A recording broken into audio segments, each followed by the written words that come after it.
I feel like I've outpaced him intellectually.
Hypocrisy leading to a genocidal world war,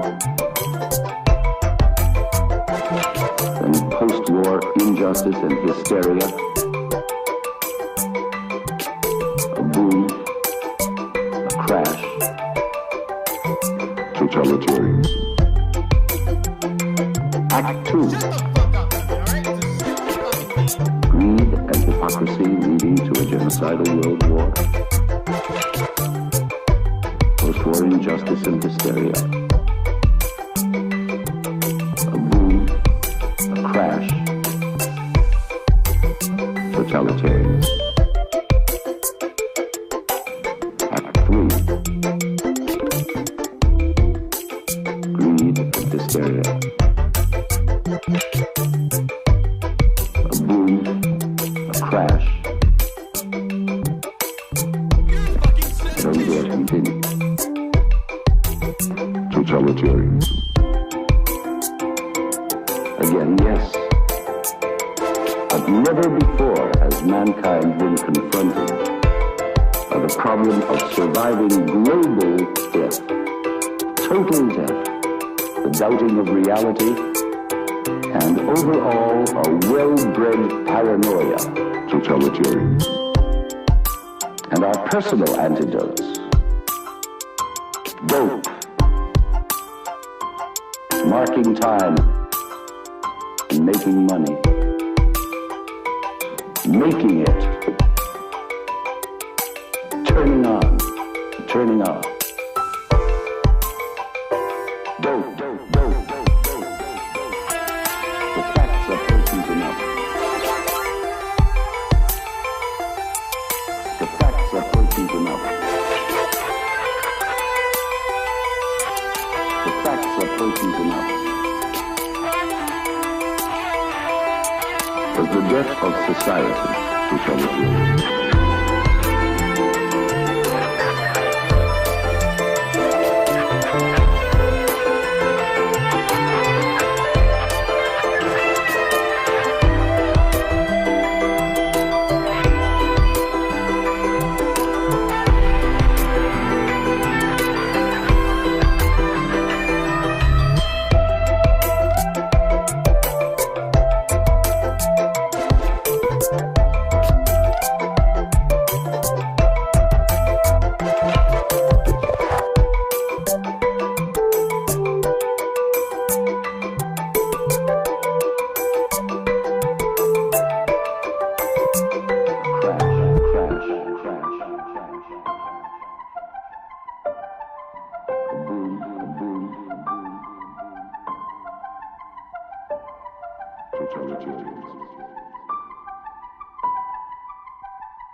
totalitarianism.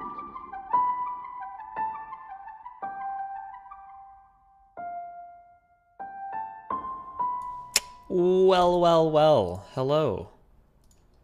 D G G and Twitch and YouTube. How are we doing today, guys?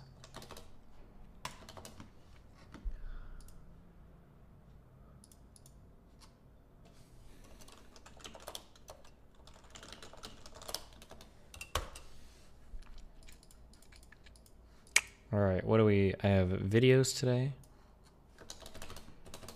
I just comb my hair when I get out of the shower. I don't know why everybody thinks I put something in it. You just comb it. You just comb it when you get out of the shower. This is how it looks. And then eventually it'll dry out. I feel like you do this every single time.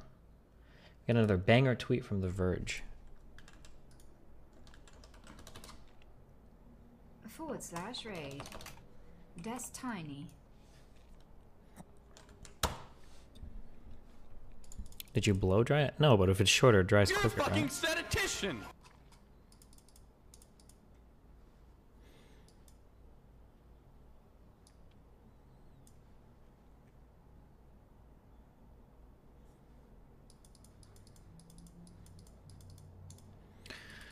Can you not say on Twitter, making fun of people's suicide attempts is base? Listen, I've never, like, directly made fun of anybody's suicide, okay? I'm just saying there's, like, a lot of peripheral conversation that's really dumb. That's all I'm saying. Also, I've had this conversation a million times. I'll do it a million times more. When people attack me and people are relentlessly, like, vicious towards me and people try to, like, cancel me, get me fired, laugh at my fucking stream and all that shit, I don't give a fuck about you, okay? If you want to do whatever in a video game, go knock yourself out. Don't expect any sympathy from me. And if there's funny shit going on, I'm going to laugh about it, okay? Like... It's pretty easy. I'm a pretty straightforward person. It's easy to figure me out. If you say like horrible, fucked up, stupid shit about me, then when you do some dumb, horrible, fucked up, stupid shit, I'm probably gonna have a giggle, mate. That's it. It's as easy as that. It's not that complicated.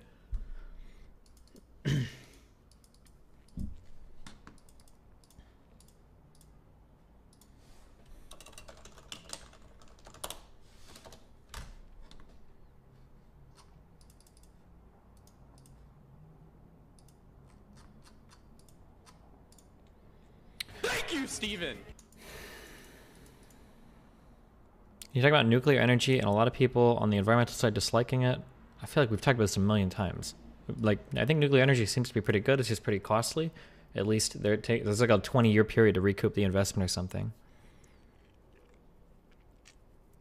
Yeah, also, I'm like 95% sure that if I killed myself, like every single one of them would be like, oh, the world's a better place. There's less hate in the world. Oh, there's this blah, blah, blah, blah, blah. Like, 99% they would say it anyway, so fuck them. I don't care.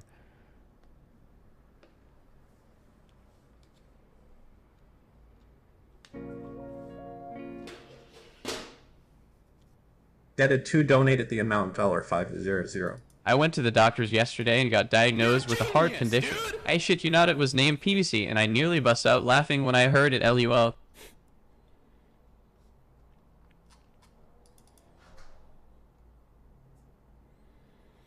Yo, Destiny, do you know any U.S. states that start with the letter K? Kentucky? Is that a meme? Kansas? BeBlue donated the amount $500. I don't have much time to waste calling you a moron here. I was curious as to whether or not you would be interested in debating the morality of your little on sauna ideology. Anyway, back to the point. My AIM's name is WingNeoStar15. My lady, would you ever bring the Gwen person you retweeted on stream to debate? Might help demonstrating how full of shit some people are.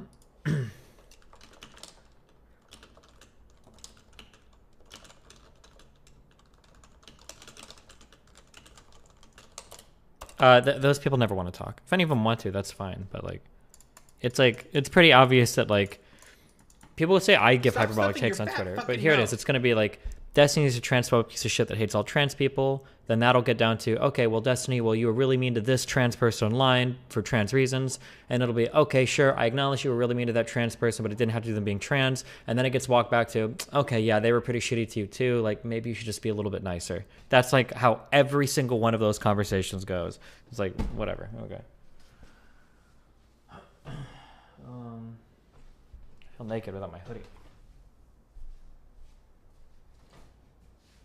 Because I'm putting 100%.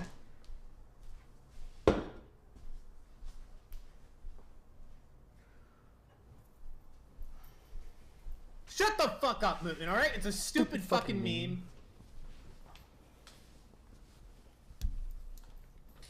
What the fuck?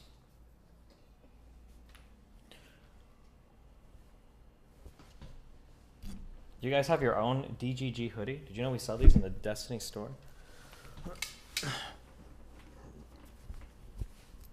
Okay. Relevant is going to debate Vosh soon. Really?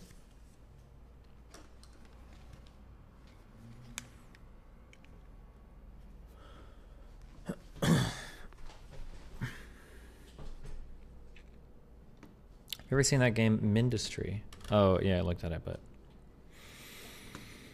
have you ever met a person in the wild wearing streamer merch? I don't think so, actually. Did you guys see the post on Did you guys see the post on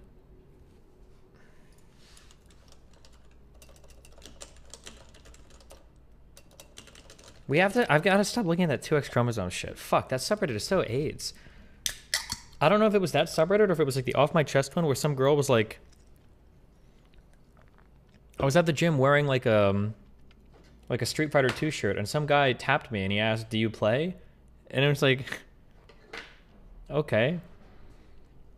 Like when you literally wear shirts displaying, you know, like fandoms, I mean, like, yeah, of course people are going to ask you about it, but that's like the whole point. What the fuck? Like, it's so stupid. Why would you not, like,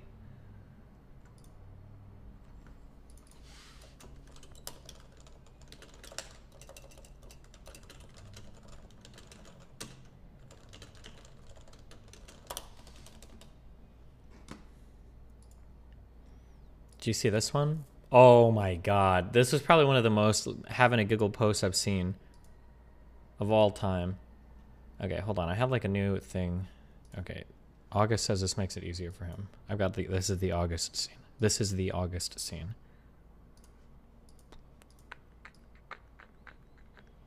Hopefully. Okay. Wait, did I read this on stream? I must have read this on stream, right? I forget what I read on stream or off stream sometimes.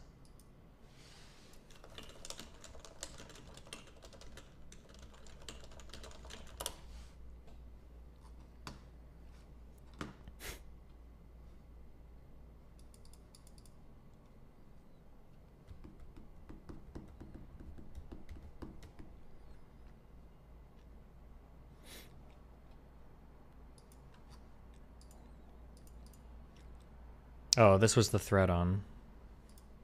Been at the gym for 15 minutes before some dude approached me as I'm trying to get cardio in, waved and pointed at my Street Fighter shirt until I yanked my earbuds out and loudly asked him what the fuck he wanted. You play? Nope. Earbuds back in, volume all the way up. Like, bro. What do you, I mean, like, you're literally like, the whole point, well, like one of the big points of those shirts is to like show like, hey, I really like this thing. And when people find people, like imagine you go into a gym and somebody's wearing a shirt with like some really obscure like manga or fucking, I don't know, like, yeah, you want to talk to people about it. I almost had an airport moment where, but I felt too shy. Some guy was sitting on a bench and I think he was listening to music, but he was watching on his tablet. I think he was listening to something playing, but he was watching the sheet music go by. And I wanted to ask him, I was like, oh, are you like what? I've never seen anybody do this in my life. But I was running.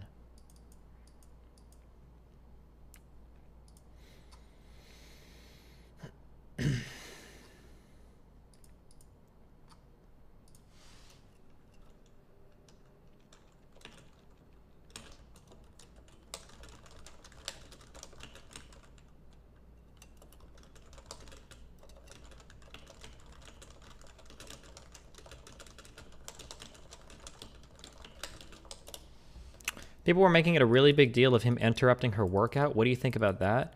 It is really rude to interrupt somebody's workout. Okay, light cardio, it's not a workout, okay? We call that a warm-up, baby, all right? If somebody walks up to you and taps you, okay, when you're 3 reps into your big-ass fucking, like, deadlift or squat or whatever, yeah, that's pretty fucked up. Don't do that. That's dumb as fuck, okay? If somebody tries to talk to you while you're on the fucking elliptical, okay, watching K-dramas, you're okay. All right, you can take 2 seconds to say something. Chill.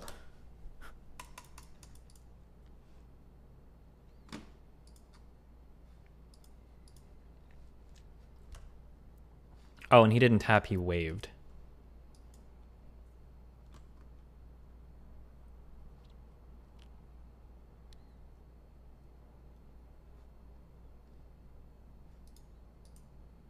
Never mind. Okay, never mind. Okay, hold on, stop. Whoa, we almost got.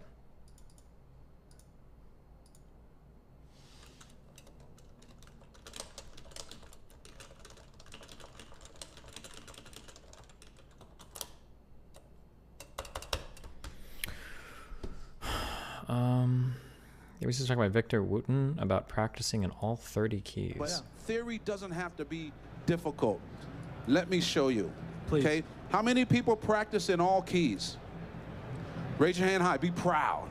Keep your hand up. How many keys? Oh, no, I'm not. I can't ask Lucas. That's Bob's son. All right? Okay. How many keys are there? I mean, hundreds?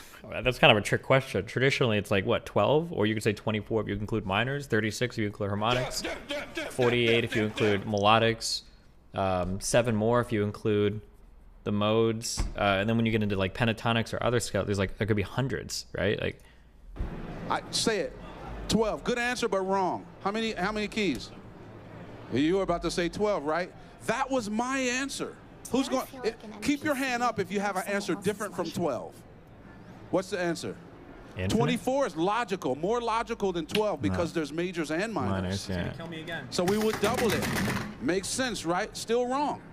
Okay? Don't guess. Tell me if you know. One is not a good answer. But now we're trying to be clever. What's the answer? 30 is the answer. 8 years ago. We're having our very first theory camp. Don't forget all the melodic minor and harmonic minor modes. I've never heard of melodic minor, harmonic minor. I've heard of, so you've got harmonic minor, and then I've heard of melodic minor. It's like major halfway going up, and then minor coming down. I haven't heard of modes on those though, which is interesting. But 2010, Nashville got hit with a huge flood. It was like the flood of a lifetime. I had to take all the students to my house, basically. We ended up having theory with Bob and Anthony at my house, right? Candlelight, electricity. Genuine question. I'm sure you wouldn't freak out or tweet like she did, but personally, would you be peeved if you were wearing a Twitch shirt and someone did the same while you were at the gym? I get people that approach me at the gym all the time. I'm super flattered. I think it's really cool. If I'm like working out and then somebody's like, "Oh my god, are you Destin?" Like, hey, yeah, I am, bro. I think that's cool. It happened a lot in Sweden. It's happened a few times here in California. Like, I don't know, it happened in the Netherlands a couple times. Like, Went out. But Anthony Wellington asked the students how many people practice in all keys. Now, I'm the teacher. My name's on the camp. So melodic and harmonic is still the same though, right? It's just a seventh isn't played as a sensitive note. I've never heard the term sensitive note before. So a minor key is going to be like a major with a flat 3, 6, and 7. Harmonic is going to have a sharp 7. And the reason why the 7th is sharp is because it's functional. Because if you have the dominant in a minor key, the 7 needs to be sharp to have your tritone, right? Do you ever feel like you're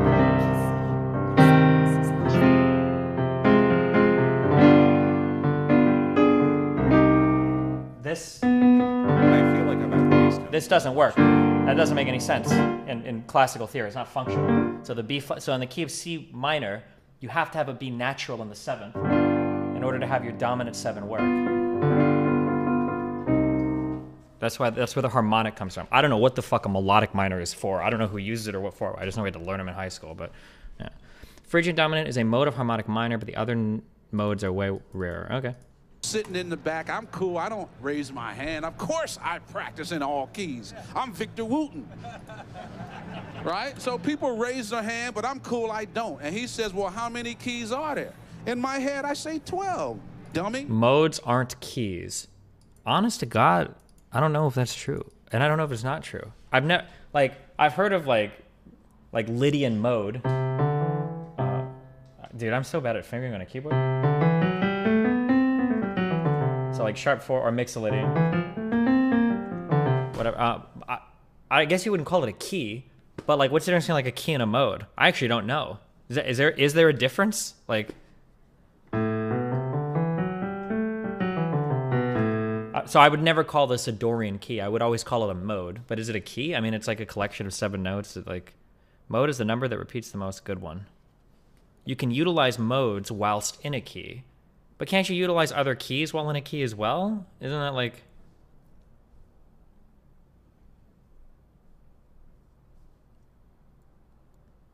A mode is a scale. A key has a tonal center. If you want to get really classical, I guess that's kind of true. Because I guess in modes, I don't know if you can build a lot of functional harmony out of modes. Whereas with keys, obviously there's a lot of functional harmony. Maybe? I feel don't like know. I've That seems like a really nuanced... actually. Because like, a mode also has a tonal center. Well, it depends on how classically you want to define tonal center. Because I think some people would argue with you, well, a very classical analysis would argue that you don't really have a tonal center without a dominant 7.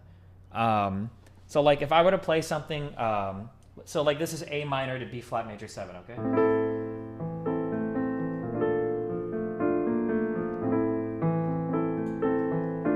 You might feel a pull to like maybe A minor.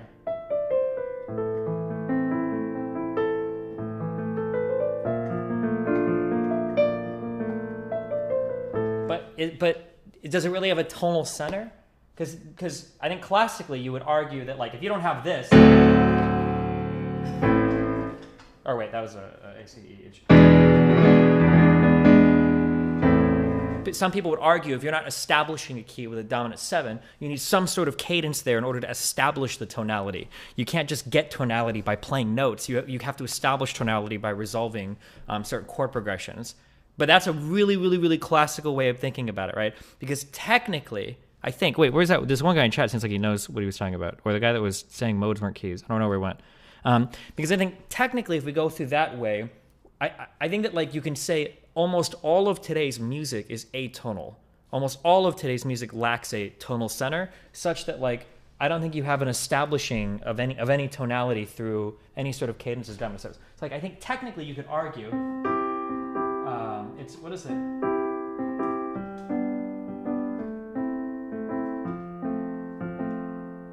Unless you count like 4 to 1. I get 4 to 1 is a, it's an inauthentic cadence, right? I think. Like 1-4-1, I think is an inauthentic. No, it's a plagal cadence. No, plagal is 1 to 5. Fuck, what's 4 to 1? 5 to 1 is an authentic cadence. Is 4 to 1 plagal? Or is 1 to 5 plagal? Okay, it might be a plagal. Plagal is 1 to 4? I don't remember. But whatever. I don't know if you don't actually establish... Like, if you don't establish that resolution, some people argue it. But yeah, I don't know. Anyway, regardless. Sorry, this is like all... all memes. You know, why are you asking stupid? He says, how do you say you practice in all keys if you're missing 18 of them? Would you say that learning the steps of a scale is an effective strategy to learn scales in any key? Never. I've never learned that way, and I would never learn that way. Maybe for guitar players it helps, but like learning like whole step, half step, whole step is just, that's no way that I've ever looked at music before ever, and it seems really confusing to me. 18. And he said, well, you got to think there's major keys and there's minor keys. And I went, oh, 24. And he's like, oh, but I was doing all this in my head. Other people were doing it out loud. And I was so glad I kept quiet because people didn't know. I didn't know either. Every major key has a relative minor, right? Most of us don't realize that we only have major and minor keys. That's it. Dorian is not a key. It's a mode. True. Right? Harmonic minor is a scale, not a key. Keys are only major or minor. That simplifies it already. Let's figure out how many major keys there are, and then we'll just double. In terms of like modern day musical harmony, I don't know if any. I would be that. I don't want to be mean here, but I'm saying like, that vocabulary sounds like a little bit elitist, right? Because like they're not keys, they're modes, or they're not modes, or modes aren't keys, right? It's like, well, why? Well, because keys have a tonal center. It's like, well, what does that mean, right? Not all the music you play in a key is going to necessarily have a total center, right? I don't think. But sometimes you're just given lead sheets with chords and you just like play it down, right? Like, I don't know, but The answer for the total, which we already know. How many major keys have no sharps or no flats? How many? One. Somebody keep track. There's one. We can have a key with one sharp, a major key we're talking about. We can have a major key with one sharp. We can have a major key with two sharps. Up to how many sharps? 7. So there's 7 major keys. One that's neither. What are we up to so far? 8. Let's keep going. We can have a major key with one flat. We can have a major key with 2 flats. Up to how many flats? 7. So we have 7 flat keys, 7 sharp keys, 1 that's neither, for a total of how many major keys? 15. That's not rocket science. That's second grade knowledge. Should be. Double it for a total of 30 keys. My man is right. Right? You could have figured that out on your own. This is what my friend Anthony Wellington showed me. wait, I hope he brings us back, because this is like the weirdest. That's like, what a strange. Okay, hold on. At my own camp. That's why I hired them. So I can take their classes. That's why you kept the camp going, so you could keep learning about shit. You know what? Absolutely right. I was taking a bunch of nature classes, and because Is it weird to count, like, would you count like C sharp and D flat as 2 different keys? This sounds like some Jacob Collier shit where he's like, oh yeah, D flat is a way darker sound, but C sharp is way brighter. It just depends on how it's written on the paper. I would sign up for nature class. I love the outdoors. I'd pay my deposit, and then a tour would come up, and I'd lose my deposit and have to miss the camp. So I decided in the late 90s. When you use autotune for vocals, it makes a huge difference? Wait, what? I don't. Shut up. No, that's not true. I'm going to make my own camp. I'm going to bring the world's best instructors, and I'm not going to miss it this time. I'm not going to lose my deposit, and I'm going to take their classes. And that's how I've gotten better at theory. And I found out that theory is easy. It's not hard. One more, can I? Oh, please, 2 more. How many sharps are in A major? 3. How many flats are in A flat major? 4? Okay. What does that add up to? 7. 7. Second grade, okay? A major, 3 sharps. A flat major, 4 flats. Only add. Don't do any more theory. Only add. If G major has 1 sharp, how many flats does G flat major have? 6. It adds up to 7. Ah, the light bulb's going off, right? Remember what Einstein... Does this guy have like mannerisms? Does he talk a bit like Denzel Washington? It feels like he is, right? Like, like I feel like these things are... I feel like I'm watching Training Day. Do you hear it? Yeah. He like super plays into the like this type of like, yeah. Ah, the light bulb's going off, right? Tell me that doesn't sound like Denzel, like after fucking Ethan Hawke fucks up in Training Day. That adds up to 7. Ah, the light bulb's going off, right? Remember what Einstein said? If you can't explain it simply, all right, it's that easy. How many flats are in E flat major? 3. So that means how many sharps are in E major? Bingo. You don't even have to do work anymore. You got it. After all these years, exactly. After semesters, it's easy, right? Yeah. Okay, if G major has 1 sharp, we already now know that G flat major has 6 flats. That means G flat major only has 1 natural note. Guess what it is? It's that F that was sharp in the other key. Yes. Right? So if A major has 3 sharps and they're F, C, and G, guess what the 3 natural notes are in A flat major? F, C, and G. Is that hard? Could you have not learned this in the 2nd grade? You could have, for sure. Right? So we have taken all of music theory and dumbed it down, really smartened it up. Smarten it up. To that simple. okay. I don't think this is a good video. But okay. I've never heard of 30. There might be some ways that you can get to 30 keys, but that is not one of them. Okay. No. Okay, that's not it.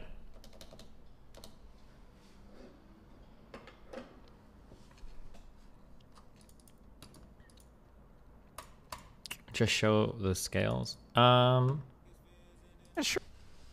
/raid. That's time. You can just look at there's like a circle of fourths or circle of fifths. This shit, you should have this memorized. If you do anything with instrumentation ever, you absolutely need your circle of fourths or circle of fifths memorized. If you just know this, this is like the periodic table of elements for musicians. Okay, you have to know it, and you have to understand it, and you have to understand how relational it is to itself. And there's so much baked into this. Like if you have a solid understanding of how everything is relational to itself, or to other keys, and like how this works, then you're good. You're at the very least you've covered like all of high school theory, and you're probably ahead of most kids like year 1 in college. Explain it to non-musicians. It's just these are just all the keys, and it's just like this is the key of C. There's G. You add 1 sharp, D. Add another sharp, A, add another sharp, and it goes around. But like if you understand how to move around in like fourths and fifths, it like just everything is kind of derived in music from this. Like let's say we're in the key of G. What sharps are there? There's 1 sharp. It's F sharp, right? What about in the key of D? There's 2 sharps. F sharp, C sharp. Oh, what about in the key of A? It's F, C, G sharp. Oh, what about in the key of E? F, C, G, D, right? There's like all of this. Then you can even go the other way, right? Oh, okay, well, if I'm in the key of like B flat, what are the flats? B flat, E flat, right? Or in the key of like A flat, it's B, E, A, D. Like you can understand like the relations to all of these things. Like you can almost like, you can probably even make songs, not really, but like you can just move around like,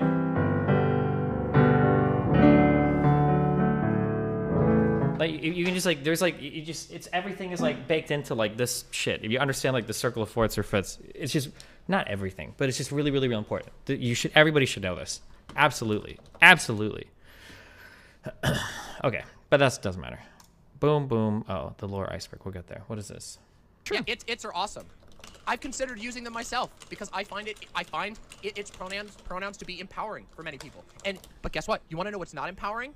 When people use it against my will. You know what is empowering? When people use it when I ask that. Interesting. Interesting how that works, isn't it?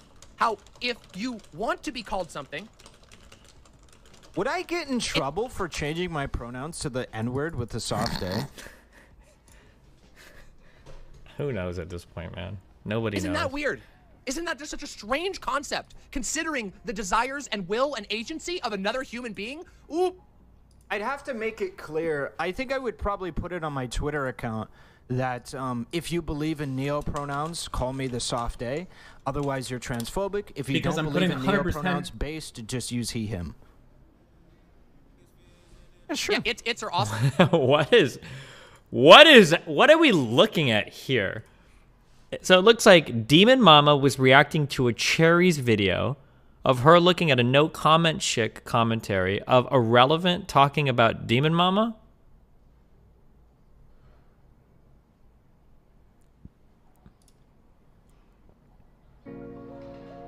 Lycan is fighting with DM, like on stream right now, or? Sacred Light donated the amount $500. I don't know DM. I would lay off the its.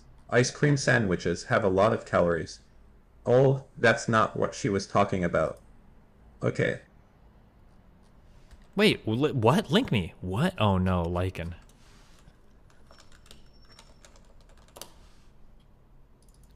What am I even? I don't even know what I'm typing in right now.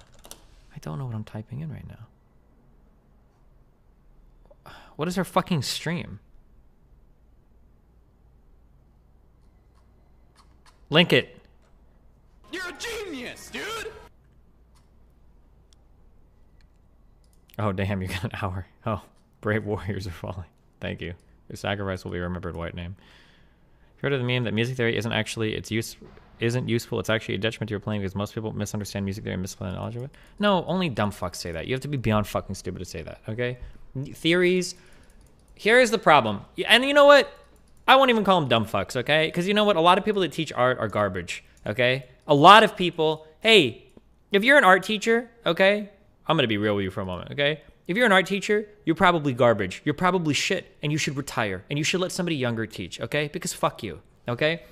So many people that teach art are obsessed with only teaching you classical things. They only want to teach you, like, hold on, I got to pause these. Moot donated the amount $500. Do you know why I love the rainbow?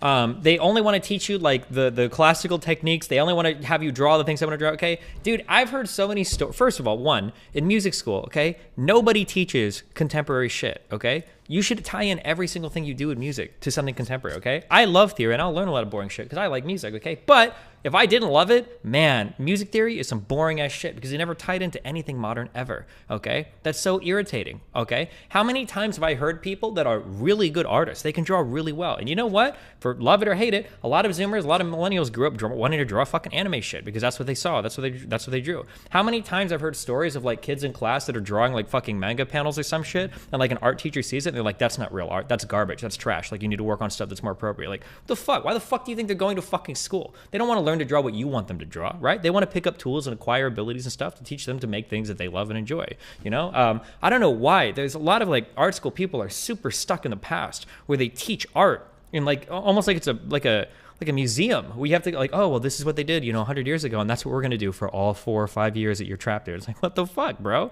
Like, teach art, but like make it relatable to today, because that's the point. You want your universities to churn out students that are creatively capable, right? They can create stuff and make stuff, and that are like culturally and contextually relevant. You want them to be able to make things that people today and themselves and their friends and family can enjoy, right? That's like the whole point, okay? It's not fun. I didn't sign up to be a fucking art history major, all right? I signed up to be a performance major. Teach me how to perform. Jesus, fuck, that's irritating as fuck to me. Sorry, okay.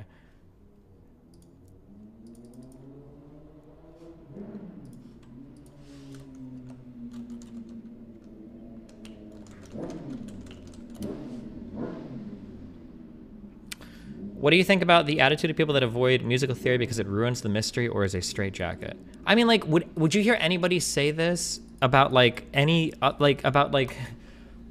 learning how to read or write? Here's the thing, okay?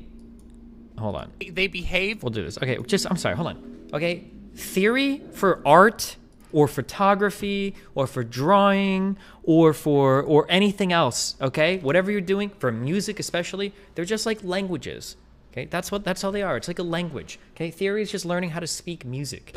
All right, if you want to be illiterate but you want to fumble around and guess stuff, I mean, you can do it. Some people have been really successful. I don't think Hendrix knew how to read music. Fucking Frank Sinatra initially didn't know how to read music. I don't know if he learned later in life. So I mean, like, you can do it, but I mean, like, if you learn it, it's just another tool that you can use to apply it in ways that, you know, help you be a better musician, artist, whatever. Destiny.gg. It's in my DMs. Okay, hold on, let me check it. Oh shit. All right, here we go. Is she coming here? Here we go. Are you guys ready for this? You ready for this? This is one of the most epic owns in all of history, okay? Oh no. So, another banger, Constance. Another banger.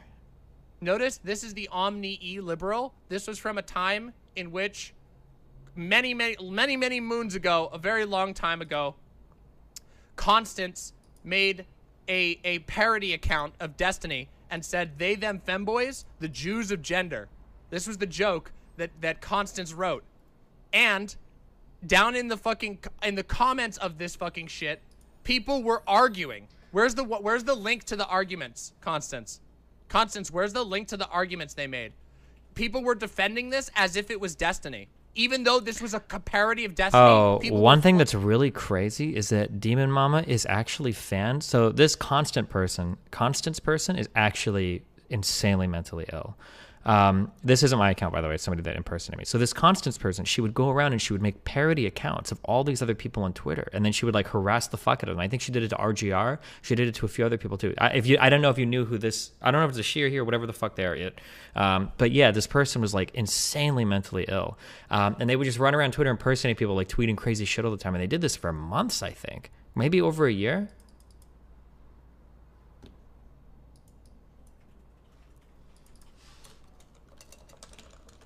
Wait, you didn't send me the comments. You didn't send me the comments. I thought Lycan was on this stream. They are the autism gender persona, apparently. I got flooded by DG Wait, Tears really? Impersonation screen caps. What's wrong or problematic about either of these tweets? He's absolutely right. Boy is explicitly in the name. It couldn't be more spelled out. It's like how gay by definition is he, ex, he, and lesbian, her, ex, her. Labels imply gender. That's the whole point of it. Oh, See, like I was having a Twitter unironically, people coming in and defending this. Proletarian brain replying, saying base tweets. They don't even realize. They said the tweets are base, even though these are the fakes. Like, obvious fakes. Obvious. Technically, I don't think I would make the argument that femboy is boy because there's boy in the name? Because couldn't you argue tomboy? Doesn't that not fit? Because tomboys are girls. I will say though that femboys are men, obviously, because they are. But the dumbest, most cruel, like literally just angling to be the dumbest and most cruel one in the entire world. Yeah, Destiny could never be as funny as Constance because Constance actually knows what humor is. What Destiny's idea of humor is going like is making a funny grunt like fucking Tim Allen from Home Improvement every why is time she he moving sees so something that much? he doesn't agree Holy with. shit! He just kind of sits there and plays League of Legends and goes, and then he calls that comedy. It's fucking hilarious. Do you guys remember when that motherfucker used to make content? Do you remember when he used to actually do things? I don't. but yeah. Okay, I'm good.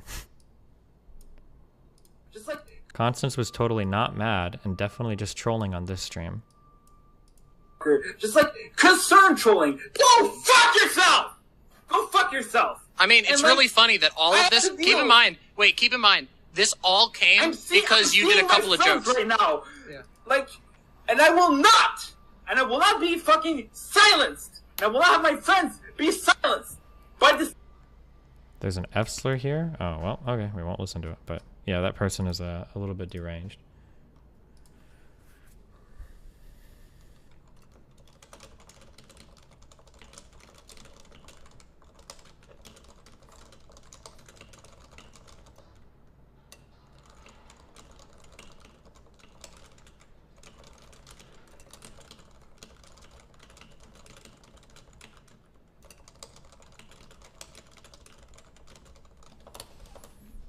Why are online trans people the absolute worst representation of their group? I mean, there are a lot of cool online trans people. They're just not like out screaming about like, I'm trans and this is my entire identity. I'm gonna make my life's mission to fight on Twitter about everything related to this constantly, right?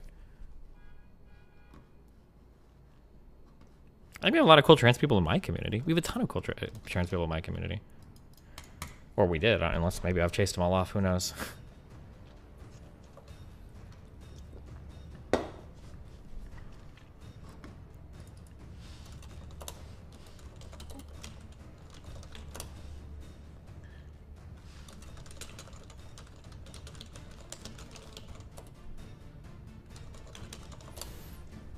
Orange Southern collab with J-Reg. Uh-oh. Oh, no, no, no, no, no.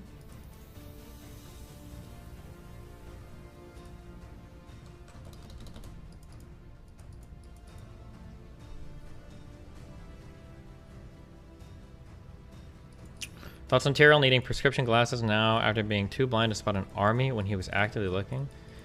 You know what? And also they think... Listen, there was just a lot going on in that encounter. I don't know what to say, okay? I don't really even care about all of it. The only thing that irritates me, and I just didn't want to fight over everything, especially because fucking Moot and Nick wanted a lawyer over so much too. So I'm not going to fight over everything, but like, there is no shot that a legendary fucking dragonborn made of hundreds, thousands of years, aeons, infused with power from the gods to slay dragons, can get killed by a rust monster. That's probably the dumbest thing I've ever seen in all my D&D life. It's just like, it's so dumb. That's so dumb. Yeah, I don't know. It's like so dumb. And it was also really unlucky because technically that means that on every attack I had like a 2 it was like a 2.25% chance of it actually like getting destroyed. Yeah.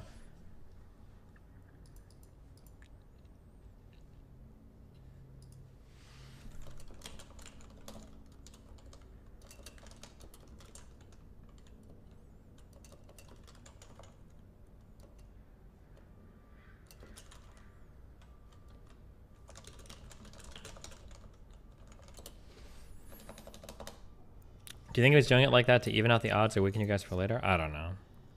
What are the chances that these weapons are...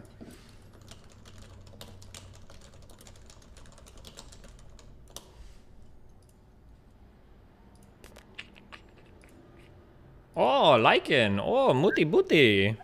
Lawyered that much, right? We were pretty good that episode, yeah? Am I wrong? Maybe I don't remember. I just felt like there was a lot of lawyering going on. Well, there's a lot of wacky shit going on. There's a meme about you getting bad dragon, Steve. What? On your Reddit. A meme about me getting bad dragon? Yes, I'm Like joking. the dildo. I know the dildo. I just don't know the joke. Or what is the joke? What? I don't know. I don't know what happened. I just saw a picture that was you. What I assume is your character in the seat where the white girl sits, and then like instead of the black guys behind her, it's 5 different colors of dragon. Gotcha. Yeah. So I just assumed you guys got murdered. Yeah, 0% chance that weapon probably dies. Second off, we had a ruling in the... So the reason I actually didn't have a plan is because I had fought with a mithril weapon against rust monsters before, and we had a ruling that mithril doesn't rust. So that's why I'm not, like, I didn't Well, have, yeah, that's I guess, another thing, iron too. on my And I almost thing. thought... But I tried not to fight with people on Reddit, because I wanted to go in, because some guy was like, oh, Tyrion's so cocky and stupid. I was like, no, I'm not Yeah, cocky no, and stupid. we- I just we didn't had think a my ruling. weapon was going to fucking corrode. Obviously, I would have just bagged it. Like, do you really think that I'm thinking in my mind, like, oh, yeah, like, I could lose my weapon here, so I'm just going to keep it out? Like, no. 50-50, whatever. Yeah, it was no, just that's not stupid. happening. Yeah, no. I would have just... The main issue was we had a ruling in the previous thing, this campaign, that said that there was a mithril weapon and it was fine, and then it got changed, so we couldn't prepare. We had no option to prepare. It is what it is, but that was my biggest gripe with it.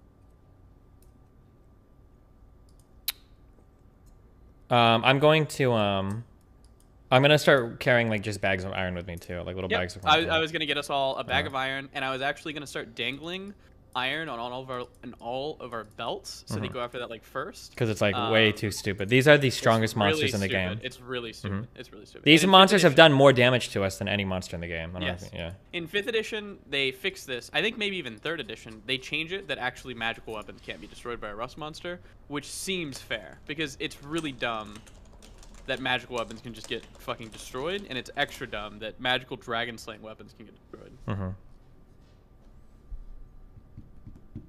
Sure, the book says that it calls out mithril rusts, and I'm fine with that.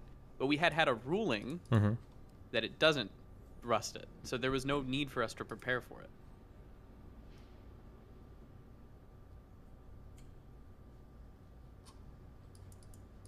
I'm also thinking, like... Quabu said something. I might have to go back and listen to it. Quabu said something that was a little bit... potentially big fucky as well to us. What do you say? I think I went to drop a light stone down, and I think he specifically said, well, it's light down there anyway, so it wouldn't matter. Oh, he did, and then I was... Yeah. Well, no, I think I wanted to, and then you... Fuck, it was something like that. You But I saved feel me on like the in back any though. other... I feel like in any other circumstance, if we were to drop it down, he'd be like, yeah, you drop it and you can see, but it's light down there anyway, it doesn't matter. Yeah. And it's like... okay. But... He also said something to Nick about it. I feel like there was like 2 things about the light situation that like we wanted to drop some like magic shit down there.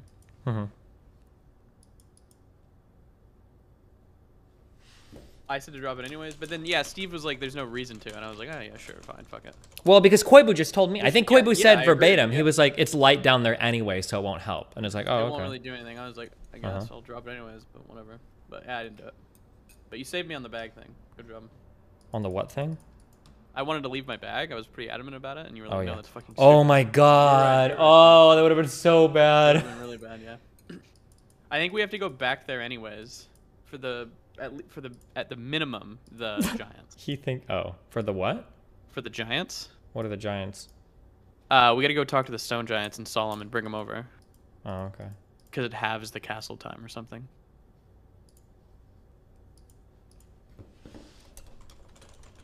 I think we can also talk to the gold dragon and the brown dragon. We didn't attack any good dragons. We've only actually killed bad dragons. We don't plan on using the weapons against good dragons. We killed the people who were using them against all the dragons.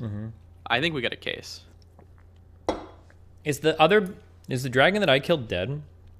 Yes. Does it seem kind of weird that he absolutely. lets things die after they go to 0 HP, but we don't? Is that okay? I think that you overkilled it by 10 HP. Are we ruling that? It's not. I would. That's what I would assume it was. Oh, I think I did because it was a crit You on the dragon absolutely weapon. like a big damage. Yeah. And it was like 51, 54 damage or something. We die at -10, so if I failed that save, I was dead. Yeah. Yeah. How funny would it have been though? Nick was like, "Yeah, let's use it. Let's use it. Let's use it. We're never gonna use this." And then if Anton would have fucking died after you'd resurrected the fucking weapon, that would have been some good ass fucking. Yeah, right.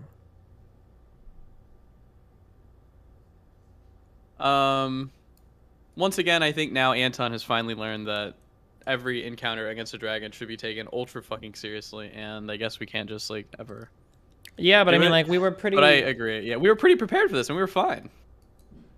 Until 4 dragons came out. 2 dragons we could have took. Well, taken. Depends. It depends on which dragon. Yeah, because technically it just takes 1 dragon, that bronze one, to kill us, and then we're done, right? Well, the bronze dragon. I'm sorry, not the bronze. Breath weapon. The gold but one. If it was like the gold dragon, yeah, we would have died. Yeah, I agree.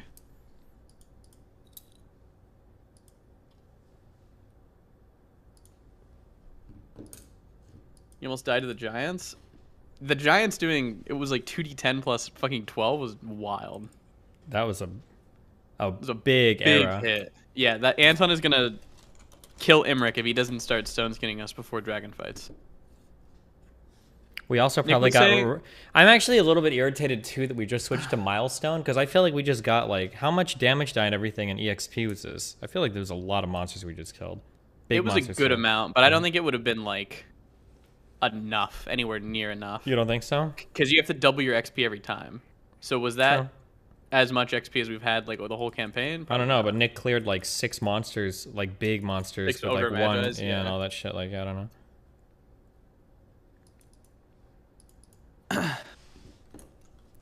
Yeah, Nick was saying that stone skin's kind of boring, and I was like, well, then stop using it on yourself.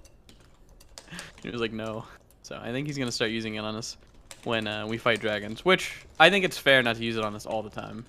But I think fighting dragons, I think we need it.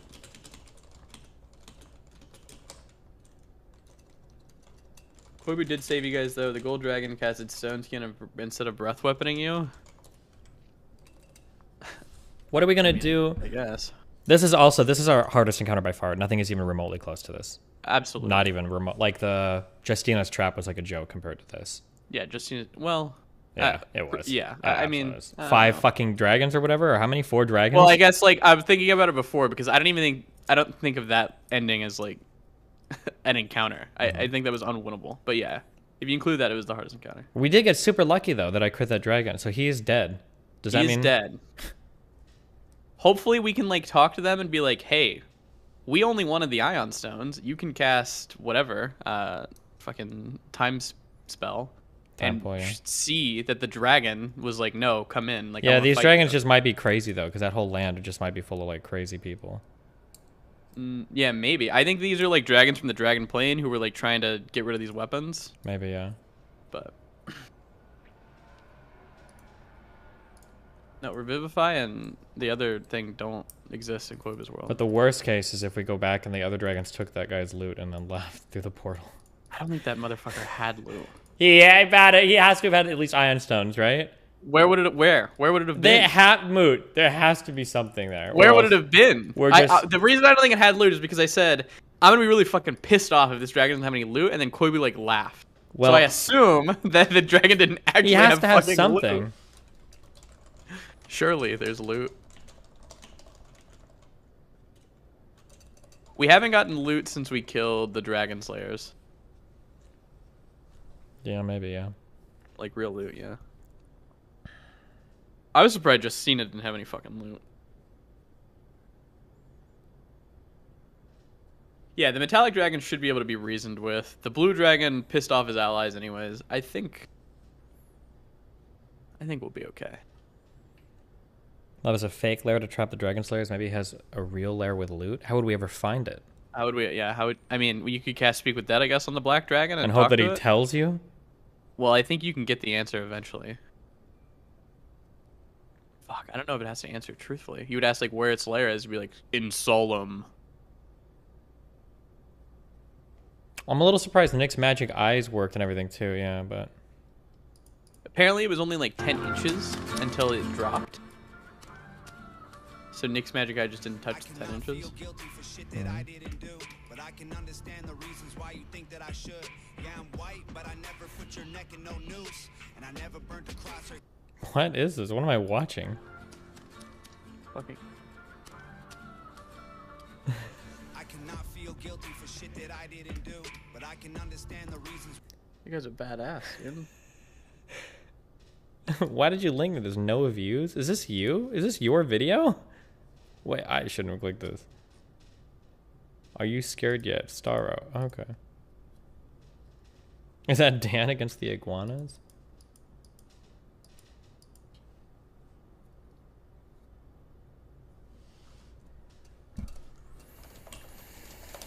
Do you know I was bragging about how much funnier Constance was than Destiny when Constance literally ripped off a Nick Land tweet? It wasn't even their joke. Ooh. I don't know if this... What is this? I think I'm white. She's white. Am I white? You are white. Yeah, but like my skin color. Yeah, it's white. What? What skin? No! Our skin color Melissa, is... you're trolling. I'm literally brown. What is... Okay, first of all, you're biracial. Yes! But you're very light skinned, so yes, you but look I'm more light white. skin- No. They literally call me white all the time. You are white. No, I mean like skin color. Your skin color... Oh, well, it is white. No, it's not. No, it's not. No, it's She needs to test it. There's only one way to know.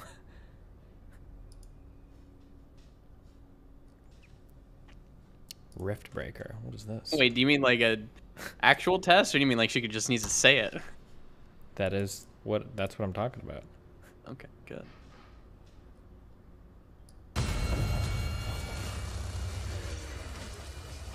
Rift Breaker. Okay, and you've played like 3 shitty games in a row. Can we play something else? Yeah. Did you get back from Blood yet? Yeah, I'll play it. I'll buy it. Just fucking anything else. Stellaris Well, actually hold hasn't on. been that bad. This one is looking mecha shit. This is looking pretty based. I don't know. Hold on. Wait, is this gonna be a good game or is this another? Oh no, Paradox? it's a Factorio. Oh yeah. Yeah, baby. Who linked it? I'm actually permabanning. We should build up our base as quickly as possible. Let's place it close to a carbonium deposit. That's the Wolf Squad. That's it. Crafting complete. Please, bro. Base is under attack. We're ready for them.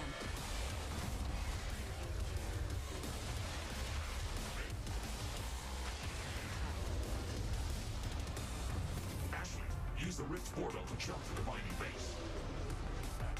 Rift jump successful. Please don't play this. Oh my god.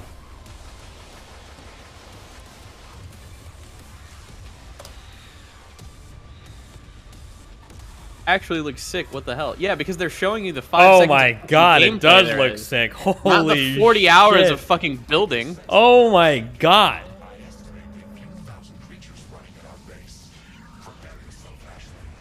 This will be a tough fight.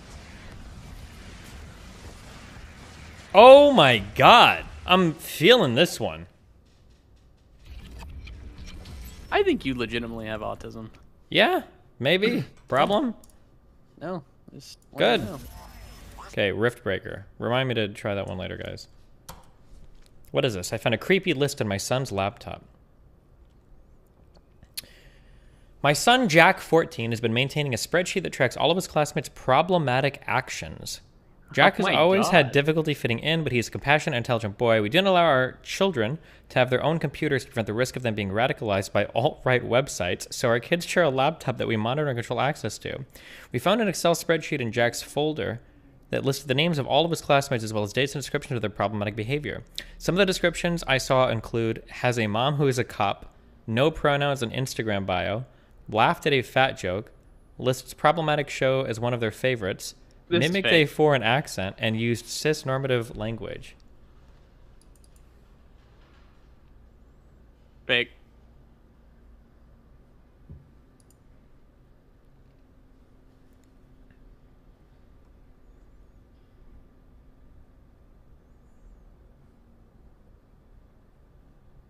Jesus. Do you think high schools now are like incredibly ultra woke? Or do you think there's still like Do I factions think, of hatred? Wait, do I think what? Say that again? Do you think high schools now are incredibly ultra woke? Or Oh, do you I don't think know. there's I still haven't. factions of hatred? No clue. I haven't been in high school for a long time. It's hard to say. My nieces and nephews say it's still a mixed bag. Like, there's a lot more acceptance for certain things, like being gay and all that, but there are still complete assholes who harass. My friend's daughter is getting harassed for being gay right now. So I think it just depends where you are in the country. Unfortunately, we spend our time in a lot of. No, unfortunately, that's a coastal state.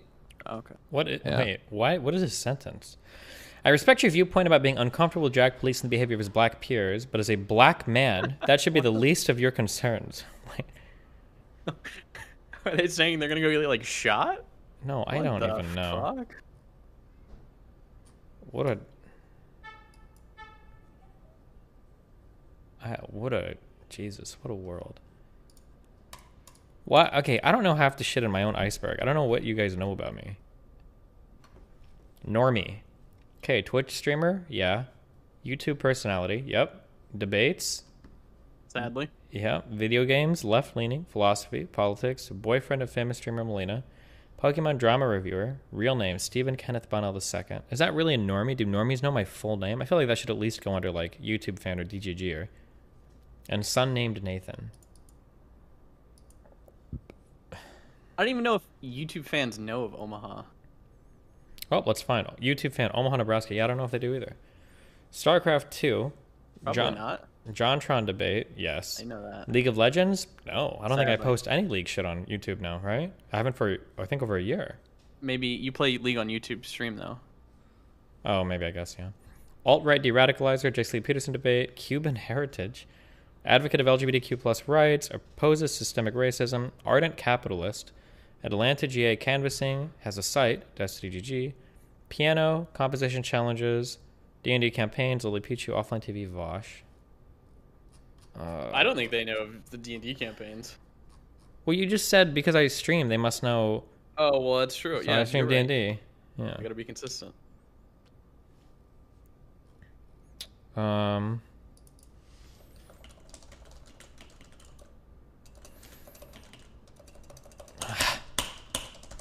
Yeah, I just had some synergy issues too. No, sometimes I type like a letter before I hit space, and it lets, like, I'm trying to say, like, I like Mr. Moot. He is cool, like this. Like, do you ever do dumb shit like this? Oh, like, yeah, I've done that. Fuck, it frustrates the fuck out of me. I did that on typing tests. Hold on, let me catch up on donos. Shut the fuck up, Mootin, alright? Yo, what It's a up, stupid donos? fucking meme.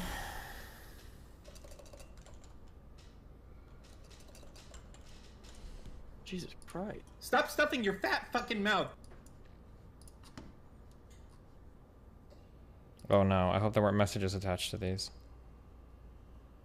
I feel like I've outpaced him intellectually.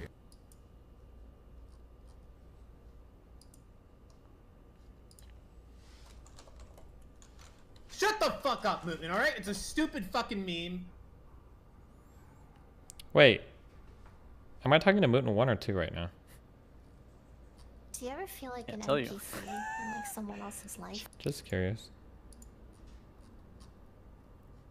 The OP of the post updated the Iceberg after posting it. Look at the I updated feel version. like So- I've no, shut up. This isn't even a good meme. I'm not gonna look at updated versions of what's already like literally a 5 out of 10 meme. Okay. Thank you. Conservative MP stabbed to death. Holy shit. This is like 18 hours That's old. tiny.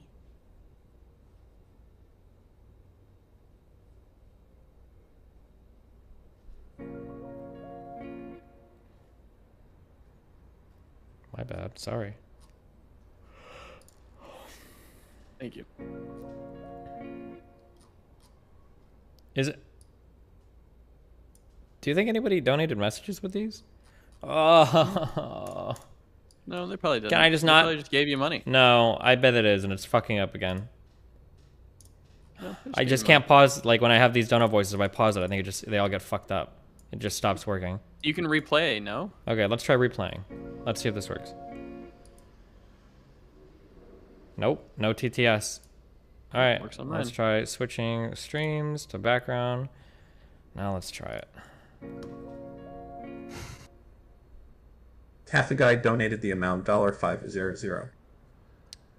Okay. Now we switch back. Let's try it again. Oh, they didn't even read the message. Hold on. On below donated the amount Oh. $500. That's it. We found him. The soyest boy. Okay. Ondalol donated the amount $500. That's it. Hey, We found him. The soist boy. What? Never mind. It's just someone messaging me. They're sending me random. Please get Destiny to watch this. Please Ondalol go donated the fuck amount a duck $500. in That's the it. ass. We found him. The soist boy. Can we remove the reading of the name? Ondalol donated the amount Oh my god, why is it doing That's this? it. We found him. Stop. The soist boy. I think I can remove that actually. Hold on one second.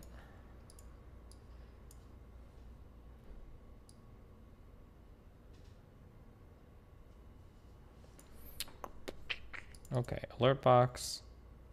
Test donation. John donated the amount $9700. This is a test donation for $9700. Okay, donation alerts enabled. Text to speech is disabled. Should be DGGA. What? Okay, message template, name and amount. Is this what it reads?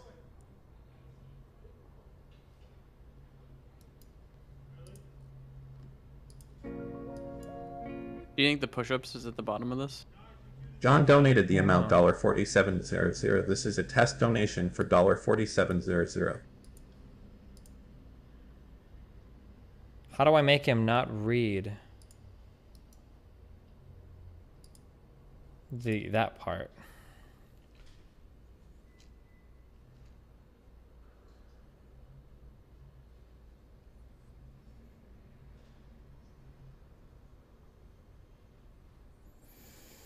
Let's go back to Brian.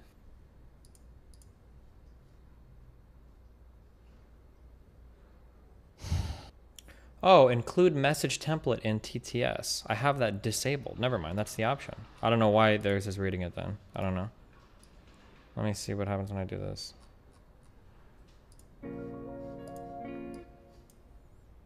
This is a test John donation donated for the amount $5200. This is a test donation for $5200. Yeah, Brian doesn't read it, but theirs does, right? We just heard it, and Brian won't, but theirs does for some reason. I don't know why.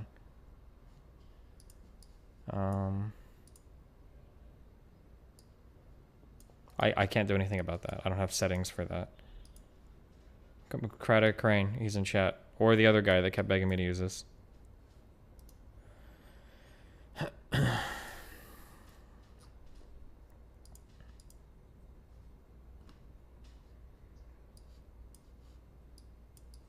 Yo.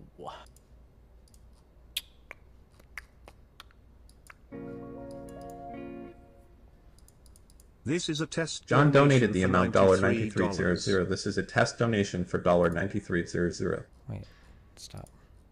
Try one more time.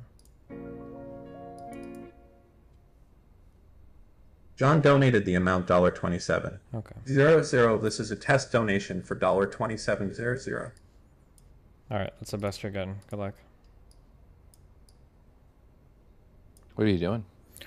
I don't know. Okay, DGG or Edgy Gamer Past, Burnt Bridges, N-Word Manifesto, Spoilergate, the DT Podcast. It's just changing this work. Wait, hold on. What? Change what?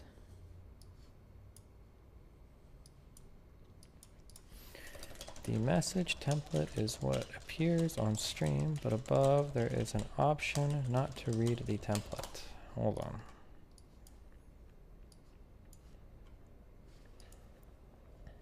Lord is my savior, shall not want.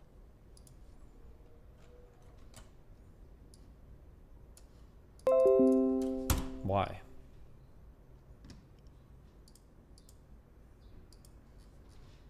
Why shouldn't you want? Huh? Say it. Because the Lord said. What did the Lord say? That you're fucking dumb. Bro! Mootin' bro! Oh my god. John donated the amount $5600. This is a test donation for $5600.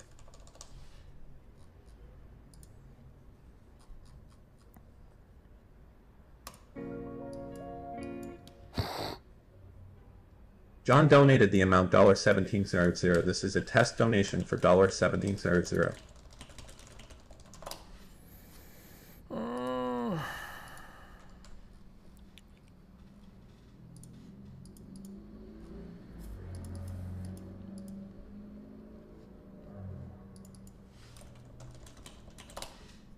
Wait, what? Where is that at?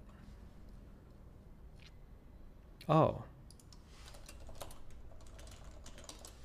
Okay, hold on. Let's try this.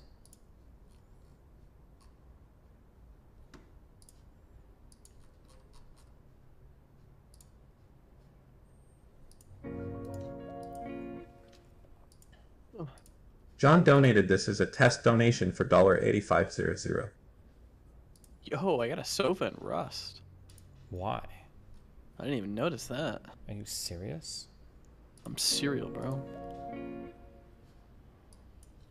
John donated this as a test donation for $9700.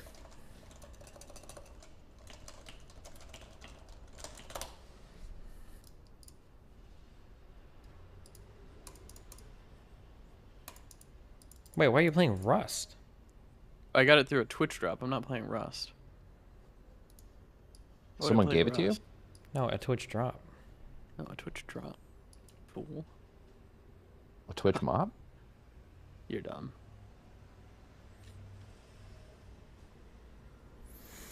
Okay, what am I just supposed to read these down? I don't know what I'm supposed to do. Yeah, you're supposed to read and laugh. Like, oh, I remember that thing. Ha ha ha. Oh, okay. Yeah, that's cool and all and pretty true. But who the fuck Edgy asked? gamer passed. the Only fuck we know down. about that, right, guys? Okay. Shut the fuck donation. Shut the fuck donation. Shut the fuck donation. Shut the fuck donation. Shut the fuck donation. Shut up, don't know. Okay. Spoilergate, the DT podcast, slur usage, left the arc, Twitch bans, dipshit protesters, weird childhood, Mark Gudgel canvassing, incest, startup podcast, omniliberalism, friends Twitter, Raj Royale, Mr. Mooten, Dan, NFL long snapper, Tabor Pepper. Is this polyamorous, position studies, GG, IRL debates? It's really funny, Steven. Okay. Notorious debate rivals. Remember those guys? 10.5 gram shroom trip. What a wacky video that was, right, What a guys? wacky time that was, yeah. Controversial self-defense takes. Wow. Self-defense, guys. Am I right? Gnoming. Oh my god, classic memes, guys. We made that, guys. Music Remember school when that went dropout. viral? True. The idea is that you explain them? Why? Dude. This is boring. You've given me Play like, Stellaris. there's like 12 million fucking things here to explain. Why would I ever do this? Rich bored, history. play Wait, did Stellaris. someone ask you to go through each one and explain the lore behind it? What? Did someone ask you to do that? Yeah, apparently that's what you're supposed to do. Just skip to the well. bottom two. Gee, there's still like 4 million things here. Just skip it. We want Stellaris anyways. Shut up. Okay, the ones at the bottom. Karkin posting is stupid. Everybody got banned for doing that. Nukesys is Mr. Mooten. Okay. Does anybody have the Shut clip the to that? fuck up. I need the clip to that one. It's not a good I need clip. the clip to that one. I need the clip or we're not going any further, okay? I know where Bullet Train is.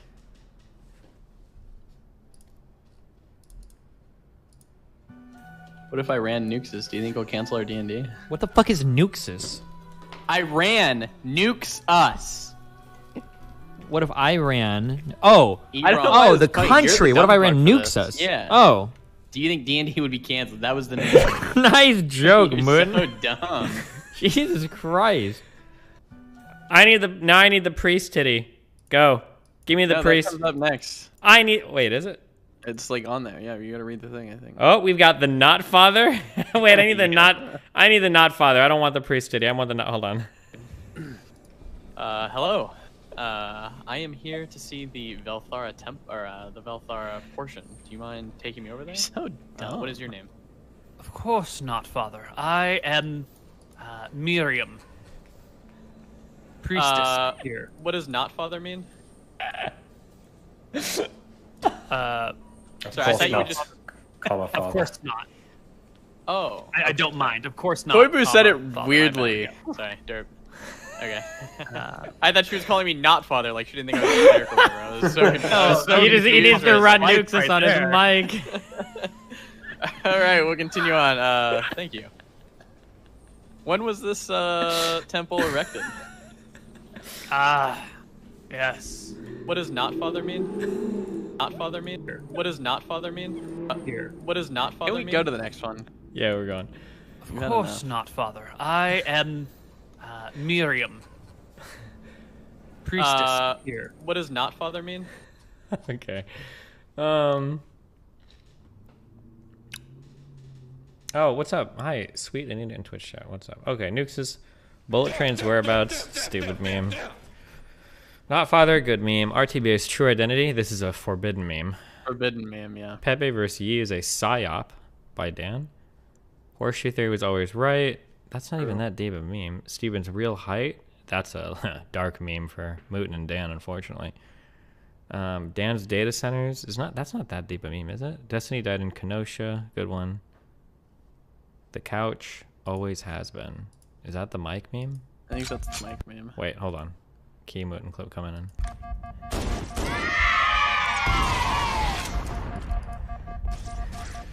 Oh my god, I need you to shoot the plasma guys. No, I meant guys. I meant guys. You're gonna get me fucking banned or something I didn't even do. I had a thing in my fucking... I meant guys. How long did it take us to clear the... It was like 7 or 8 hours, right? It was so long. It's time to duel, Mooten. Let's go. All right. Dan's data center's designated couch. The two Mooten theory, which we're all aware of. I now. don't really understand that one. Hell, well, ask the other Mooten. He'll explain it to you. Hell is a never-ending debate with destiny, forever bound to the samsaric current. What does that mean? Don't know. Cogito. Ergo. Stop stuffing your fat fucking mouth. The true identity of Destiny's friend. Whoa.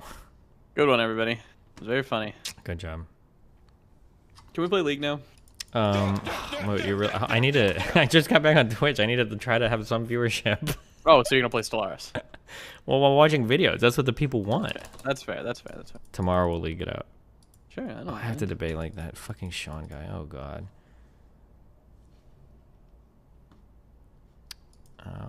Okay, boring. Final tier is just memes. Do the other tiers that have actual content. Get on Game Pass and grab Back for Blood there. I already got it. I already bought it. Did you buy it on Steam or Game Pass? On Steam, obviously. Okay, I'm buying it. Are we playing it today or? I'm being no, because you're sleeping soon. Okay. 8. Honest, I need to admit something to you. When oh no, Mooten. What was this? I think I told you I was going AFK and I was going to step away from my computer. I killed you like 3 times. I don't think you ever noticed. Fuck out. I'm being honest. I need to admit something to you. When I was getting ready to leave, okay? I saw you were trying to clear the enemies out, and I killed you like 4 times. And I don't think you ever realized it was me. No, you didn't. I did. No, you did not. I did. Oh, I remember there was a time. People, you were killing me. There was a time when you had your sniper rifle out, and I just rocketed you. Oh, maybe. I don't remember. You're so dumb. And you just kept running, right? Sorry, mate. I was like, oh, I guess he doesn't know I'm still. How close were you to being this? I don't know what the fuck I'm supposed to do. What if I accidentally kill myself? There's a lot of enemies out there. Are you serious? Oh my god, this was so stupid, dude. Oh, because I came back and you'd cleared almost everything. I literally, everybody else is dead. Yeah, this was all of the crazy fucked, shit dude. is done. Hey, hold on.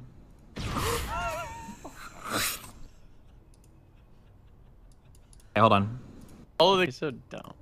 To the top left? Yeah, that's what you gotta deal with. I literally, everybody else is dead. All of the crazy shit is done. Okay, hold on.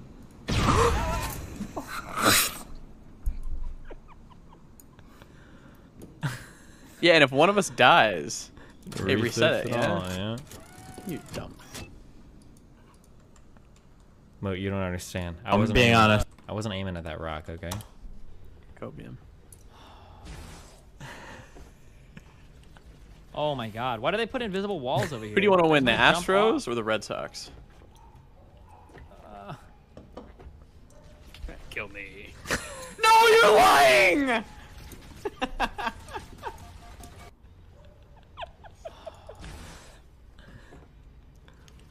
Oh my God! Why do they put invisible walls over here? I just want to jump off.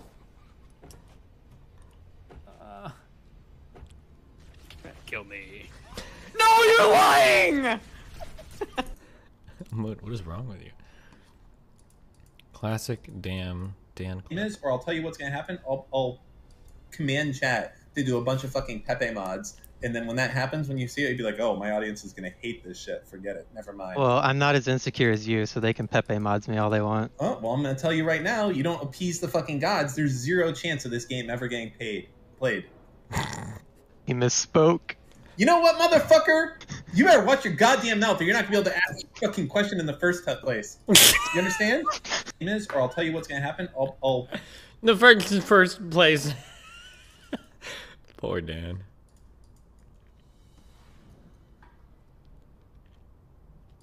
And various sulfur compounds are then collected and separated. The vapors are separated in a turpentine stripping column. Most of the turpentine is removed and sent to a condenser. The vapors remaining condense to a liquid containing mostly water, but also residual amounts of the sulfur compound. I thought so. I think in it he said you would, or like nah, and I think that Are was you your stroking reason. out? Did you just have a stroke? Dude, did that image cause you to have a stroke? Oh my God! I thought so. I think in it he said you would, or like nah, and I think that was your stroking? reason. No, I have not. Link me, Momo. What is this? What game is he playing? What game is this, Moon? Oh, or should I say? Do KOTOR. you ever feel like an Homo. KOTOR these nuts. Well, no, like ho, like HOE, not the other one. HOE, and then like more is what I meant. God damn it, that's not no. Stand by what I said. I meant ho, I am sorry. and then you would say. Do you ever walk around, go into the store, and someone tries to make you buy something, and you're like, oh, hold on, let me get my dumbass fucking wallet out. Oh, look at me, using a wallet like a dumbass. Do you ever get embarrassed when the ladies look at you in line and like, ooh, the trifold. Like, how 1990s. Like, man, this guy Serge's a fucking loser. What a fucking virgin nerd. And then the security guards come and they beat you up and they throw you out of the store. Don't be this guy. Be this guy. Get a Ridge wallet. With a low cost of only $75, you can have 2 solid pieces of carbon fiber and or titanium alloy stripped together using highly elastic and flexible bands. All right, I'm out of here. I'm that gonna allow go you to take play your cards out in Hearthstone and style. watch It's GTA. very minimal. Fuck you. It's very sexy. Bye-bye. And it's very cool. It's the...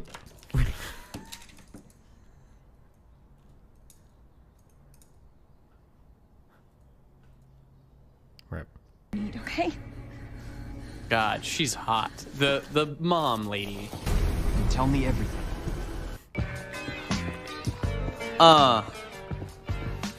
Mr. Moon on the mic, gonna call Dana. What's up, Dan? How you doing? I'm doing fine. How are you doing? Please stop linking my please stop clicking my any streamable link anybody gives you. I don't. Okay. I don't want to lose my fucking life. Thanks. Okay.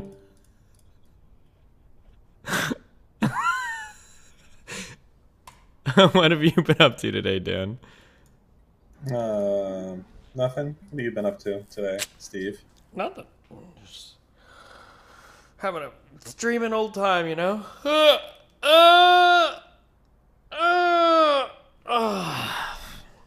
Miami Dan. How's the weather out there? It's awesome, actually. Been Yeah? fantastic lately. Oh, yeah. That's awesome, dude. That's based, Dan. You going to be enjoying this life soon, I take it? Has Melina gotten her visa yet? Oh, we got a thing today in the mail, or like a thing that said her thing has been shipped, her visa and passport. So she should have it either Saturday or Monday. All right, so Miami Steve's happening then, is what it sounds like, right? Hopefully, she should get that. She needs to get a COVID-19 test. She needs to book a flight to the U.S. I think the plan is that hopefully she's going to Miami, where I'll meet her, and then we'll find a place, and then we'll come to here, and then we'll move in a few weeks. Yeah. Hype. Cool. I think it'll be good. Lots of dinners together and whatnot, I'm sure. Mm-hmm. Are you sure, Dan? Mostly sure. How sure are you? Eastern streaming hours also going to be very good. Oh, yeah? Eastern. Oh, yeah. Eastern time. So why don't you tell us some of the drama that's going on lately? What's happened? You're getting yourself in trouble, I guess, again on Twitter. What'd you do this time? I saw that people on the subreddit were mad at you, and that's usually a bad sign. I don't actually think I can have this conversation because I feel like I'm gonna get banned.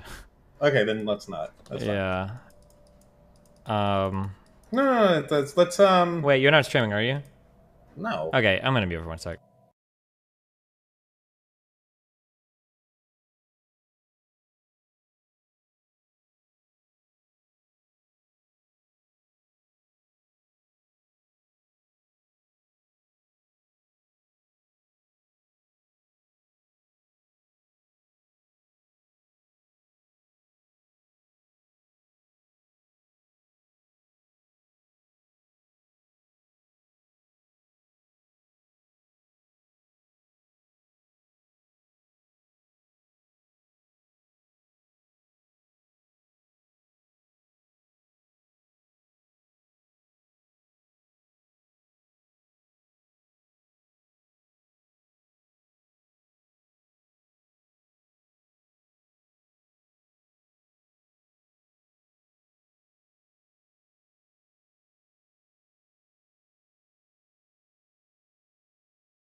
But okay, we're unmuted.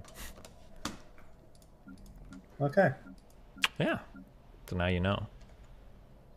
Now you got that backstory, Dan. It is what it is. You know what, Dan? It is what it is. That's all you can do. There's nothing you can do in situations like that. I mean, there is stuff you could. I mean, you didn't do those things, but you know, there were things that you could have done that you didn't do. But sure. Scientific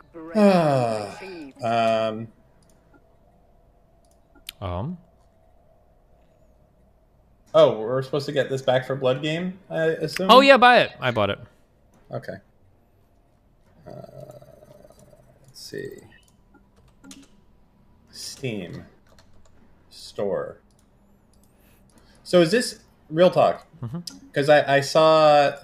This is weird, but I think I saw like a fast food social media handle talking shit about this game. Like a Wendy's account being like, Back for Blood is the fucking discount, or the Kmart Left 4 Dead. Was that what I saw or something? And I was like, oh, was this game no, KFC did it. Okay. Yeah, and I was like, So is this game good, or is it literally a discount Left 4 Dead? I've heard from chat that it's just like Left 4 Dead, but like way better and more involved. That's what I've heard. $60. Did you get the deluxe version? I always buy the deluxe everything. Wait, did you? There's like Back for Blood Deluxe, and $99.99 one, yeah. But I no, figured, you didn't. Yeah, because I make a living streaming games, so I figured I might as well give a little bit more back to the devs. Why not? Oh, fuck that! I'm going for the cheapest one. You got stay rich. That's how you do it. All right. What? It's not as good as Left 4 Dead. Wow, that's, thanks. For sure. Cool. Guess we're not playing then. Thank you for saving the chat from All me. right, We can just focus okay. on Stellaris. Okay. Don't All right, buy so it, okay? All right, I'm not buying it then. Yep. Good job. That was Rage Poke, by the way. If anyone was curious, who just came into Discord right now. Our ships have been made superior. Wait, but you should get it. Get it. We're playing Out it. of all the states with no income tax, he picks Florida. LUL. My PayPal account. Continue. Working. Our ships I agree to the terms. superior. Do you, Dan? Yeah. Think that's a good idea? Install content. do not create a desktop shortcut, and I agree to the end user license agreement. Oh, have you seen the new James Bond movie? Yes. No. Oh. I have not seen the new James Bond movie. I haven't seen Dune. I haven't seen any of this shit. I'm still waiting for it to come out in decent quality. I have seen that you've made use of my voice for donations. The bully mode. That's what they're using it for. I assume I'm going to get some cut of this revenue moving forward. But Oh, I'm yeah, not for holding- sure. Absolutely. Okay, gotcha.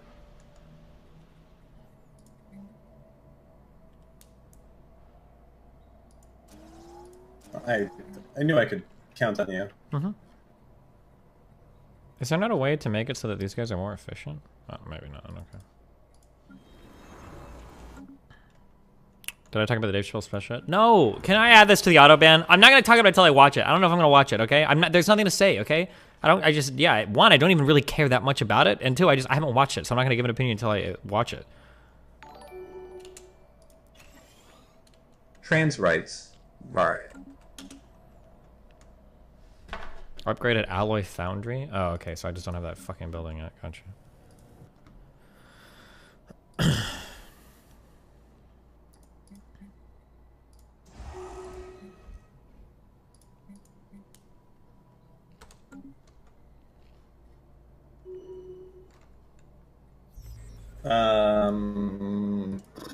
What else? Oh, you know what I bought? What? I bought a fake owl that's solar powered that has the head rotating. Wait, a fake owl? Yeah. Okay. And it scares away iguanas. Because iguanas are scared of owls? Yeah, apparently. Okay. So I'll let you know how it goes, I guess, moving forward.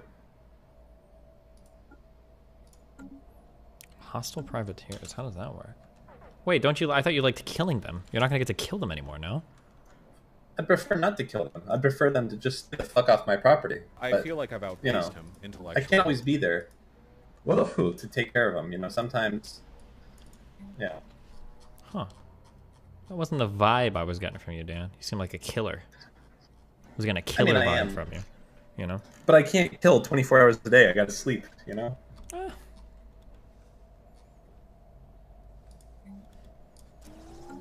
I guess.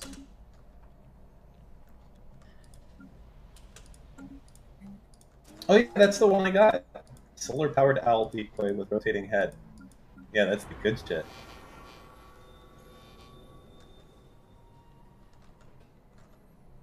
Is it, Dan? Is that the good shit? You're gonna have Dan. Am I lagging, or is everyone in chat fucking with me? lagging. I don't know why. I didn't want to say anything because A lot or a little bit? It's noticeable.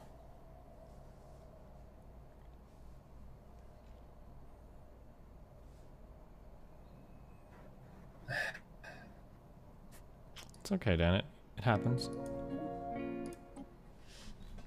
Region override. Well, this is getting sent to U.S. East. This is story all about how my life got Hello? flipped. Am I better now, or is it the same? It's, you know, Dan, you're beautiful. It doesn't really matter how And I laggy it would is. like You're to just take a a minute. beautiful voice. Okay? Just sit right there. I will tell you how I became the creepiest text-to-speech lab on there. Good one, Oh, buddy. I'm lagging in Dumb game too. fuck. Oh yeah. Oh yeah. I'm lagging. How is your internet laggy so much, Dan? It's not laggy so much. Something happened just right now to fuck with me. To like this last. I don't understand. I don't know what happened. Oh, maybe because I'm downloading Back for Blood. Oh, there it is.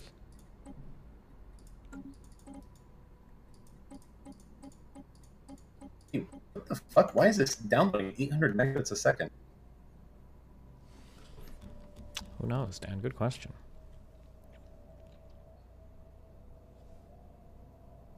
All right. Is it better now? Does it sound better now? Hello? Hello, Steven? Yeah, you're good. Am I lagging? You're good. You're good. Yeah? Okay, yeah, that's why. Steam was deciding to go up to like more internet than I even pay for. I don't know how that was doing that. It's fucked up, man. It's fucked up.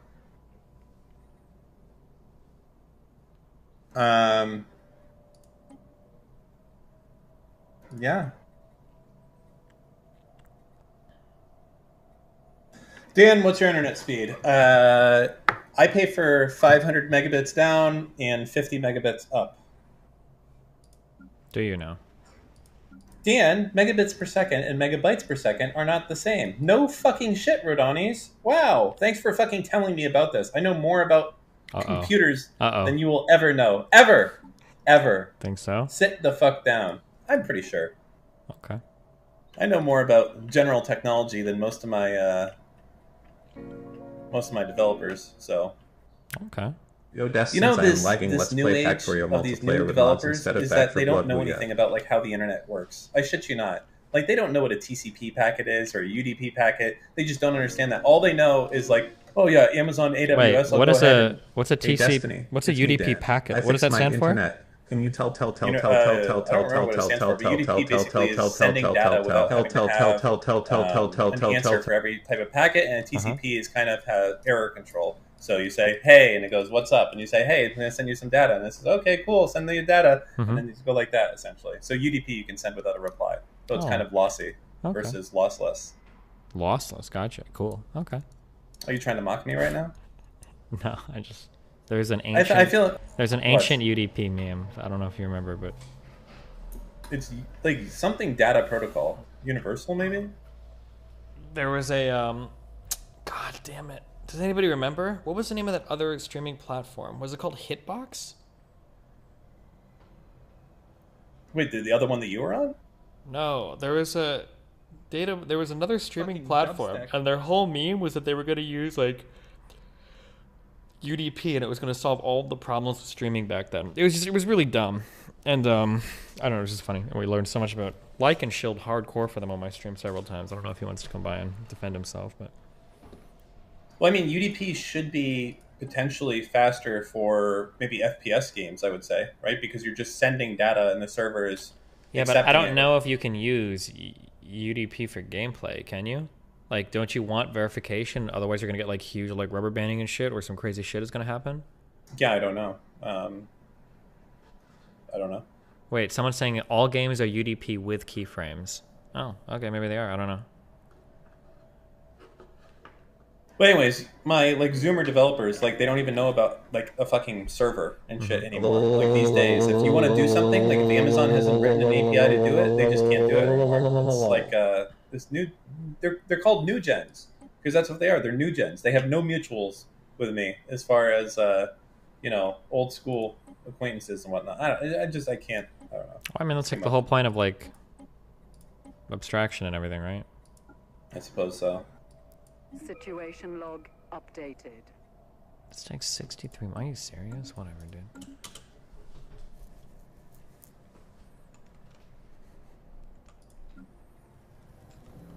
Maybe you should stop hiring children. Ooh, take them out, Dan. You know what you got to do. Well, the problem is all the Linux beards are they're worse because they're like, couldn't you do this? Like, I think there was a GitHub extension I saw. So if you just go ahead and get a USB drive and, you know, install that on there and boot into Linux, you should be good to go. I'm like, okay, thank you. Dude, you totally just wrecked them, Dan. Nice try. You know, I don't need the mocking from you as well, okay? Sorry, I didn't mean it. But you really did wreck them, Dan. I know. Oh, I watched a YouTube video, guys. We're trying destroyers now, okay? Fuck Corvettes. We're doing destroyers and cruisers. Oh. What? People who buy Corvettes are white trash. Why? Fuck. Everybody hates Corvettes so much, but they're so cool. Or at least they're nice. Yeah, this is what they say. You can take the guy out of the Midwest, but you can't take the Midwest out of the dude. It's not about the... It's not just that. It's a really good car for the price. Like, I don't know if anything is faster than a Corvette in that price range, is it?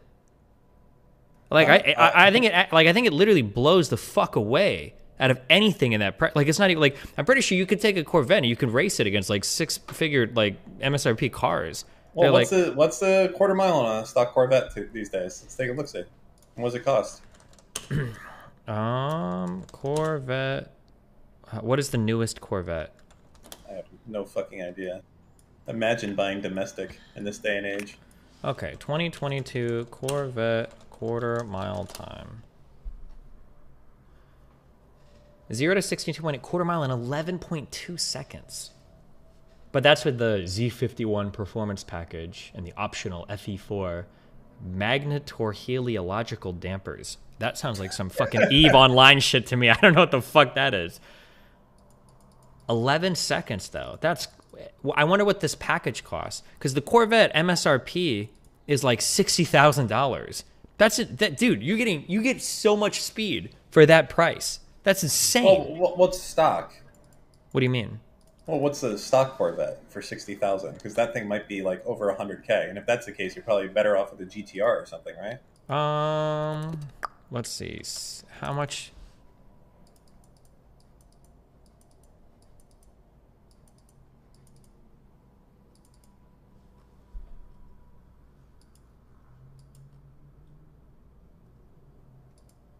I don't know where to find this shit at, okay?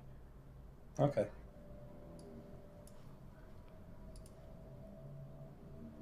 $2010. Why are you linking me that? I don't know why I got linked this. Okay. Dan is so objectively wrong on this. New It's Salsa is sad. saying that this package is only 5K. Dude, an 11-second quarter mile for $65,000? Show me something else that beats that. Show me something else. In terms of like speed in a straight line. I don't think there is anything even close to that. I don't know within like 15 or 20,000 of that price point, is there? Is there an $80,000 or $90,000 car that can go that fast? GTR? Don't GTRs start at like 100K? What is a GTR MSRP? I mean, GTRs might be a little bit cheaper. GTRs, it says, I'm just Googling, I'm looking at GTR starts, it says on Google, 113, right? I'm pretty sure R8s start at around there as well. Oh, no, I'm sorry, even more expensive, 148.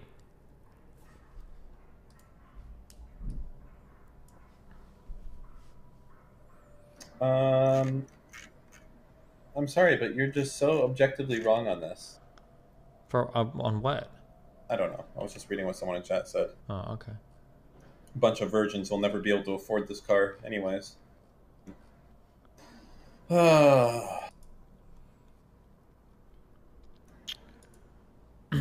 Tesla doesn't listen. We're stop. I sell cars for a living. Corvette is base. Anyone who says otherwise is a rich elitist asshole. Yeah, no, I know. I mean, obviously, there's like a reputation. If you are pulling up along a Corvette, it's probably going to be like a 55-year-old guy inside with his like 25-year-old quote unquote girlfriend. Why quote unquote? Because it's probably like some sugar. He's a sugar daddy to some girl that he's trying to relive his youth through or some shit. Oh, I see. Dodge Challenger Demon. Vet is probably the best track. Oh, I mean, Subi drivers have like the same reputation. I mean, every time, technically, when you get into like fast car world, like everybody has like a certain reputation, right? Like GTR drivers have like a reputation as like the more expensive fuckboy versions of like the Subi drivers, like the STI drivers and shit and everything, right? I really liked the older Mercedes 65 cars. Those things were so fucking cool. They had a CL65, the S65. These cars, even the 63s, were fucking crazy. I guess to like modern shit, it's not the same. But man, did you ever ride on one of these things? I have no idea. 60 whatever? No, I've never. 65. They're like twin turbo V12s and twin turbo V8s. I haven't rode a from lot Mercedes. Older stuff, no. Yeah, like the SL65 Black Edition. Oof, that's a sexy car. But right now, I've given up that life of fast cars. Why is that down? Because I've seen the light, how much money it costs. Just blowing it into this, and I'm going to kill myself. I can barely stay alive on my scooter. Oh, you meant like, okay. Yeah, like going fast.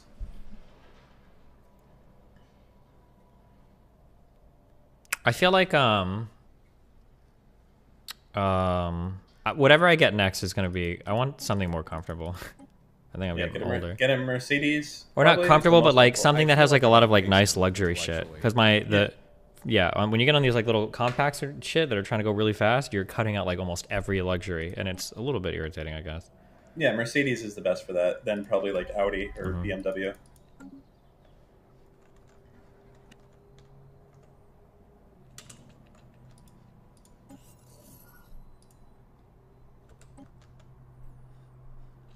get a Tesla. I'll never get a Tesla because the interiors and the QA is just so bad. I'm sorry, guys. I love you though. Well, you can drive my Tesla whenever you like. Thank you, Dan. I'll do that. No problem.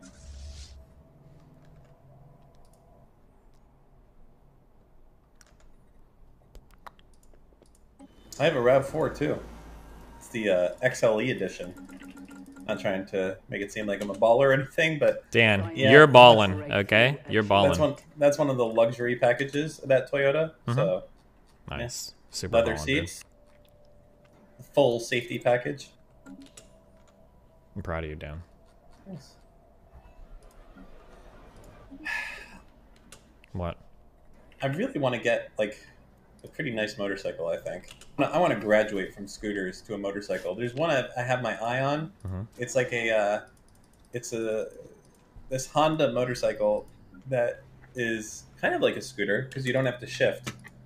And I like that. I know how to drive a motorcycle and shift and everything. I just don't like doing it. Yeah, So, for sure. and it looks like the Batman motorcycle. Wow. I think it's called the VM4 or NM4 or something like that.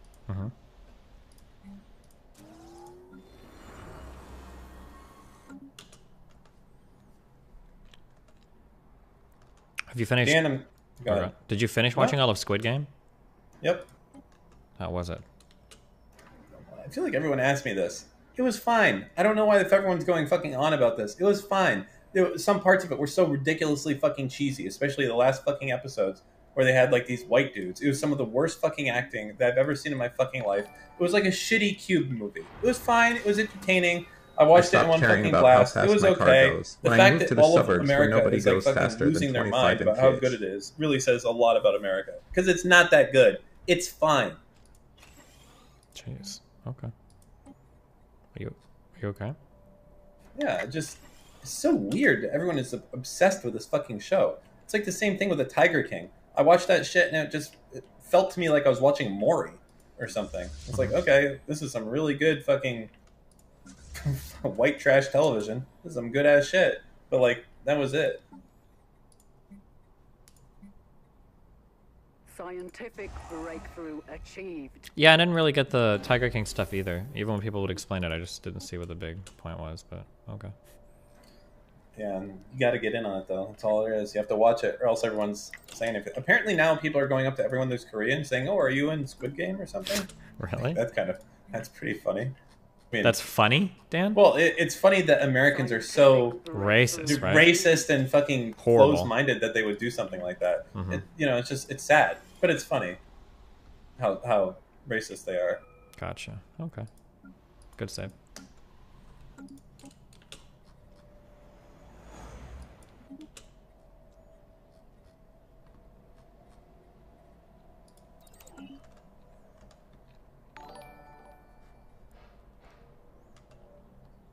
I literally, make so much noise going 35 miles per hour. I sometimes watch Tiger King and Squid Game on the scooter.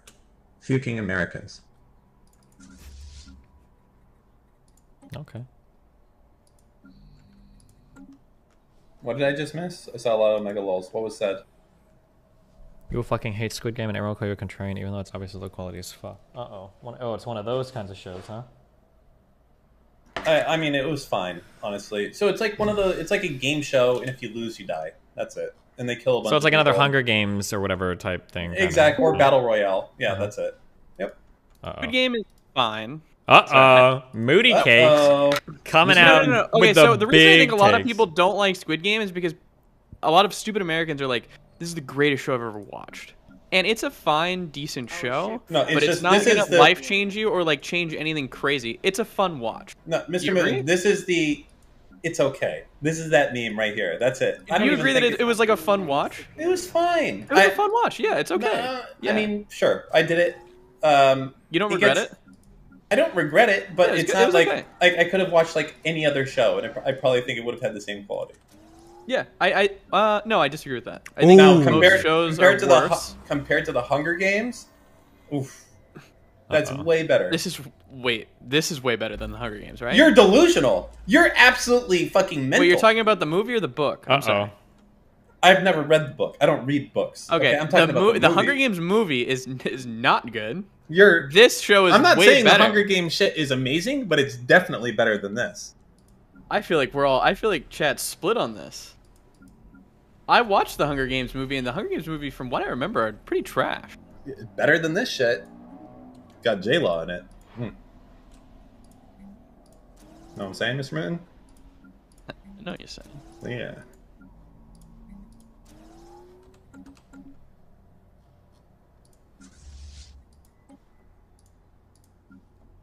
Our ships have been made superior. Why did my food shit get so fucked? I don't understand what just changed so much.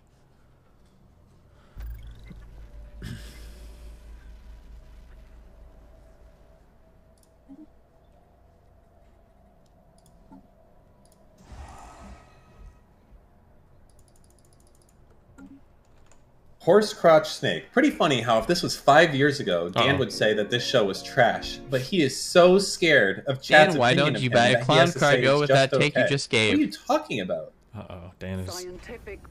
You're delusional. First off, okay, I do care about what chat says because I love them. But second off, most of chat probably fucking loves this. Like you, because you guys are all fucking normies, okay? So you are an idiot. And you've just been... exposed outplayed. by me. Yes, Yeah. exactly. Species adjusted. So sit the fuck down and never speak my name again. Horse crotch snake. I think a lot of people are too critical of the Squid Games movie because people in chat, or I guess on Twitter, are making it seem like it's the best movie ever. It's not a but I movie. think it was It's a oh, sorry, TV show. My bad. Yeah, TV TV series. show. But I think it was fine. It was a fun watch, and I would recommend it to people probably. Bro, I got the Tempest shit again. Are you guys sure this is supposed to be rare? Why do I always get this? Let's just say it's no Band of Brothers, Mr. Mountain. I'm just under cluster sprawl while managing my resources and chokes like a god. I'm like, chat, okay, I still don't covet patrol because pirates are the best. Free market, baby. Thank you. It's only rare if it's not you? I feel like I get this I've never gotten it. I get this every fucking time. I can't deal with a 41,000 strength fleet, dude. Will he just like go around for a bit and fuck off? I'm just gonna leave him. I'm just gonna ignore it. I don't care. Well, now my run is dead. I'm declaring war on this guy. Fuck you.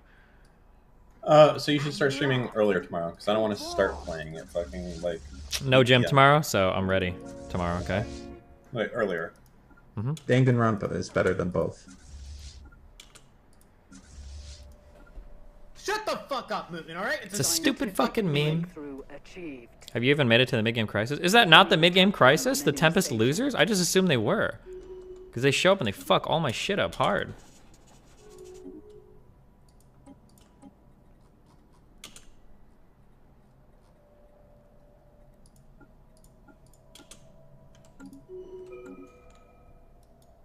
You can disable Elgate in your run if you can't beat him. Achieved. They are assaulting our spaceport.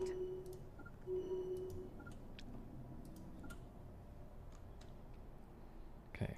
I'm not going to be caught off guard this time by this loser fleet moving in. I feel like I've outpaced him intellectually. The enemy is targeting one of our stations. Okay, he'll get bored down there. Yeah, let him do his dumb shit.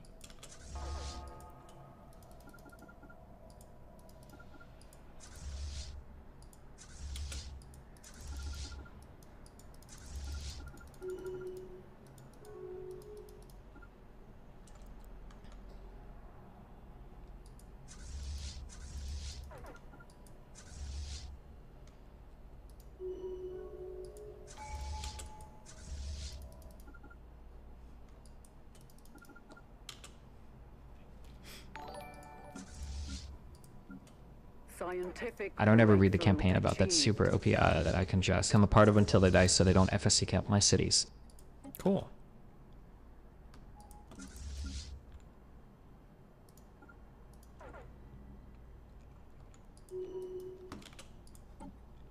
What do you think is another good Ascension thing to take? Wait, when did you wake up today? Morning. Oh, fuck. So you're sleeping soon? Relatively soon. Oh, prosperity is good. Well, not like super soon, but soon enough, you know? Can that new game, can that be played with 2 people, or IDK. do you need like a full team of 4? Okay. We have a 9k versus 6.4k. Time to see if our doctrine is any good. We should crush this guy. 21 corvettes. Can I kill small ships? My destroyers all have small guns and shit.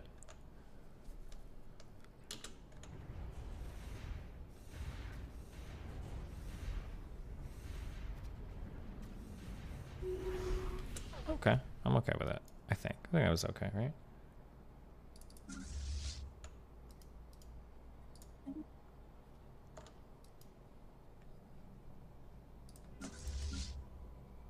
What is that? 7, 8k.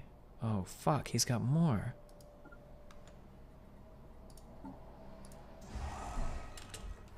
Okay, get the fuck out.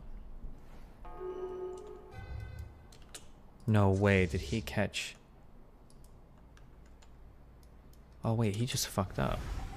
Scientific breakthrough achieved. That was one fleet. Oh, he's coming in one at a time. Oh wait, he might have ultra fucked himself. No, whoa. If he wants to fight one at a time, we'll do that. Our warriors are victorious. Okay.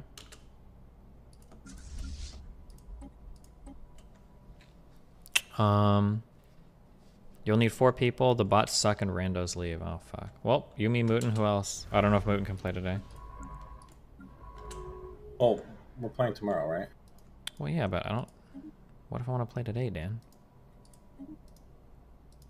Well, you can't play today. Thank you, Steven! Fuck you, Dan. Fuck you, Steve. How about that?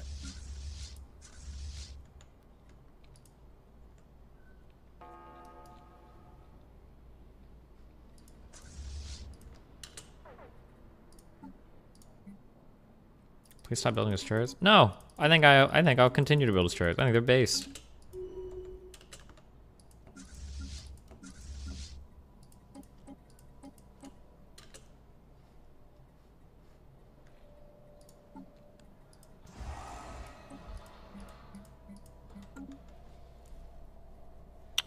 Do you ever think going really hyperbolic on takes makes you look like the far extreme of the subject conversation?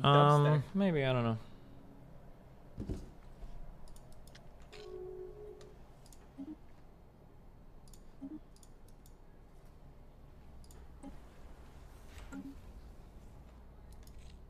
I guess it depends on the take. Tesla's QA is way down than 4 years ago because they'd only just started volume production. They've already built 500,000 cars this year. I think they still have a lot of problems like the trim not fitting and like stuff like that. Technologically, they're cool cars. I mean, if you like the technology or whatever, I think you should get it.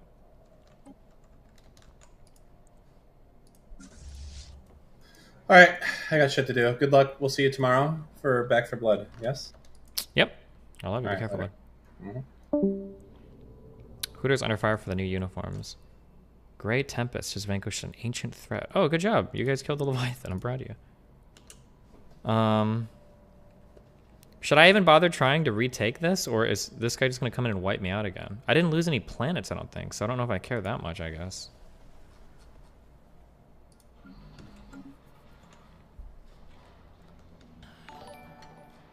That was a problem when they were just starting, but the panel gaps only happen early in production. Is that true? Don't let the trigger do planted cap. I don't play with garbage, GJs, base turrets, Ella, Pay me more L. If you can get the L-Gate system, it's amazing. Yeah, that's just like, it's a lot to have when you're a little nub, okay? If I can win my little war and capture out to this point here, then I'll focus on doing that next, okay? I think that's what I'll do. Because I think I just unlocked battle cruisers. What do the Tempest fleets normally have also? Are they bigger ships? Have been made superior. You're a fucking statistician! He makes another 40k fleet every 6 months if you don't blow up the bases. Yeah, but the bases are like pretty strong too.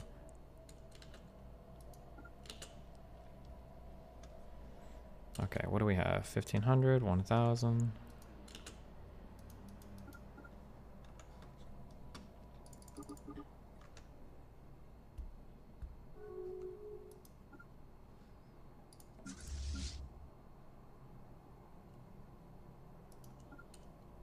Okay, good to know. Debris analyzed.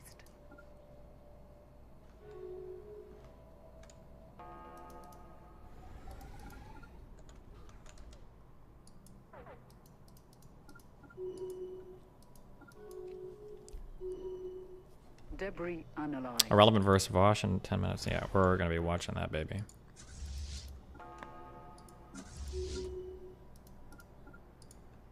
Scientific breakthrough achieved. I feel like I've outpaced him intellectually.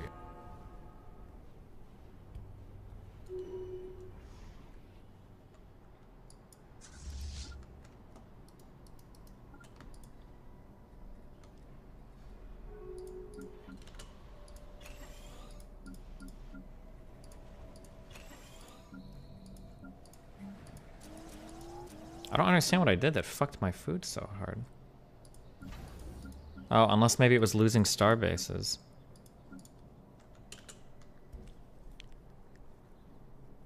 What are they going to debate about? I'm not sure. Just supposedly it's happening. All the kids are gathering around in the schoolyard to go and watch.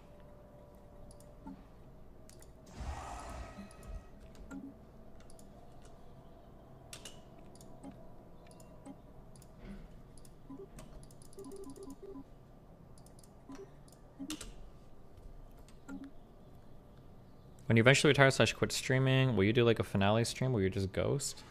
Who knows? We'll probably do some kind of finale.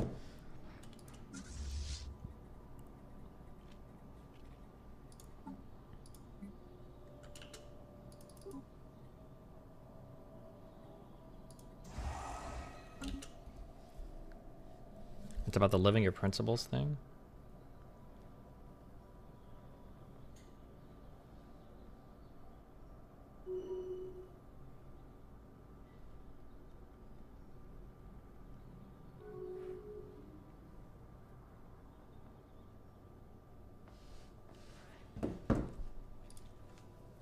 How much would you stream if you had $100 million right now? Probably the same amount. I like streaming, it's fun for me.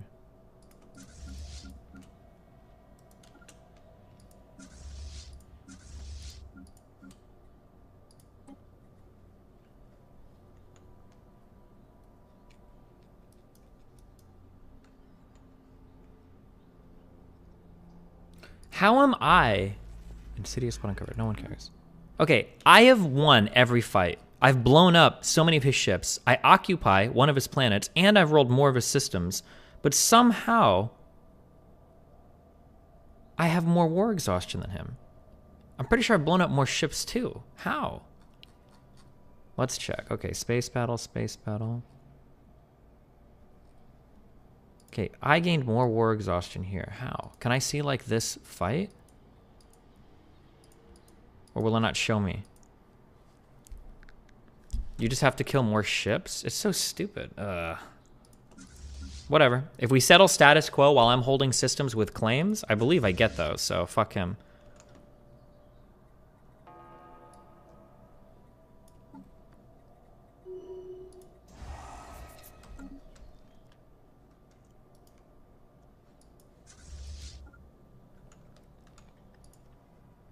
Scientific breakthrough achieved.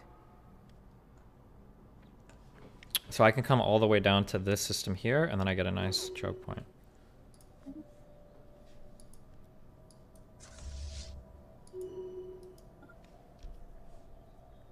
Are you occupying his planets? That hurts war exhaustion the most. I've only got one planet claimed, but yes, I currently have it occupied. Right here, this one. Armies. Occupation. Yes.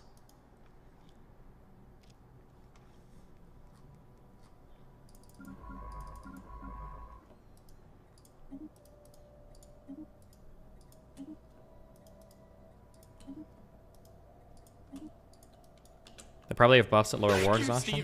I don't know. What's your go-to drink at a bar? I don't know. I don't know anything. Oh my god, did I just not pay attention and get my fleet fucked? Yep.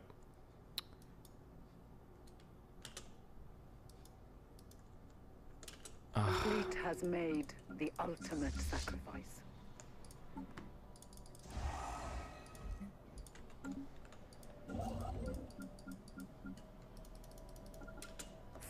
Because I'm putting 100%. If you go to the war page on the left, it shows you the 4 categories from your war exhaustion. On the right, it shows the enemies.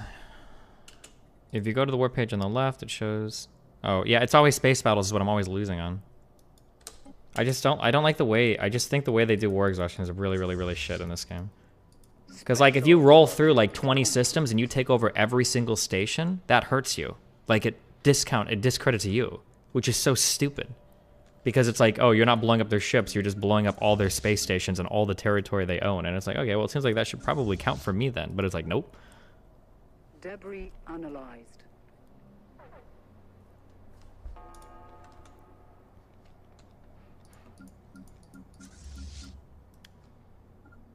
When do these guys come back? 23. Oh, not for 3 or 4 years. Scientific breakthrough achieved.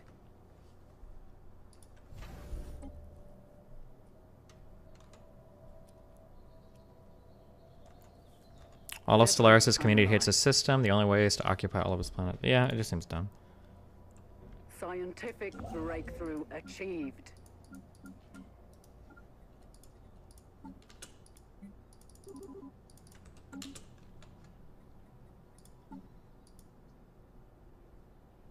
Why is the reinforce no shipyard available to build fleet? What, does this not work? Shipyard queue is empty? Is it because we're too far away to build the ships? Wait, I am super confused. So reinforce, no shipyard available to build this fleet. Home base is Sol Station. Sol Station shipyard is empty. What's happening? Oh, it's because this fleet is in missing in action, so it's not going to build anything? Because it's like on an undefined area or whatever? Or undefined area, maybe? Delicious, yummy alcohol. An old-fashioned. Don't mind if I do. Glug, glug, glug. Down the hatch. Great. Back to cleaning up all this kitty litter. Good one, Dan.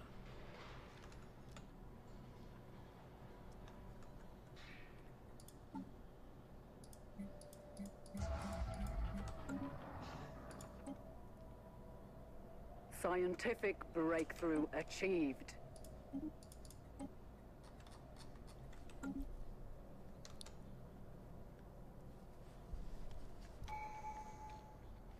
Is Irrelevant going to have his stream up, or is it just going to be on Vosh's stream?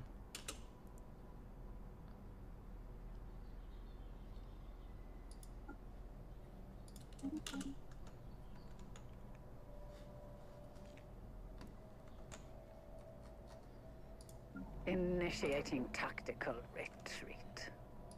Scientific breakthrough achieved.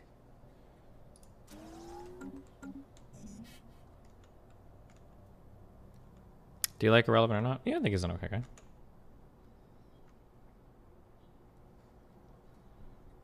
Scientific breakthrough achieved.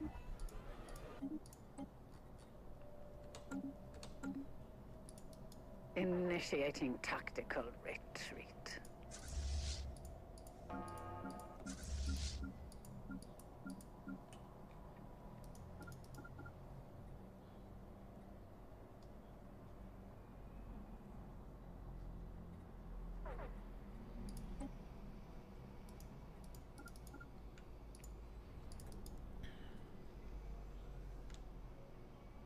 I wonder if this fleet's taken any hits at all. Scientific Oh, I shouldn't have even sent these over there. That was stupid.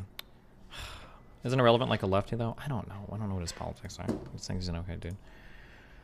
Our enemies hurl themselves at one of our planets. The enemy dares to occupy one of our planets. I mean, it's not technically our planet, but okay. Scientific breakthrough achieved. Will you be visiting Yosemite before you leave California? No, I don't give a fuck about that park shit. Miss me with that shit, fam.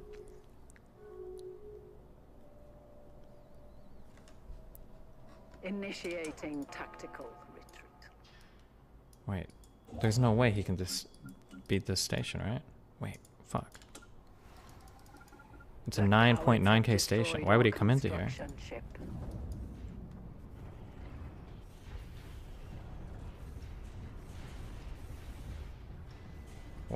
Okay.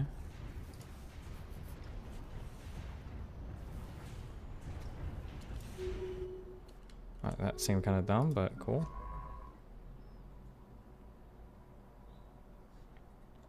Catch the Dota 2 International last night? I absolutely did not give a fuck about esports. Good one, though.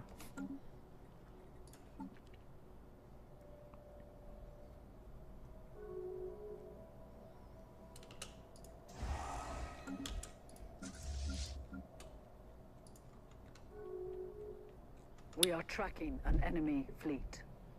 Second wave from the Uranus has been detected. On a direct course towards some system. Okay, cool. Oh, that's a 10k size fleet. Oh boy. Is this fully repaired?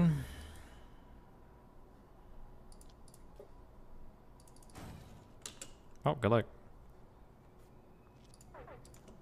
Incoming transmission.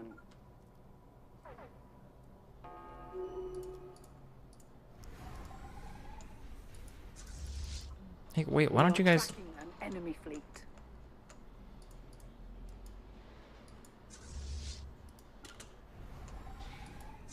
Are these guys actually fighting that fleet? I can't tell. I think they are. Or are they like getting stuck in a meme circle? What is happening?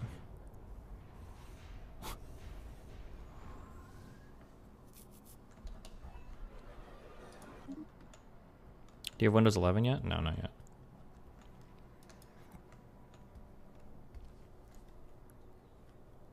Oh, those were soldiers. That was my military transport. Oh, just kidding. Oh, that would explain it.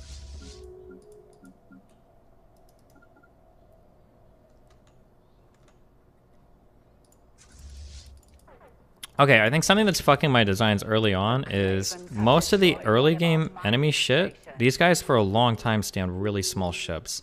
I don't think medium guns are good against destroyers and corvettes, right? I think it's like Eve logic. Like you don't use the higher class gun against like the smaller class ships because I think you get fucking absolutely wiped. So I think we're gonna focus more. My name is Ebony Darkness, Dementia Ravenway, and I have long ebony black hair. That's how I got my name, with purple streaks and red lipstick. On like destroyers and shit, I think is a better idea.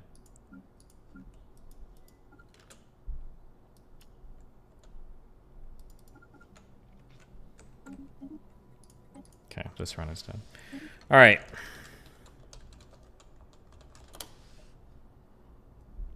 Oh, he's not streaming on his channel. Why?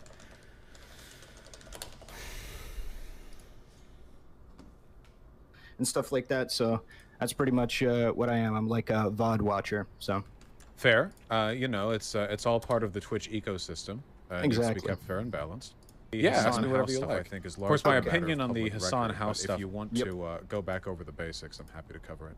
Right. So, I just kind of wanted greater clarification on some of these ideas because I think Destiny there's is a beta streamer. There's a lot of missing each other's Just points kidding. when it comes I to love this you, stuff. chat. So like, I think there's a lot of people that might think that some people's opinion who might be advocating that we do more with the resources we have are saying like socialism is win no house or socialism is win poor. Like, and I don't really, I feel like this is kind of we're missing each other. Well, yeah. Okay. So I at least want to come from a position of like, I think that we could be doing more when we have an excess of resources. And I think we ought to be doing more in order to further political causes, in order to bettering, you know, our community and stuff like that. And to my knowledge, you are of the position that this is more of a, for, you know, all the dank memes that might get posted, a subarogatory position more than anything. Like, it would be nice for us to do this, but we have no moral obligation to go out of our way to do, like, a lot of, like, let's say funding of canvassing or what have you if we're a political streamer or what have you and we have excess resources, correct? Or yeah. Well, I think it's good if we do it, of course. It seems odd to me, the idea, whether we're talking about ideology or access, to reshift our moral framework for what a person should be expected to do, not just like in accordance with what they could do, but also like how we treat that conversationally. Or to put it another way, you know, if a person is a, I guess we have to use this as an example, but if a person like makes their living advocating for socialist shit on social media, you know, and keeps doing it over and over, and gets really successful doing it, makes a lot more money, at what point do they switch from being a positive representation for the movement because of what they're advocating for to being a negative one because they spend too much of their money on houses or whatever? I think there's a really ambiguous gradient there, and the best thing that we can really do is we can just encourage people to do as much as possible with the resources they have. But that's not really what the discourse is about, right? It's about moral condemnation, which is where I think my main issue comes out.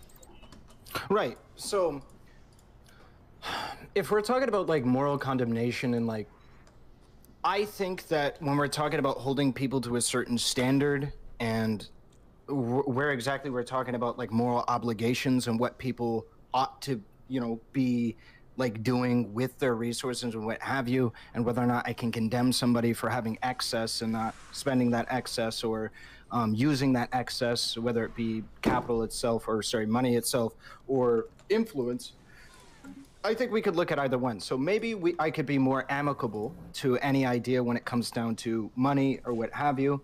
And we could start from a position of influence and then work our way to money and see how we get there. So when I'm looking at things... Do you mind if I try something a little different with this conversation? Go for it. So the central concern here is about hypocrisy, right?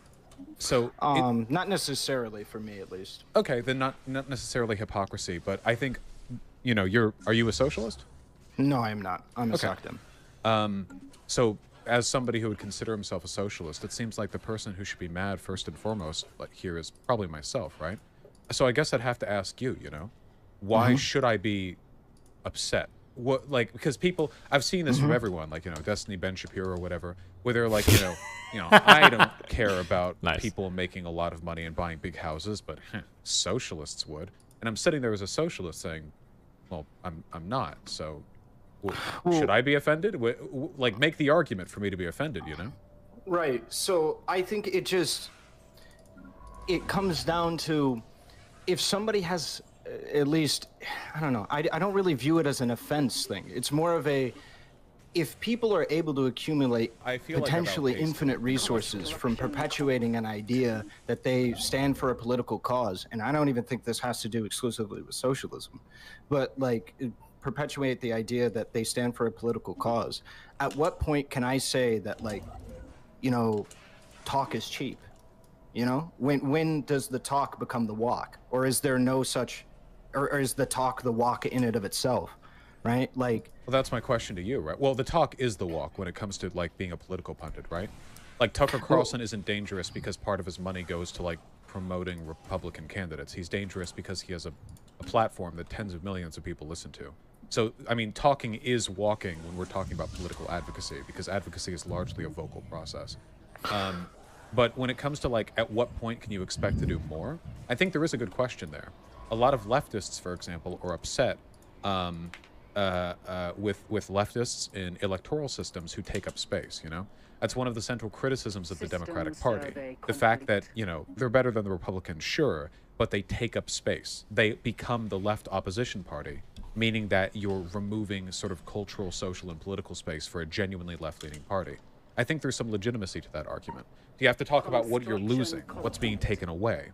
And in the case of Hassan, we aren't really losing anything. There's not a, what would you call it? A much of a cost-to-benefit analysis. The larger he gets, the more he speaks, the more people listen to him, the happier I get. It's very nice to see that the largest streamer who talks politics in the Western world is a socialist, even if I hate him and want to be larger than him. So, sure. Right. So that's my perspective when I look at this stuff. Now, I do, by the way, I do think that Hassan should be doing more with this. I think that at his size, he could be doing unfathomable good with fundraising and stuff like that, you know?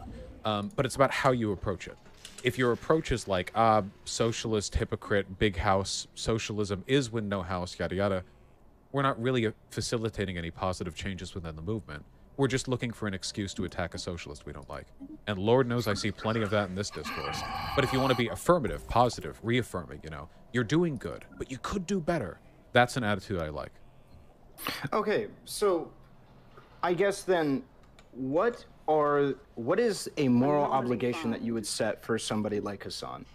Like, is there any moral obligations that he has to hold up to at all? System survey complete. I mean, I guess I'd like it if he didn't murder or rape people. How fundamentally do you want me to That's start the... Right. So, like, I guess as a political pundit of socialism, or I guess we can do with left, of being on the left at all.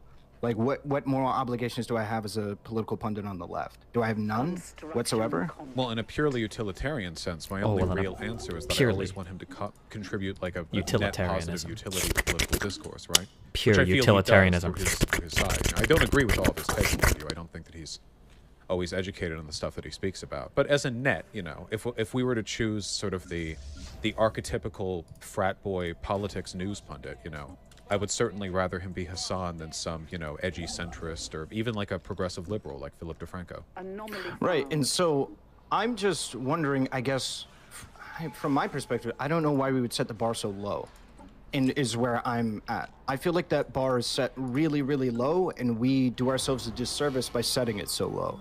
We can, I feel like asking for very simple So irrelevant things is like pro rape and murder. once That's what a I'm year hearing. Doing a fundraiser that But you I don't do even ask for have that. to. Sure, but as like a moral obligation. What do you do if he doesn't meet that obligation? I would say that you ought do that, and that it is bad for you to not do it. Well, sure, but I mean that's utilitarianism 101, right? Like, do good things, don't Stop do bad using things. philosophy But what should we do, terms. like, socially? That's What not should the utilitarian. That's social every moral consequences system. be Don't to do not bad things, do good So things. you That's would what say good that it means. is a This is bad literally thing to do? circular.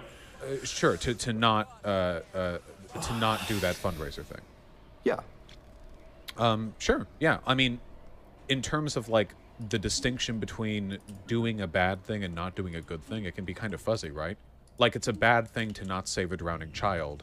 Sure. And it's a good thing to do it. So the absence of a good action sometimes can be considered in and of itself a bad action. Right. And so, yeah, allow me to be a little bit more specific when I'm using the word morally, a moral obligation, right? So like I'm using what I've at least picked up as your kind of position on a moral obligation versus a supererogatory thing, right? Supererogatory being like you're going out of your way, you're doing something good that like you have no obligation to do, nobody was expecting it of you. Fuck but you whoever did taught it, Vosh that word. congratulations, Oh my thumbs up, god. right?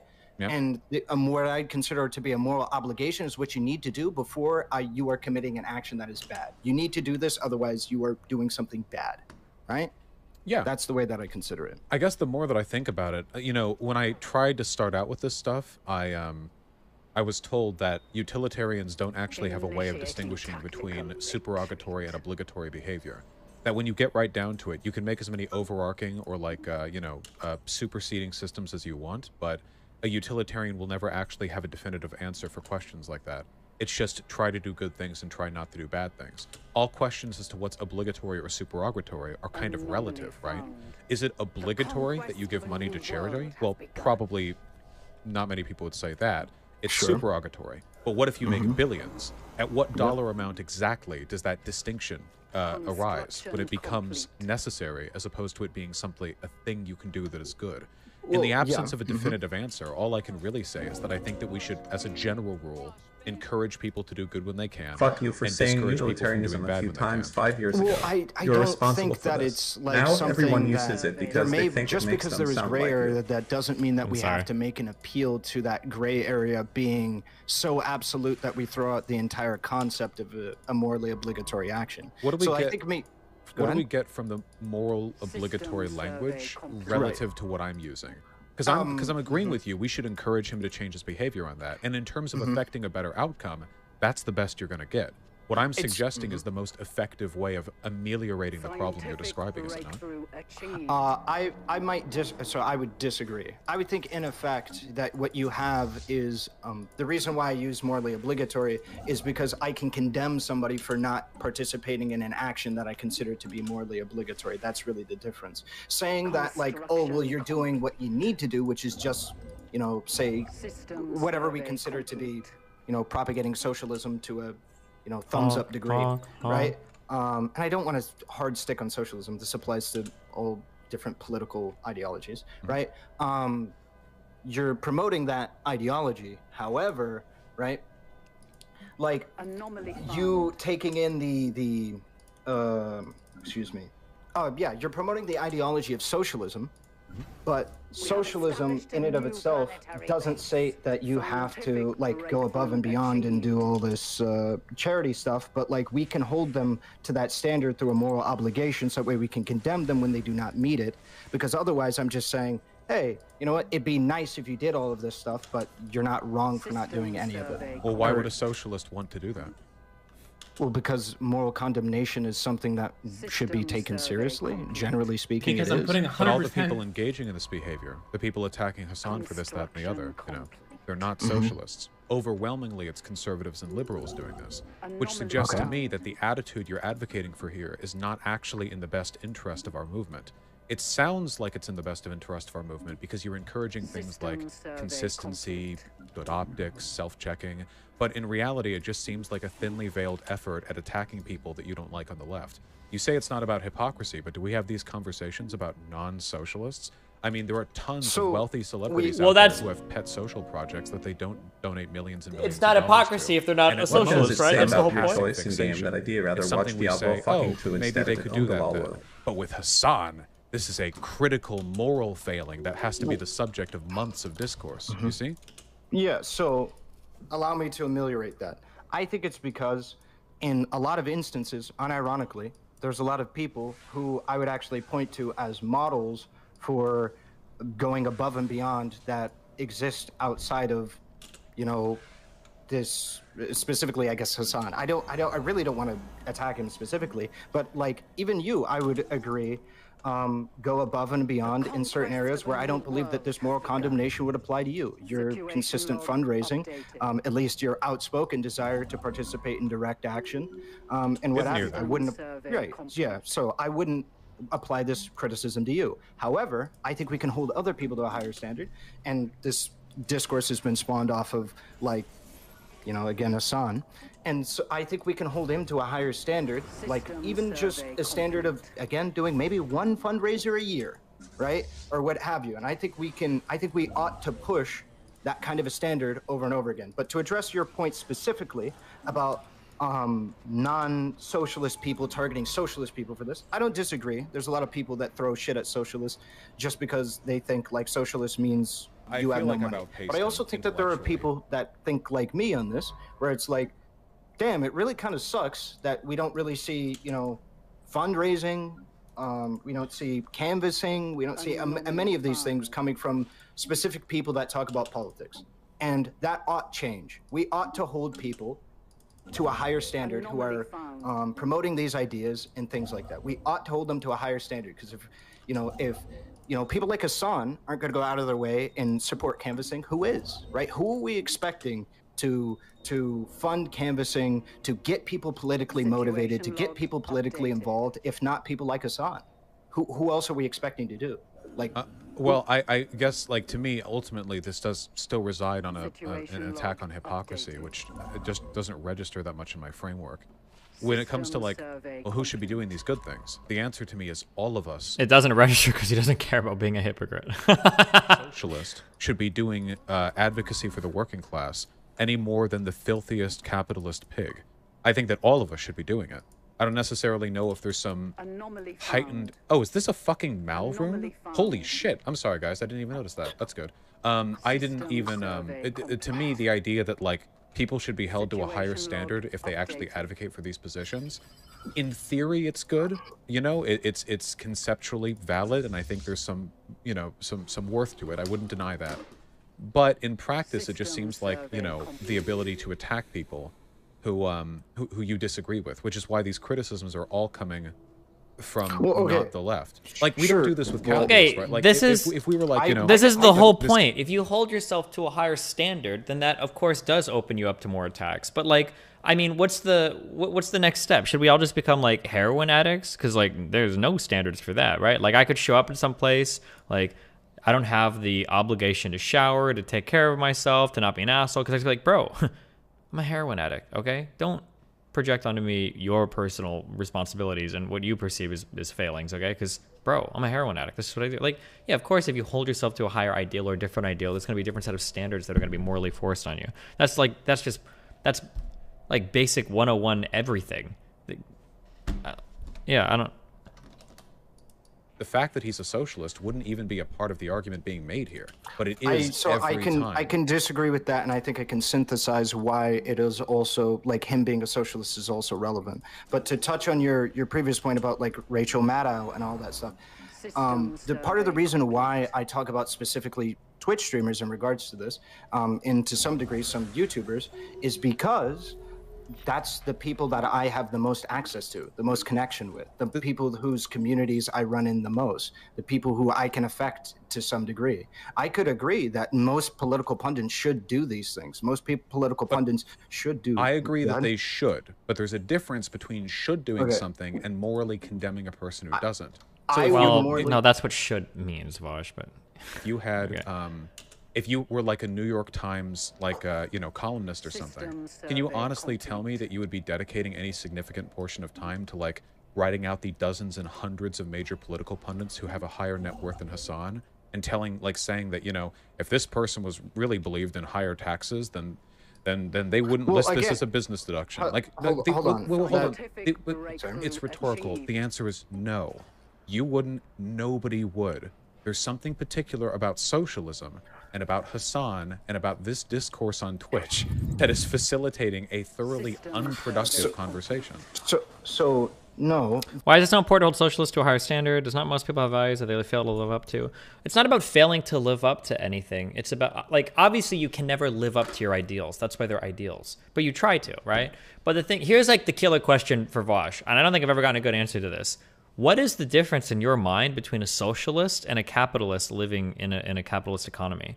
Because in my mind, the socialist would be somebody that would act more in accordance with socialist principles. So maybe they would try to reduce the amount of exploitation, be a more fair, like boss, maybe give some control of his business, right? He would do these types of things. It would make sense. But in Vosh's world, there's absolutely no difference between a socialist and a capitalist because both of them have to be a slave to the system. Like so like, what is the difference? If there's no difference, well then who the fuck cares if you're a socialist or a capitalist? Or trying to that's like the definition of grifting. With other capitalist streamers, and this is something that wildly amazes me in regards to paying editors and what have you. The fact that it took so long to get a rev share model from Hassan in a similar capacity that Destiny's had for years. Why not criticize him for that? I think that's a perfectly salient thing too. And I think that these are salient criticisms myself. The fact that it's very salient. I still don't. It could be so much more salient if you would ameliorate. I see no reason why they wouldn't be, right? Your dissatisfaction with my in comparison to like inadequacies, Co-Carnage, right? Who, to my knowledge, stopped taking donations and now has his donation link route directly to his mod team. Well, like, why is... So what you're describing right now has nothing to do with socialism. It has to do with... I disagree. No, I fully agree. Socialism is about a broader social model which reorients the relationship between the workers and the means of production. Modding is considered volunteer work in pretty much every online community. To pay your mods is a wonderful thing. However, don't you think this comes off as a little bit toothless and spite-oriented? Where it's like... well, here's another person who pays their mods. Hassan doesn't. How can you say to me this isn't about hypocrisy when you're very clearly targeting Hassan? Like, wait, hold on. The essential argument here is Hassan is pro-worker, so we should make a ruckus about it anytime Hassan isn't the most pro-worker person in his field. Anytime anybody else does anything more kind, it's a mark against him. So it's not. All right? What it is I think people should be paid if... So the reason why I believe that it is against what I consider to be what socialism stands for is I believe a core tenet of socialism is paying people for labor that they provide for you. What about mutual aid and volunteer work? Hassan doesn't do any of that either. Mutual aid and volunteer work has to do with like community organizing of a democratic origin, no? Like towards democratic means, no? Like establishing... Mutual aid? I mean, it can be just as simple as volunteer work. Volunteer work for like feeding homeless. I don't think like volunteer work feeding homeless is equivalent to like volunteering to be on Hassan's mod team. Don't you think that socialists should be paying people who give their time towards bettering the community with mutual aid? I mean, if they, sure, why not? Sure, I agree. We should all be doing these nice things. Why should I be angry if a person doesn't? Well, I'm trying to make the argument specifically about paying people that do labor for you when I was talking about the mod team, right? So people who do labor for you, is it not like, I don't think I'm obtuse for saying that like a really big part of socialism is paying people that do labor for you if you profit off of that labor, correct? I mean, it's really more How do you about feel about control Tesla means of HQ production, leaving but yes, California ideally for the Texas? abolition of A lot of surplus, conservatives are surplus chalking value this up would as be a proof that component red of that. states I mean, have better that's policies. yeah. I feel like that's. I don't feel like that's Remember, much it's of the a cost of stretch, living thing. right? Is like that. I don't feel like I'm doing socialism is win no house. I have to right? caution because capitalism is all about like unrestricted free enterprise and market competition. But I wouldn't get angry at a capitalist anytime they donated something or anytime they bought a something from a subsidized industry or whatever. If your willingness to impugn people for hypocrisy is as ubiquitous as you do a thing which in some context doesn't align with the reality of the perfect society you want to live in, then we would all be fucked. But Hassan is the only one who gets attacked. Hold on, but because we don't do that because there's a lot of people that don't have the means to be able to avoid that. That's the key problem. Buying from subsidized industries? I think that's totally I don't know. I don't have the. Oh no! Shut up, buy Vosh. from Walmart. What do you mean? I have to buy. Everybody shirts can from afford Walmart. I have to Whole buy, Foods. Like all of my goods from Walmart. I don't have the money to not do that. Hassan does. Hassan has the money to pay his mods. You know, I do have the money to pay like my editors and stuff like that. So do you have any it. spare money whatsoever? Yeah, I do. Oh.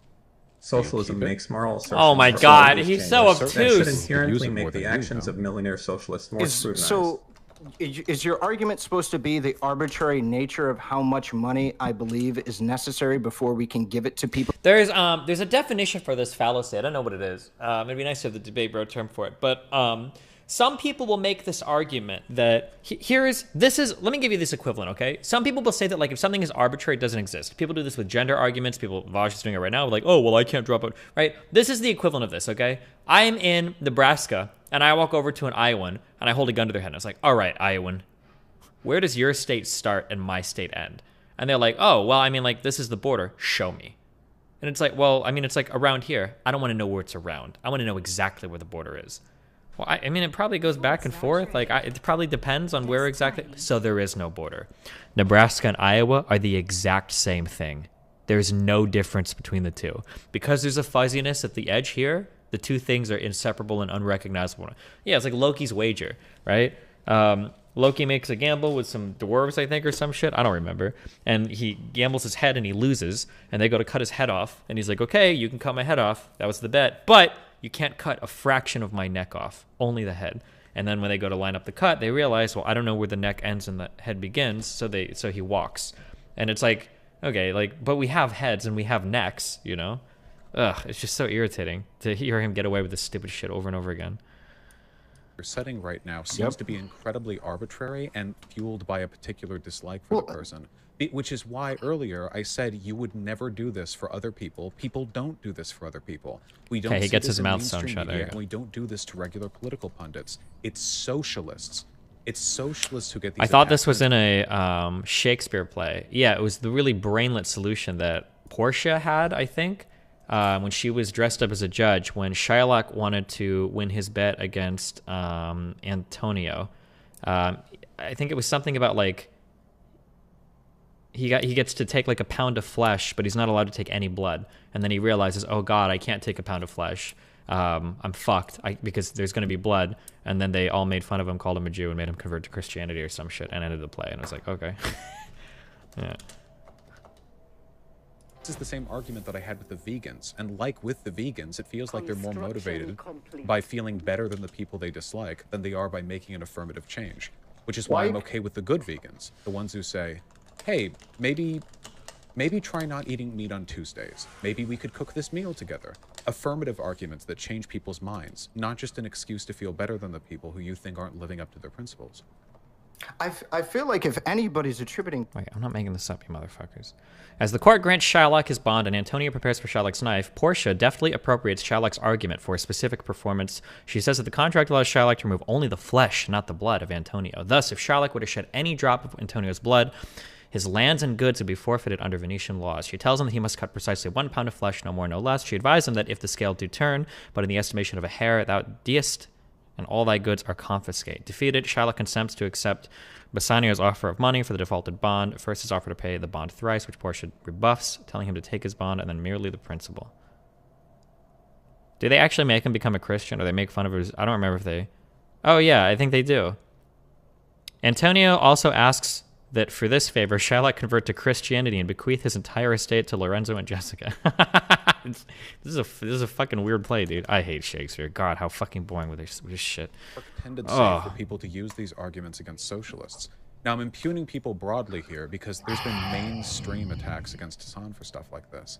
But you are, I think, participating. When did you learn about this? We did Merchant of Venice, I think, my freshman year of high school. There's a reason why we're or not sophomore, having this maybe. conversation about some random capitalist YouTuber who hasn't spent enough money donating to, like, centrist Democrat causes, you know? We don't go up to, like, random giant centrists online and go, like, why haven't you, you know, donated to Joe Manchin or whatever? This is very specifically a thing that people do to socialists. I hate that he gets away with this so many times. I know he's too scared to talk to me because his arguments are such dog shit. Like, bro, people hold different people to different standards. No shit. There's a reason why we make fun of Republicans that get caught being gay. It's not because we hate gay people, and it's not because we would hold like other people like to account for being gay, or it's not like we were like, it's because Republicans that are specifically anti-homosexual or anti-gay in their agenda that get caught being gay, that's like a pretty hypocritical, funny thing, right? His whole argument here is just like so ridiculously stupid, and it's like, God, fuck, but nobody ever like calls him out on it. It drives me crazy. Like, well, why don't we call on centrists for their hypocrisy for not donating? Well, because centrists aren't literally trying to reorient our entire economic system while simultaneously condemning every single capitalist for furthering the system, right? Like, under your paradigm, Jeff Bezos could literally say, well, I'm a socialist, guys, but what can I do? I'm just thriving under capitalism, right? Like, it doesn't make sense to say this. It's so stupid. Socialists. That would be something I'd be interested in knowing. It's not just you, friend. It's like everyone.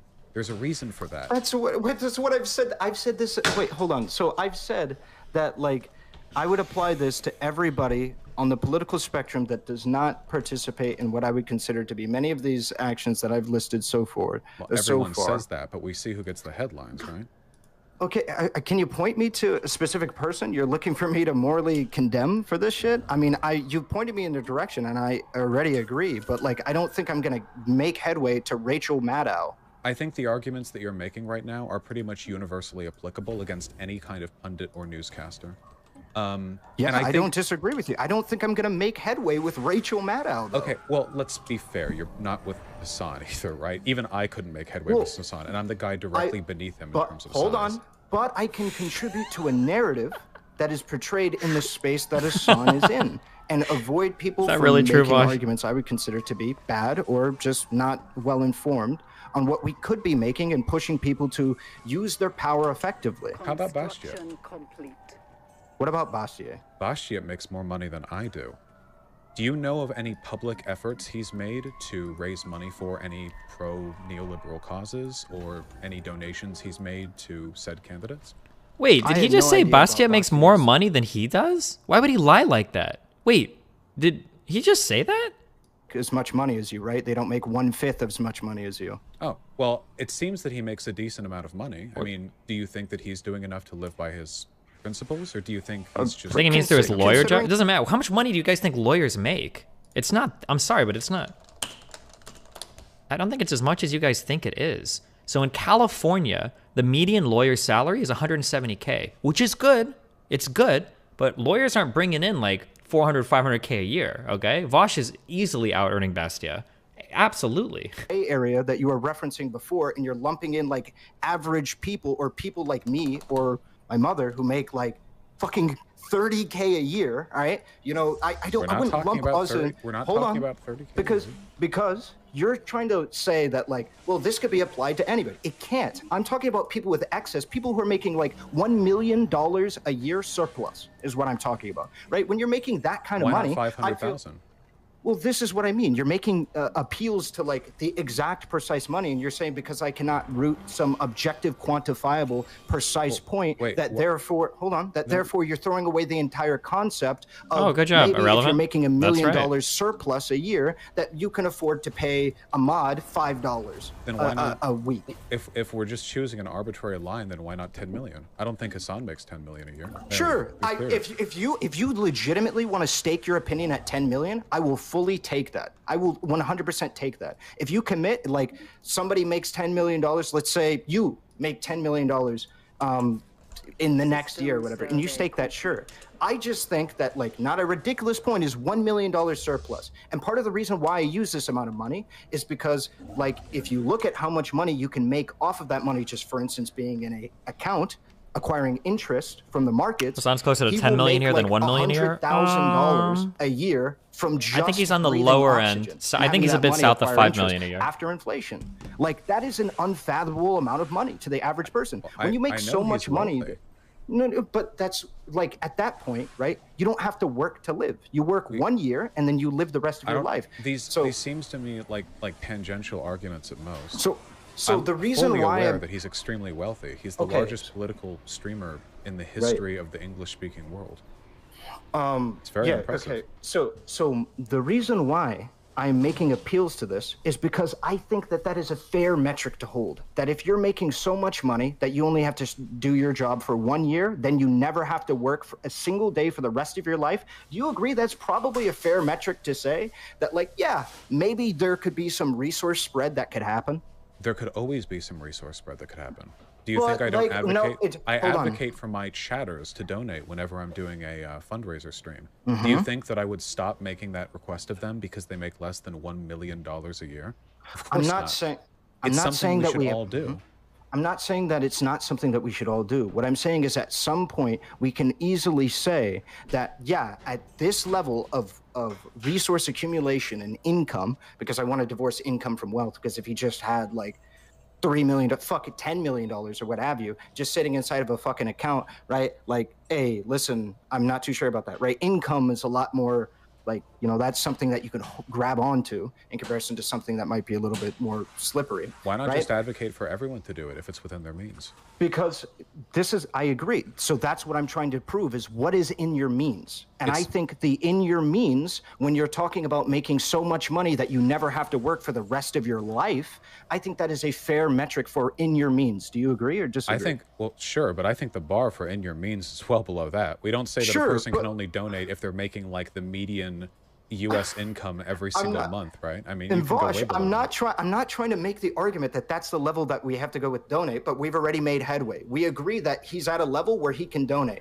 My point, but I never disagreed with that, though. Okay, but my point off of that is that if we agree that there is a level of access that, like, he can donate or what have you, that is quite far away from, like, in any way, shape, or form hurting him if he were to donate, then, like, why wouldn't we advocate that somebody who believes in these ideas, believes in the mutual aid, mobilization of a viewer base or what have you, actually do these things like fundraise? Well, no, advocate for it in a way that we can talk about, like, moral obligation. Like, why is it that you're asking me to commit? You're asking me to commit to a position that I don't think my ethical foundation has a way of accurately describing. You have engaged in an unfathomable degree of arbitrariety over the course of this conversation. We both know, and just to be clear how, like, hemming we are on this, okay? We both know that the standards you're applying right now are applicable to virtually every large political pundit, okay? The very few of them go off to live in, like, some 2-bedroom house while spending their money on social causes. Or even anything close to that, you know? I'm not advocating for that. So, I know. Well, you should be. Because the criticism that I have is that this isn't actually about improving the world or about sort of enabling a better standard for political discourse. It's actually about finding a tangential way of accusing socialists of hypocrisy, which has been the sort of primary attack against them for a long time. Wait, hold on. Wait, please. You can't be upset with me for saying that because it does not escape me. I'm sure that if you were to spend even 5 minutes looking around, you could find plenty of capitalist YouTubers and Twitch streamers who fit easily within the monetary bounds you were describing, who do not publicly donate to the political causes they claim to support. But it's always Hassan. And, by the way, me.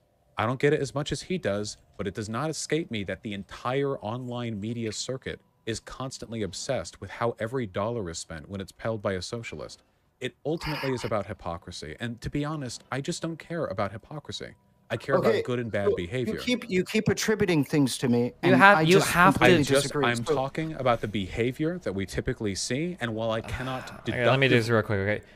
hypocrisy. Okay, there's two types of hypocrisy that you're looking at. Okay, there's two types of hypocrisy. One, hypocrisy of ideals is like not good. You can't have that because it means that your system is inconsistent, which means that it's absurd, right? We have to have like a consistent set of ideals by which we strive for. Okay, now hypocritical behavior, right? Nobody's perfect, okay? And sometimes we don't live up to our ideals, okay? Because everybody's like this. 100%. That's why they're ideals. We don't always live up to them, okay?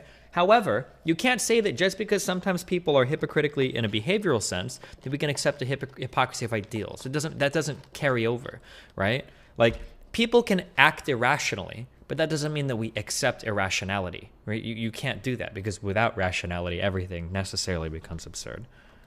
It's just stupid. Discretionary income at the end of the year, something like that. I wouldn't have even apply let's this go with to you. that number. Well, that's what I heard that you said, discretionary after rent and everything like that. But anyway, like, I wouldn't even apply this to you. I'm talking about people with such an excess of money that, like, it's like not even realistic that they're like, because I think there's many arguments to be made that you could be saving your money for, like, in case you get banned permanently, which could be like, that's why I save my money. Yeah, that could be a very I think when you make the amount of money that Hassan makes where he can literally live the rest of his life off of 1 year's income, I think then I can start talking about, hey, you're probably not saving for a rainy day unless you're saving for a rainy day in a mansion, right? Mm-hmm. So, like, let's talk about perhaps, you know, ways that we can be more proactive with our political goals and what have you. I think that's a very realistic. Something I talk about as well. But What should we do do when we morally condemn a person? Like, what's the practical? Do we say that, like, Hassan is bad now, even though they're contributing a net positive utility? No. Oh my god, dude, when he talks about utility, I just want my fucking asshole could turn fucking coal into diamonds. It's so cringe. Please stop. So are you saying that we can say that a behavior is bad, even though if a person's total overall contribution of utils to the moral landscape is positive? Are you going to tell me that a man that has delivered and saved the lives of 5 children can be condemned for raping a child? Are you going to tell me that even though his overall utility is positive, we're going to condemn one act? Yeah, of course you can condemn a bad behavior, even if the person overall is a good person. How black and white? How stupid is this thinking? Jesus. Make that socialists never have to do anything with their money ever, and they can, in fact, just become a hyper-capitalist like Jeff Bezos after they're done because, hey, fuck it, it's their money. They earned it. Well, I'm not talking about hyper-capitalist business ownership or being Jeff Bezos. I'm talking about being a Twitch streamer, right? Right. But if your position, if your position though is I don't really care how Hassan spends his money, then the answer to that would be yeah. A couple $1 million, whatever Hassan owns, is chump change compared to the voice that he has. The spending of his money is meaningless almost compared to what he could be doing with his platform. I disagree. Relative. Oh, sorry. When we see actions like canvassing that was done in Georgia, I think that was crazy powerful. And yeah, that's what I'm talking about. Hassan has the capability to finance that on a level that is most like expensive tenfold what happened before. Well, that would mostly be an exercise of his like a voice cheap more state. so than his wealth. Minnesota? We have as streamers, we have a disproportionate amount of an audience relative to our wealth, you know? Sure. I can work with that. I can work with you because I don't disagree with you. Governor My whole races are point big, has been about big shit. influence and wealth, right? And of course, I would hope that if he was going to do it, he'd probably pick up the tab. But I guess he doesn't have to. Well, but on booking hotels or something. I mean, depending on how many people there are there, like he could probably get like 5,000, 10,000 people out to like a district. I don't even know if he could pick up the tab. Of course. Of course. But like those are details. I'm not expecting him to spend $3 million on this fucking shit, right? Or what have you. So I just want to make it clear that when I'm talking about moral condemnation, I'm not saying that we have to say Hassan is like the worst person ever or even that he's a bad person, but saying that what he is participating in is a bad action. He's doing something bad. He's not doing something good. He's doing something bad. And the reason why I think this is important is because part of the people that you are criticizing for having this condemnation of him or this criticism for him is coming from that position, that it is bad for him not to be using his resources and influence to be able to further causes. When we talk about things like fundraising... When you were canvassed in Nebraska, do you know how big the opposition's canvassing groups were? They were like 4 or 5 people. We were easily we were probably bigger than every single other canvassing group. No, hold on, I'm sorry. We were definitely larger than every single other canvassing group combined. Times 2, probably. person to get this. It just feels like if this was some, it feels like, wait, stop. You're going to accuse me of being bad faith here, but considering my main reservation with this entire issue is the fact that people will say this is a ubiquitous standard and then only socialists get attacked over it. The fact that you could apply this criticism to virtually any large political pundit in this country.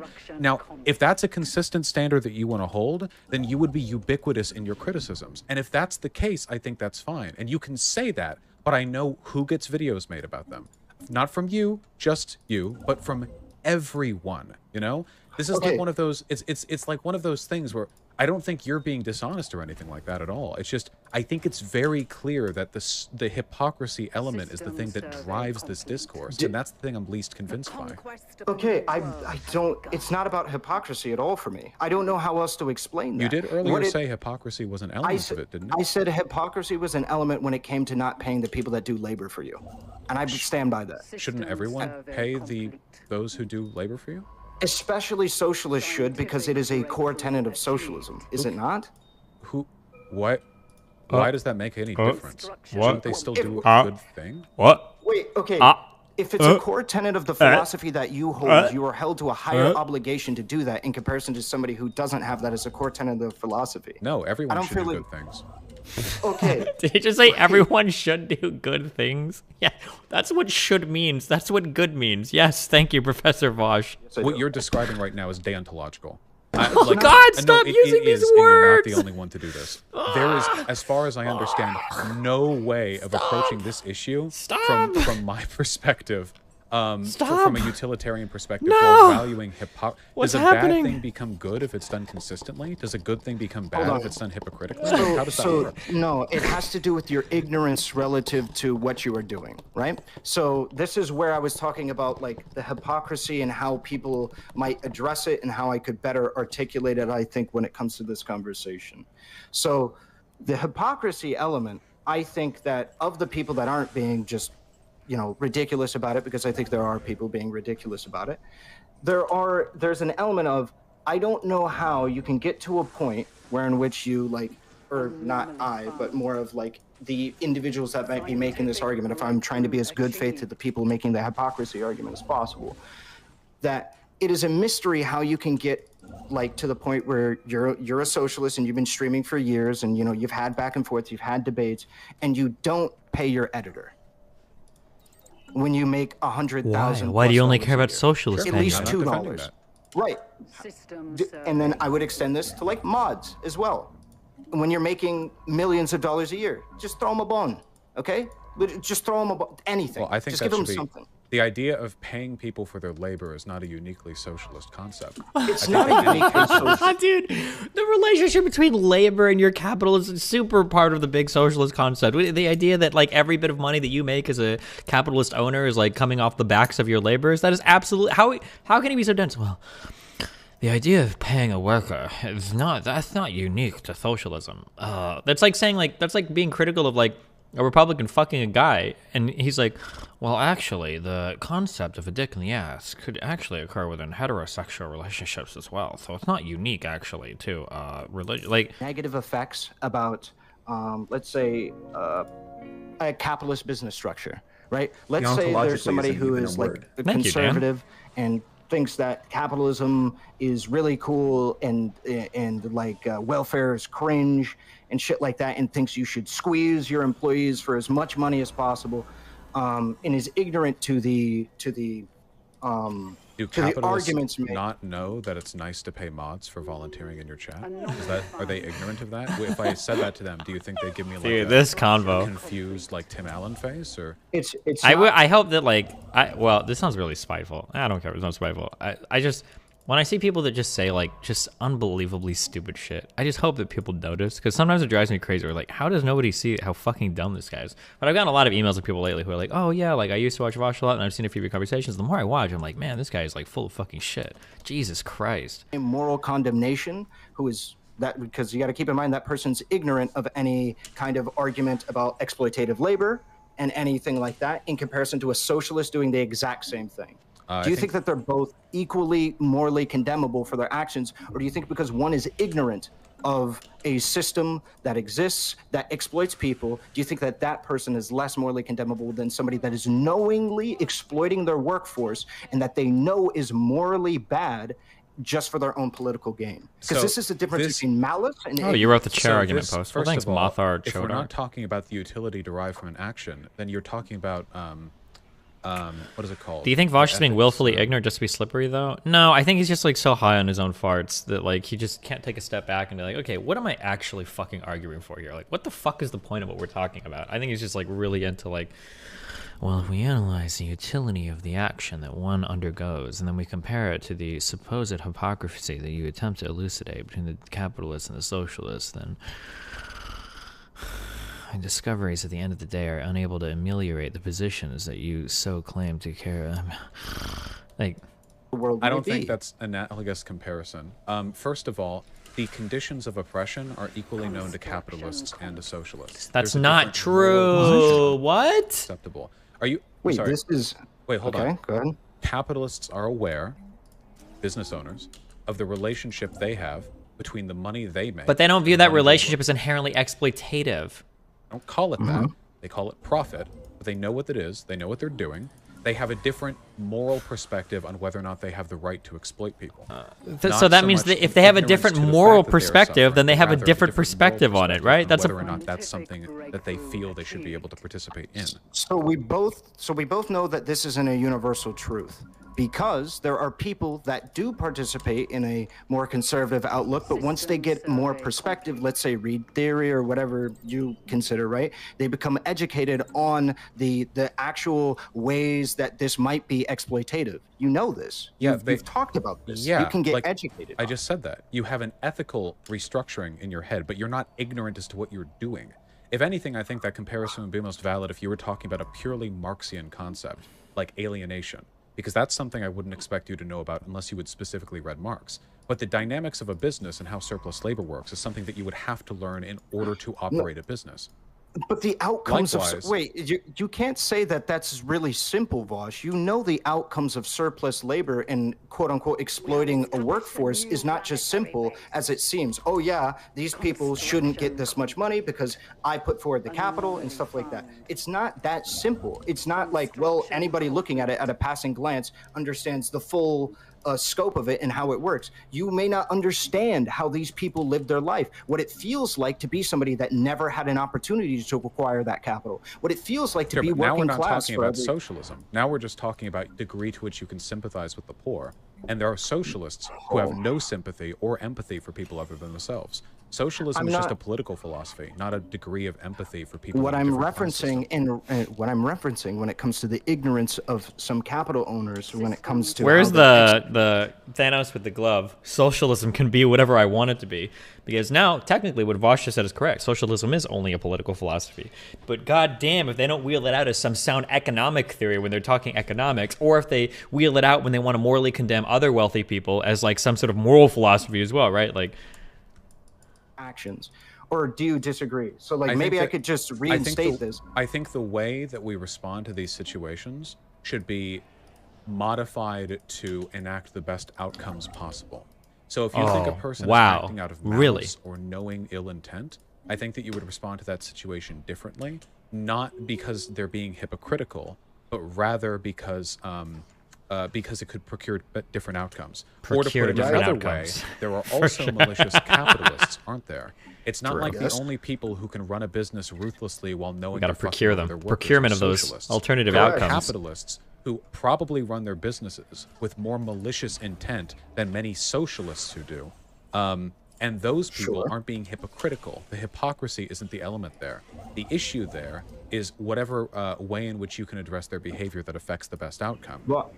And I think that my behavior affects the best outcome. My standard for this is we should encourage Hassan to do better with what he has, his money, his resources, his platform.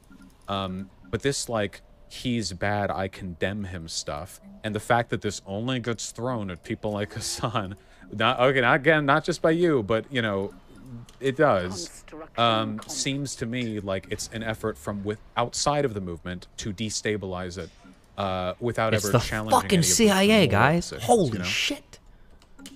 Okay, I mean, you could keep saying that. I mean, I'm not the one doing. I feel like that's just you're just constantly stating something to try and attribute it to me when that's not what I'm doing. Do you think I'm attributing malice to you or pointing out a pattern? And do you disagree that the pattern I feel like exists? you're pointing. I feel like you're pointing. The pattern exists outside of this conversation. I would say, from my perspective, I could understand if you believe that I'm like being bad faith. I don't think you're being bad faith at all. Okay, so then why constantly are you referencing this? Well, because I'm Do you talking think about Bosch the general believes pattern. what he says? Well, you're essentially or is he you're just talking dug about into my his opinion stance on and how to refusing to address admit he's a type wrong? of behavior in the socialist movement? And my answer to that is Not going even to be, in the socialist movement. Again, I preface this with political advocacy in general. When we're talking about political advocacy in general, this is what I'm talking about. Okay, let me give you an example, I guess, of where I'm coming from here, right? Okay. So, Okay. Let's imagine we were talking about cancel culture. So Yeah. it's something I've talked about a lot. And Okay. imagine that you come on here to talk about the cancel culture lefties. Let's say Okay. you're a conservative, Yeah. okay? I know Okay. you're not, but let's say. Okay. And you're talking about cancel culture lefties. And I'll agree with some of your points and disagree with a lot of other ones, you know? But at some point during that conversation, I'm going to have to bring up the fact that cancel culture as a talking point is always brought up to attack the left when the right does it as much, if not more. And then you would say, oh, well, They used I to, dislike but it they don't when it's really have done the on power right to as anymore, well. I You don't know, think. We're just talking about me. Don't assign like broader intent based on the conversations you've had with other people. And I would say, okay, fair. But it's a little difficult for me to ignore the fact that this is overwhelmingly a talking point used against the left. And by agreeing with anything that you say, I'm implicitly reaffirming the idea that this is some kind of biased problem. And I notice when I look at your YouTube channel, Random Conservative Irrelevant, that you only talk about cancel culture when the left does it and never when the right does it. Okay, who was the So last I don't- person the right successfully canceled? Does anybody know? What? I know that was it James Gunn, the Disney stuff? Oh, Kaepernick under Trump for sure. Like, I don't think the right, when Trump was president, they could, but I don't think the right has much power to cancel people right now. Even have a conversation with on Twitch. Bosch is Dylan just Burns talks destiny, about but this he has a consistently, how socialist tag impossible of it is 1 to month find delay on conservatives perspectives to be and able to thoughts. talk about shit because there's no conservative streamers. Like that's just the facts. There's like fucking 3. Right? Like I'm not going to be able to, I don't have a very large pool of people to be able to talk to. 1 and 2, I don't think that on Twitch politics, a lot of their opinions are very relevant. If you want to talk about overall whether or not they're relevant, absolutely. Like they absolutely are. But then like I'm going to fall into the same pit that like everybody criticizes other people for, where like I guess I could debate Lauren Southern, but then I'm going to get fucking canceled for that because I'm platforming Lauren Southern. You don't have to talk with people. Have you spoken with Hassan or have you just talked about Hassan? Nobody can talk with Hassan. What do you mean? Yeah, so who you can talk to has nothing to do with it. Hassan is as distant to you as Philip DeFranco is. You will never talk to him, and honest to God, I probably never will either. He is so big. But if I look at your YouTube channel, you don't post too often, but the 3 most recent videos are a rapid fire of Hassan hypocrisy stuff. I think... Yeah, resulting... Yeah. Hassan perpetuates white suburbs. Here's why. Hassan and LSF... don't want you to see this meme. Hassan responds to Ben Shapiro. Whereas, and I know I'm not going to find any examples here of you calling out like Philip DeFranco or like any large news pundit or even like some of the like larger, more apolitical leaning types. Hell, Video Game Donkey has talked about how he doesn't like Trump. Have we seen him put his money where his mouth is? I don't know. So with all of that being said, it does feel like we're all kind of leaning a little bit on the hypocrisy angle, which is one I just don't relate to. If your general prescription is we should make an effort to encourage political pundits to live by their principles, to donate their money, then I agree with you completely. I just go about it in a different way. I think we should be positive and affirmative because the alternative, like denouncing and like this person's bad and stuff, causes a lot of division and infighting, which is ultimately destructive to our movement. And my goal is always, of course, a strong socialist movement. So then I'm just curious because it genuinely feels like there's literally nothing I can do to convince you that I'm good faith at this point. So I'm giving up on that. Wait. You have to stop doing that. I'm not accusing you of being bad faith. I'm accusing you of having biases, which we all have. Okay, you are heavily implying that I'm not implying anything. I've stated outright how I feel about this. I feel like the hypocrisy angle is the big one for you. Is there something wrong with calling it hypocrisy? No. So the problem is that like, so Vosh is like way down on this like, what's the way to most effectively rhetorically ameliorate a problem? How do you solve an issue with somebody who has like bad behavior, and he doesn't like the idea of condemning that person outright. He likes taking a more gentle approach, kind of. Now, rhetorically, this is true, but the problem is this has nothing to do with hypocrisy. But he's mixed the context of these conversations up. So, like, for instance, we probably don't want somebody to be preaching one thing and performing another action that's contrary to what they're preaching, right? In general, we don't want people to do that. Now, we can condemn them for their hypocrisy, but that condemnation doesn't have to take the form of like screeching at them or tweeting evil things at them or shouting at them, right? Our condemnation might be like a gentle suggestion of like, hey, it's probably not good when you do this. We could do better, right? That could be a condemnation of hypocrisy. But he can't separate like the optical world that he lives in from like these moral arguments that exist in a separate realm. These are different types of arguments. And it's all just like this smorgasbord? What am I looking for? Smorgasbord of like random things that he's got together. And that's where I think that's why he's so hesitant to say like hypocrisy is bad or whatever.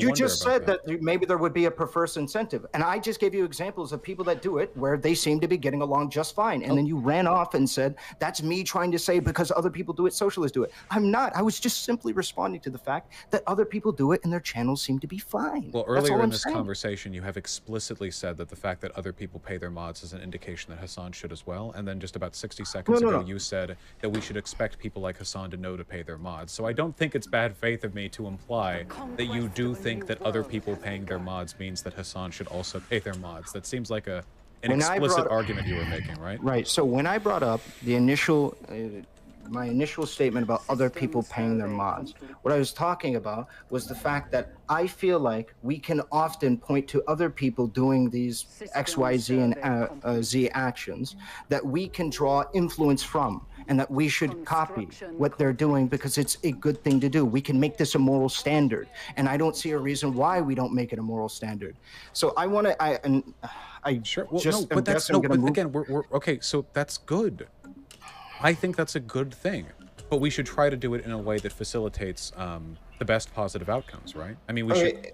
That would be the utilitarian thing to do. We're not going to disagree on that. And the only disagreement that we might have is which one of our positions facilitates the best outcomes. So my question to you is, if you positions has been expressed by Ben Shapiro. I mean, you do know. Do you really believe my opinion was expressed by Ben Shapiro? I think that an adjacent argument to it was. Ben Shapiro's argument was a lot stupider than the one you're giving right now, for sure, because it's Ben Shapiro. Hold on.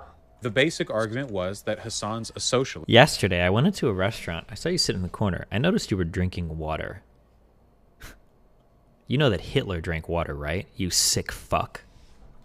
What is his argument? His argument was that he shouldn't buy a house. That's his argument. That's not mine. Well, that was being rooted in the broader criticism that you made, right? Because that thing that I just said, Hassan said, or sorry, that Ben Shapiro said, you said that. That because he's a socialist, he's, to be held to a different standard. Because of, well, because he's a socialist. Yeah, no shit. Ben Shapiro never got that specific. Okay, so, then awareness, though. Awareness. No, you can't just. He's trying to say that he's completely bastardizing these ideas. Trying to say if you believe in Marxism, that means you must donate all your money. Nowhere have I said that, and you attributing anything even adjacent to that, I think, is incredibly bad faith. Bad faith. No, yeah. So call him out. The argument. Call him bad faith. What I'm saying is that if you're a socialist, you have an understanding that labor ought to be compensated to a degree that many people, many capitalists, like especially like conservatives, may not have that same relationship. That your passion, that your fervor for the position that you believe that labor ought to be compensated is going to be drastically different than many other people. And I would attribute that. Are the arguments that Ben Shapiro made. No, it is not. Ben Shapiro's argument was that if you're a socialist, you should donate your money. No, that's entirely different. His argument was that if you're a socialist, you have a different set of moral positions, and that you should live out. You should enact those moral positions. And what was the way he argued you enact those moral positions, Vosh? Your arguments weren't exactly the same. Oh, Vosh running it back in real time. What I'm saying is the way in which broadly this discourse is getting handled against Hassan, which is to say to morally condemn him, to say that he's being a hypocrite, etc., etc. I'm not trying to... Wait, hold on. Wait, please. Wait, stop. I'm getting tired of you, like, playing the victim over things that I haven't said. You did both of those things. Both of the positions I just described to you and Ben Shapiro, you did. So stop pretending that I'm being in bad faith. I'm not trying to say... You're approaching this is reflective of a lot of denunciation Hassan gets from people who aren't interested in the people in Vosh's chat are turning on him. Wait, really? I am, because I'm part of it.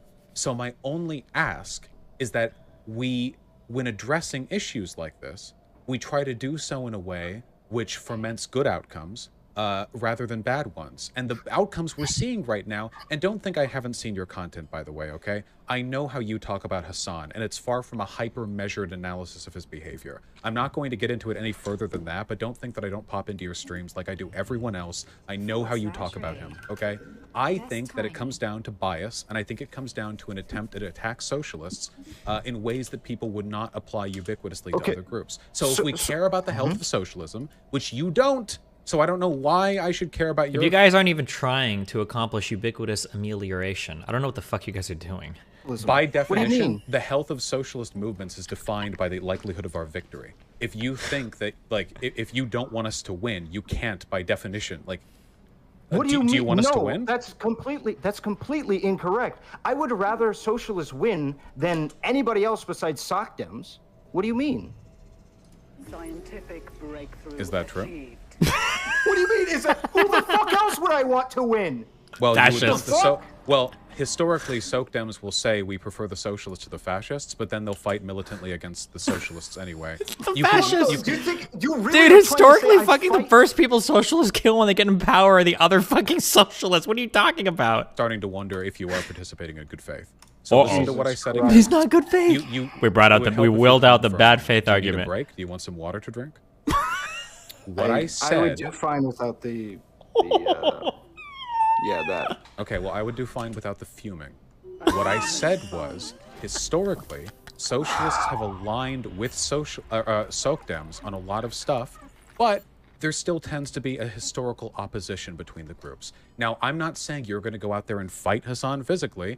Historically, that dynamic between SOCDEMs and socialists has tended to be more violent because that's how history is. So when I talk about the health of the socialist movement, you'll have to forgive me. I feel like you could make a meme where it's like socialists fighting for power, and it's the guy standing in front of the tank with his arms up in Tiananmen. Was that Tiananmen Square? I think it was, right? And then it's like socialists once they have power, and it's like the guy in the tank. Like, bro, come on, get the fuck out of here. That sort of foments broader bad faith criticism. You know? Would you like me to explain why I think that socialism is a good number 2 compared to social democracy? Would you like me to explain? Would that help? No, you're missing the point. That's not what I mean. You're okay. So somebody make that meme for me so I can tweet it, please. Thank you. About how there has been historical precedent for SOCDEM siding with other parties, saying that they'll side with socialists, but siding with other parties. Cool. That's not me. You can make an appeal to history and talk about that if you'd like, or what have you, but I don't know why you're talking about that when you could just ask me my positions. Because, hold on. You're not in good faith. Hold on. Because my main concern is that you're biased. Asking you about your positions. Now, you're biased and you're unable to tell me truthfully what you believe in, but I'm not calling you bad faith, okay? Because he's being hypocritical thing is a argument widely used by anti-socialists or by people who are looking to attack Hassan or the movement in general. You've seen this all over right-wing media and liberal media, often done very spitefully. This was with the House thing and with the Twitch leaks thing. I mean, the idea that socialism, hypocrisy, they should do better isn't the central critique being made here. I think it very clearly is, right? So that tendency, that ideological through line, seems to be facilitating a lot of bad discourse. Yeah, it's funny because, yeah, that is true. People will constantly say, like, socialists always, or liberals always side with fascists, liberals side. Okay, truthfully, only so many fascist regimes have even existed in history. Arguably only like 3 or 4 true fascist regimes, okay? And socialists sided with one. They literally carved up Poland with a fucking treaty to be fucking allies. It wasn't just a non-aggression pact. They were going for full-on fucking allies, okay? Go read the fucking pact. It wasn't just a, you don't hurt me, I won't hurt you. Okay, Jesus Christ, okay? Chill. You don't even have history on your side for this one. good thing we aren't doing? Do you do a bad thing when you don't give money to a homeless person when you walk down the street? No, that's not how it works. So what we would do is we're talking about moral obligations, moral expectations given on your potential. How do you determine what a moral expectation is? That's what we argue about it. We argue about it's ultimately arbitrary. All morals are arbitrary. We have to make some kind of definition or some kind of line in the sand that we draw, that we argue for, that we ought hold people up to. And that's what I'm trying to do. I'm trying to make an argument for why we ought to hold people up to this standard. But I'm also advocating for that. Okay, so I'm saying it's superrogative. Again, let's just actually get to it, right? So let's get to the core specific thing, right? Which is, what is the difference between a moral obligation and just saying, hey, that it would be better, Well, you're doing good, it'd be better if you did It's superrogative. this, right? That's the difference. What's the core difference here? I have so, no like, idea. I don't think there's any way to solve that within my philosophical framework. So if that's the case, then why would you shit on me for saying he's doing a bad thing if it's like unsolvable? Who cares? Like there isn't really a substantial difference.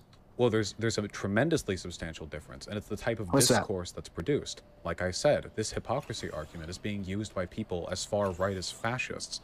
Oh my God! Attack Hassan. The fascists! They're coming so for poor we should probably Hassan focus on and his one that's, $3 million mansion. pragmatic, Oh right? no! I mean, if we want to like choose how to handle this, we should probably not choose the one that aligns us with like every bad actor in the world, right? We should So then probably choose another way. your argument would then be against whatever argument you're attributing to me is specifically on a block. I think like the hypocrisy, argument that I'd be making about specifically paying people that do labor for you, I don't think that one is very widely held. I think you're just latching onto the word hypocrisy there.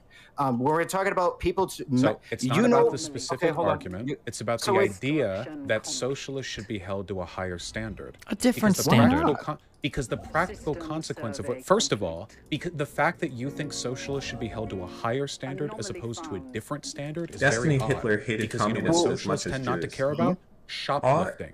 But you would never look. Wait, every single person, different people have different ideologies that necessitate different standards that you're held up to, of course, right? I'm not going to sit here and talk to a non-vegan and say like, hey, why are you eating meat, you hypocrite? Well, no, they're held to different standards. Of course, different ideological groups are held to different standards. Standards are things that get us closer to our ideals, and different people have different ideals. There you go, different people have different standards. Like, that's so obvious. I feel like stupid for even saying this out. Like commodities behind like a price gate. Is like not something that the proletariat have a right to circumvent at the expense of corporate entities Wait, whenever Vosh, possible. you've been fighting me on whether or not it's a socialist standard to pay people that do labor for you, but now you're about to say to me that a socialist standard is shoplifting? How are you going to try this? No, oh my God. All right, hold on. We'll try this a little bit better, okay? My point is that socialist standard isn't what I care about. I care about doing good and bad things.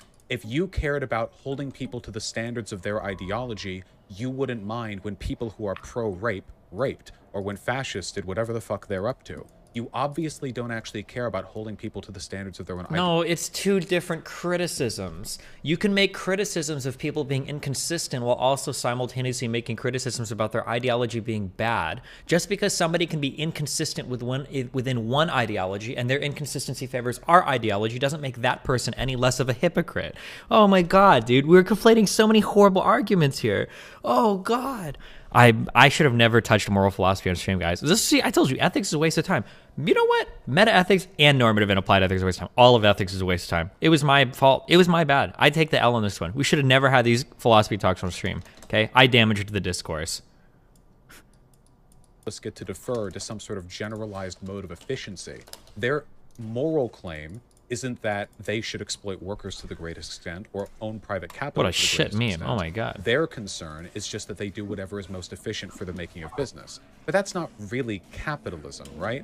Capitalism isn't just doing what's most efficient. There are a set of very specific positions on what is or is not acceptable within capitalism, which systems facilitate the best outcomes. But nobody gets mad at a capitalist for buying from industries that have been subsidized. This is one of the ways in which people have historically attacked socialists. You can't argue against our positions, so instead It's murder. You fucked hold your us link to a up, higher standard, dumbass. a monastic standard. We have Monastic. to be these, monks. We have to walk the world free of earthly desire. Because if you wanted to, you could say socialism is when no house. That's Vosh's whole argument. $40 t-shirts. You're ranting. Wait, no, Wait, this please. is all, it's not a gish gallop. It's part of a central point. No, I'm not. I'm just saying you're going off. All you need to do is ask me why do I hold socialists to the standards that I do. I don't. But and I'm I can not explain it to you in a second. If you're not interested in that, why are we even having this conversation? Because the if you're not conversation if you want to have a conversation about some nebulous historical context or the thing that most of these people are talking about when they have this conversation, I don't know why you even chose to have this conversation. Because the conversation that I'm interested in isn't in me interviewing you on why you think X about Y. I'm interested in explaining to you why I prefer my way of handling this. That is to say, not this hypocrisy socialist angle. But you haven't even asked me what my position is and why I hold a socialist to a different standard on this. I don't care. Yes, I have. Wait, you've answered that like a dozen times over the course of this. You've explained it. Okay, can you explain to me why? Because you think that a greater level of awareness over the potential wrong that you're doing means that you have a greater moral responsibility to avoid committing those actions. You've said that directly multiple times. But that's true, Vosh. This is why, for instance, if a 10-year-old hits a 10-year-old, they're in more trouble than when a 2-year-old hits a 2-year-old. The awareness of your actions and wrongdoing, that is literally the definition of like moral agency. Things become moral agents when they're able to discern between right and wrong. It's literally the whole point of being a moral agent. This is why we don't hold people responsible that don't know better. Yes, of course. This is the whole reason why things like compatibilism exist, right? To escape like determinism is because if people were always going to do one thing and they couldn't choose between one or another, then how can we hold them morally responsible at all, right? Like this. Somebody who didn't have any understanding and came to it from a position and I of don't ignorance. think that's analogous to conversations like this, because you're not talking about a direct one-to-one action, a malicious behavior explicitly done with the intention of hurting a person. You're talking about a guy who made a lot of money live streaming, and far more, I imagine, than he ever expected. And now we're talking about like whether or not the amount that he's making means he should be doing more charity. We're reaching. Yeah, you make it sound so stupid, but it's like, so now you're saying that a guy that's in a better position in life, just because he's in a better position in life, can afford to help those that need it?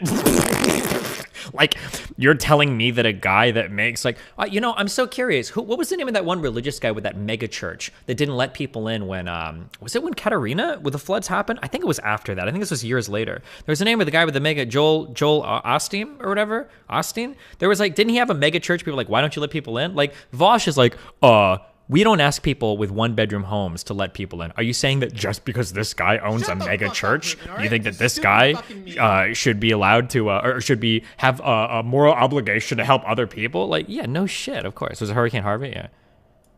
Who makes about $60,000 a year, and he notices that I praise him for how good he's doing, but he only makes time to see his kids for about 2 hours a day, whereas if he didn't go to the pubs on weekends, he might have the ability to spend more time with them. Aren't I facilitating like bad behavior by not condemning them for that? No, because I wouldn't put the moral responsibility on somebody who's like middle class to have to go out of the way to do that. Luxury, like going to their kids. Yeah, you need to be able to relax as an adult. Wait, if you're middle class, you wouldn't say that people should be held to a certain standard when it comes to taking care of their kids and spending time Love your with work. them? Man, they absolutely can. I'm just saying that it's not as cut and dry as somebody who. Wait, so things not being cut and dry not cut and dry. You become increasingly uncomfortable with setting hard lines for what is or is not acceptable. Are you gonna let me answer your hypothetical? Nope. I think you did. Okay, so I didn't get all the way through it. Okay, so somebody going to a pub, that could be the way that they relax. That could be necessary for them to be able to continuously acquire income, to be able to make the household stay afloat, right? And that might be necessary to keep the kid fed. And if that is the case, right, then so be it. That's unfortunate, but that's the way that we let it ride. I don't think that is an apt comparison to like somebody who is making all of this money, who has all of this influence, who could just do a fundraiser. Not even like, I'm not even saying he needs to spend any money, Vosh. Well, the reason why I'm saying that he could do a fundraiser is because he has all of the means to, and this is divorce compared to the person at the pub, right? Somebody who's making $60,000 a year at can't the pub afford. has the means to spend more time with their kids, I think. Okay, so if you want to make the argument, yeah, you could be spending more time with your kid or what have you, but the means to be able to spend more times with your kid there is significantly less than somebody who streams almost every fucking day and could afford to one day of the year just do a fundraiser to be able to help people out. He doesn't even have to spend any money himself, but just politically activate his audience to be able to do so. Do you think one is acceptable? Like, why only I think one? apparently one, I'm having to fight tooth and nail to have a dude do one, so apparently, well, yeah. Your fighting has no relationship to what he chooses to do or not. So in reality, I disagree. Like getting people to do things through like being able to say, hey, you know what? I think that like you choosing to not participate in fundraisers at X, Y, and Z rate is not something that we should encourage, and it's something I would consider to be bad. I think that absolutely can push people to want to do things like fundraise or what have you. I think that 100% can. I think moral condemnation can absolutely do that. Okay, how's it working out so far? Because the entire right media sphere did this line with Hassan, and all it did was make him bigger, more popular, got him more money, and he tripled down in all of his positions. Is it working for you? I think the reason why the right failed on this is because they actually make really shit arguments. I don't know if you were expecting me to fall into that trap, saying that he needs to give away 80% of his money. I'm not even making that argument, right? That's not what I'm making. To capitulate to the right, he'd have to give away his fucking house, his fucking home. Wait, where are the and, artisan jobs, guys? Give away his mother. No, I'm not gonna do that. Do you think if he had just watched your streams, he would have changed his behavior? Are you really doing this, man? No, is this really your bit? My point is this really your bit? I'm just a small streamer, and you're just making an appeal to... You're falling back on behavior. Is that what you're doing? Can you let me respond? It is Forge Worlds and the jobs switch. Behavior that doesn't seem to do anything. Where am I making? Circle jerk to your mixed audience of DGGers over Hassan's hypocrisy. When Destiny has made equally stupid arguments himself in the past about socialist hypocrisy house. Wait, stop. Wait, stop. You keep talking about what behavior you can influence in Hassan, but that's literally not even a factor here. You and I can't influence him. He's beyond us. What we're talking about right now is what behaviors we can normalize in our communities. And as far as I can tell from you, as evidenced by your unwillingness to commit to a hard position on whether dads should spend time with their kids, rather than spend time at the pub. It seems like you Where am I producing consumer goods at all? Really I don't difficult understand. To make strict moral lines when talking about supererogatory behavior or how much you can really expect of a person. And it also seems like your mode of behavior, your way of analyzing this, doesn't produce any better results than what I do, but it does lend itself to the same types of arguments that the right uses to attack the left all the time. So by any utilitarian standard, I would have to arrive at the conclusion that, unfortunately, yes, my less toxic, more productive, less infighty, less divisive, way of addressing these issues, when we ultimately agree, by the way, on the same outcomes. How do I change the world type the better again? one to adopt. Okay, so because it doesn't feel like we're gonna make headway on that. I want to know, do you think that there's any comparable difference between what where you're advocating for that people do and just somebody posting on Twitter? Well, I have a larger platform. Mount Duckersy and Flipban, why are there so many? Okay, large platform on Twitter. A large Twitter account. Do you think that what you're doing is the equivalent of a large Twitter account? Or a random person on Twitter? No, what I'm saying is, do you think that the outcomes with which and what you are doing and what you are advocating that people ought do is pretty much the same thing as somebody just shit posting that capitalism is cringe on Twitter? Well, no. I mean, I try to put forward better arguments. Factory world. Okay, a good argumented shit post about how capitalism is cringe on Twitter. Do you think you're doing the same level of political advocacy as that? If they were able to reach the same number of people and engage people to the same extent, then yeah, sure. Okay, then do you think that we should probably hold people to a higher standard than somebody shit posting about capitalism on Twitter? What's wrong with people shit posting about capitalism on Twitter? How would it doesn't really affect survive? Much. Well, I think socialism only survives if we actually put people to work and make sure that we actually I'm trying to make... Okay, so I use comments like we because I consider some measure of left unity to be a thing. So I genuinely like the idea of socialists and stuff. And again, they're my number 2 option. I'm rooting for them, okay? I'm not trying to leave them out there in the dust. So I would say we because I very much see us going hand in hand on this one. So that's why I'm using the word we. Well, I don't want to be like you versus us. It's like every question. We agree on 99% of things.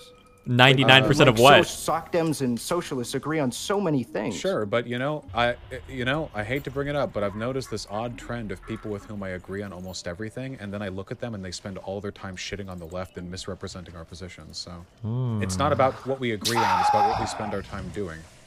Damn. I'm assuming that's supposed to be a jab at me. No, that would be Destiny. Oh, okay. It's the reason why people expect blood whenever we meet each other at a conference, but it turns out we agree on almost everything, and he's just incredibly, insanely spiteful online. No, it's that Vosh hides his power level hard fucking core because he's too busy trying to fucking maintain his fucking posture than to actually have the balls to disagree with me anything publicly, okay? Vosh in public is the fucking, the most milquetoast fucking SOCDEM impersonator in the fucking universe, okay? I tried so hard on that panel to get either of those motherfuckers. Dude, the libertarian guy to the right was giving me more fight. Every single time I would try to disagree, it's like, well, actually, I totally disagree with this. They're like, actually, I actually agree with Destiny too. Get the fuck out of here, all right?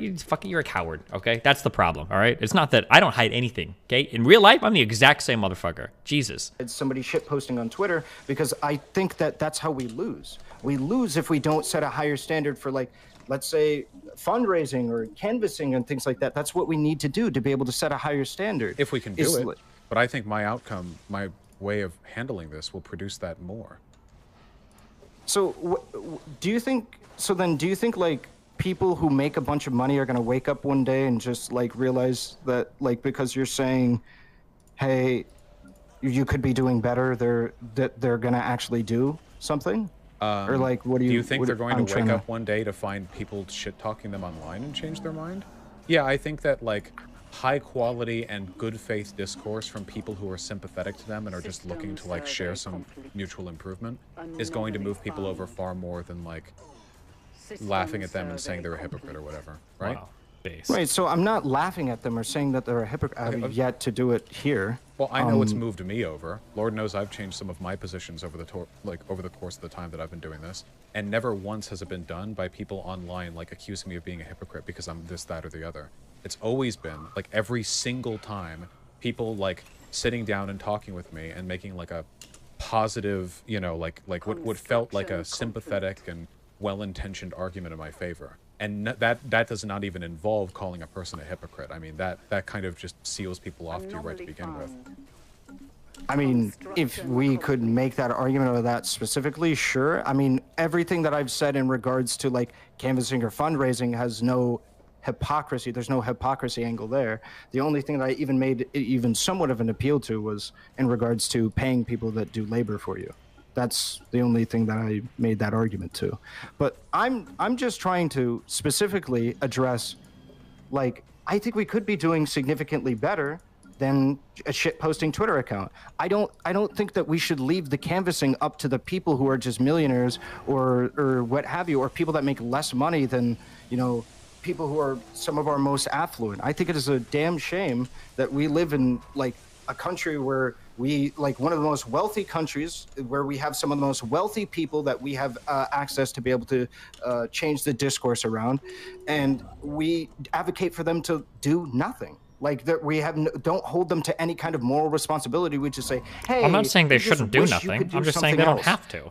That's what he's about to say, guys. We're just Pre-watched. waiting for people to give us opportunities to canvas instead of creating our own opportunities to canvas and mobilize our viewer base or influence. And we're just hoping that somebody else does it, and then we can direct our audience in their direction. Why not do the advocacy ourselves? Why not advocate that we do that and by through moral responsibility? And the Whatever it takes. That I disagree with. Don't burn the bridge. I have said on Cloud stream, and you protection can ask people in my chat, protocol.exe. I've said multiple times that I do think Hassan sits in his laurels, that he wants to be a workaholic, frat boy, lean there and react Andy and never actually dip his toes in directly because he's, I don't know if it's necessarily lazy because he streams 3 times as much as I do. It seems like more of a willingness to carve out his own niche and not to dilute that by making himself adjacent to more traditional political organizing, which is what you would do through fundraising or canvassing or that kind of stuff. Do you think? I don't think that's good. I don't think that's good. I think he should do better than that. Is that me? So do you think that by Bits. Because thank you for not maybe we're putting just on gonna, show and just being yourself. That's where it sounds like we're at, right? do you think that like it would not encourage people into the future to continue down the same path if we don't set a precedent that this is not something that we should do, that this is a bad thing to do? Well, you can't. I mean, the distinction between when does it become a bad thing to not do a good thing is really something I don't have a strong moral answer for. The only thing that I can really do, and I don't want to like be boring when I say this or whatever, but the only thing that I can really do is just advocate for people to do good things. Anything, or discourage them from doing harmful things. Anything outside of that, like some kind of broader discussion on when you do a good thing so hard that you need to be expected to do another gooder thing or whatever, which is kind of what we're talking about here, right? There's not even any illegitimacy to those arguments. Like I said earlier, I do think the Democratic Party takes up space by arguing against Republicans, but doing so from like a tepid neoliberal angle. I think they make it harder for real left parties to form. I'm not arguing against the philosophy of doing good things in ways that leaves open bad outcomes or anything like that. I just don't like the way this is handled. And keep in mind, we're talking about this in the most like sanitized way right now, you know? Like, I'm looking at your YouTube thing right now, and that YouTube short that you have is you like scream laughing at a video, which is basically saying that Hassan changed his principles when he made more money. Do you mind if I play that really quickly for my stream? You can do what you want. Yeah, it's your stream. Okay, really quickly. Okay, here. Here we go, guys. Here it comes, guys. The grossly affluent is a moral obscenity, and our economic system inevitably leads to oppressive and exploitative power hierarchies. Redistribution is the only ethical option. But now that I think about it a little more clearly, is a man not entitled to the sweat of his brow? I think I heard that in a video game once. And you know, He literally did the meme, dude. He did the meme. That is literally like, is a man not entitled to the sweat of his brow? Is a BioShock Andrew Ryan reference that is supposed to be libertarian, right? But actually, it is inherently socialist. I mean, I won't deny that this is funny. That is true. However, I think the implication here is that Hassan changed his perspective on this because he got money, and I don't know if there's any way of demonstrating that, right? Look at him laughing at either. Here's a question. How many streams has Hassan done laughing at people's houses since his $3 million house came out? There's a question. Would clip that. Like, just, I don't know. It just, cause this is like the tone of discourse that I see so often. Sure. So if you want, it's the tone of discourse. At the end of the day, It doesn't serve to ameliorate or elucidate any problems at all. Look at the socialist stance, if you want me to run down all of my grievances with Hassan, I can really quick, so that way you can have it all on the record, so that way you know exactly where I'm coming from. All right? So I think it is really shit how after the editor drama, he proceeded to talk about how he wanted to set up a co-op for his editors and the people running his YouTube. Then he proceeded to go on H3's podcast and then say he doesn't want to set up a co-op for his editors, not because it would be hard, which honestly, if he said that, yeah, that shit would be hard. Could you imagine trying to set up a co-op for like YouTube people? That sounds incredibly hard. Yeah, like I was fully expecting that. I would have accepted that, hands down, walked away. Been How was it hard to do that? What? Bro, if you can't even set up a co-op for a fucking 3-employee YouTube channel, how the fuck do you expect large businesses to do it? I was like, I understand it, but like that's I really there's didn't a legitimate like that. argument to be made there, right? I think there is, but the thing with a cooperative is that collective ownership is kind of the name of the game there. The problem though is that when you're like in a media org, like if you're a Twitch streamer or a YouTuber, you can never really have like a fair or equal share of what's done because there's one irreplaceable worker. You can replace editors, you can replace everyone, but you could never ever replace the person who's behind the camera.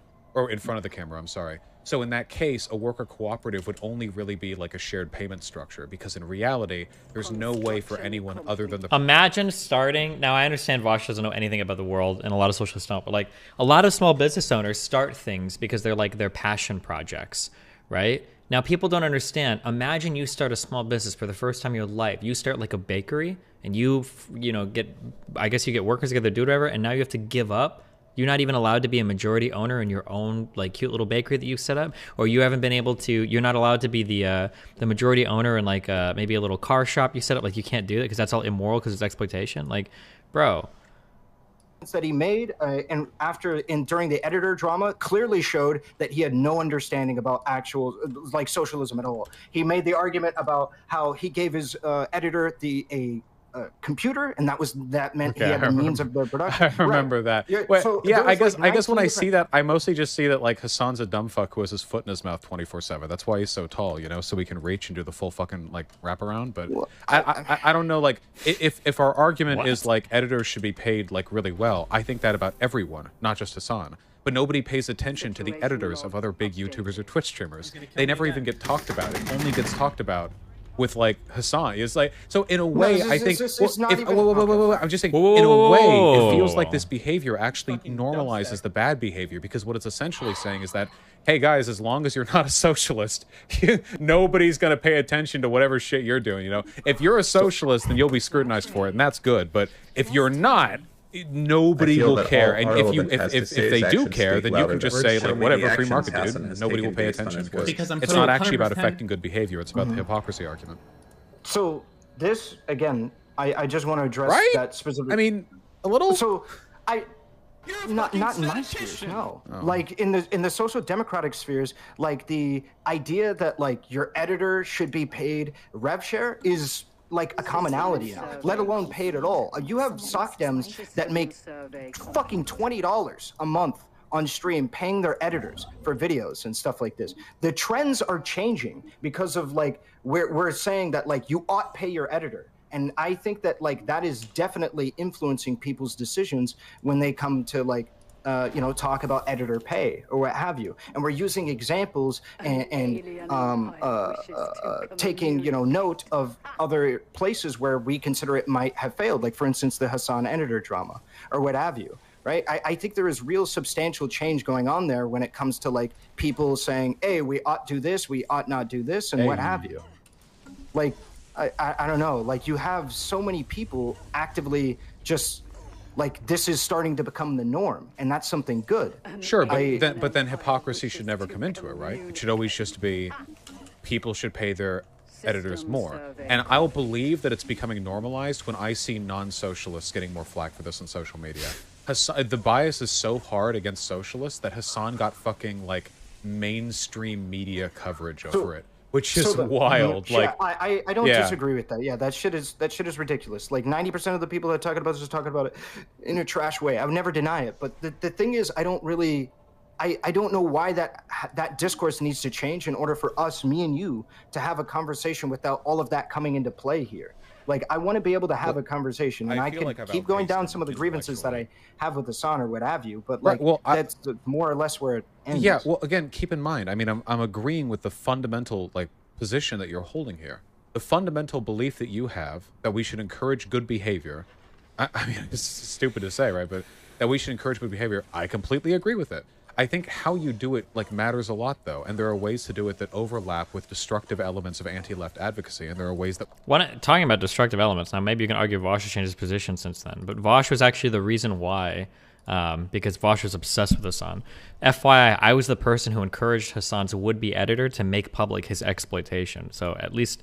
But now, that was before Hassan was that was before Vosh was making a lot more money too, right? Maybe, because this was like a little over a year ago, so...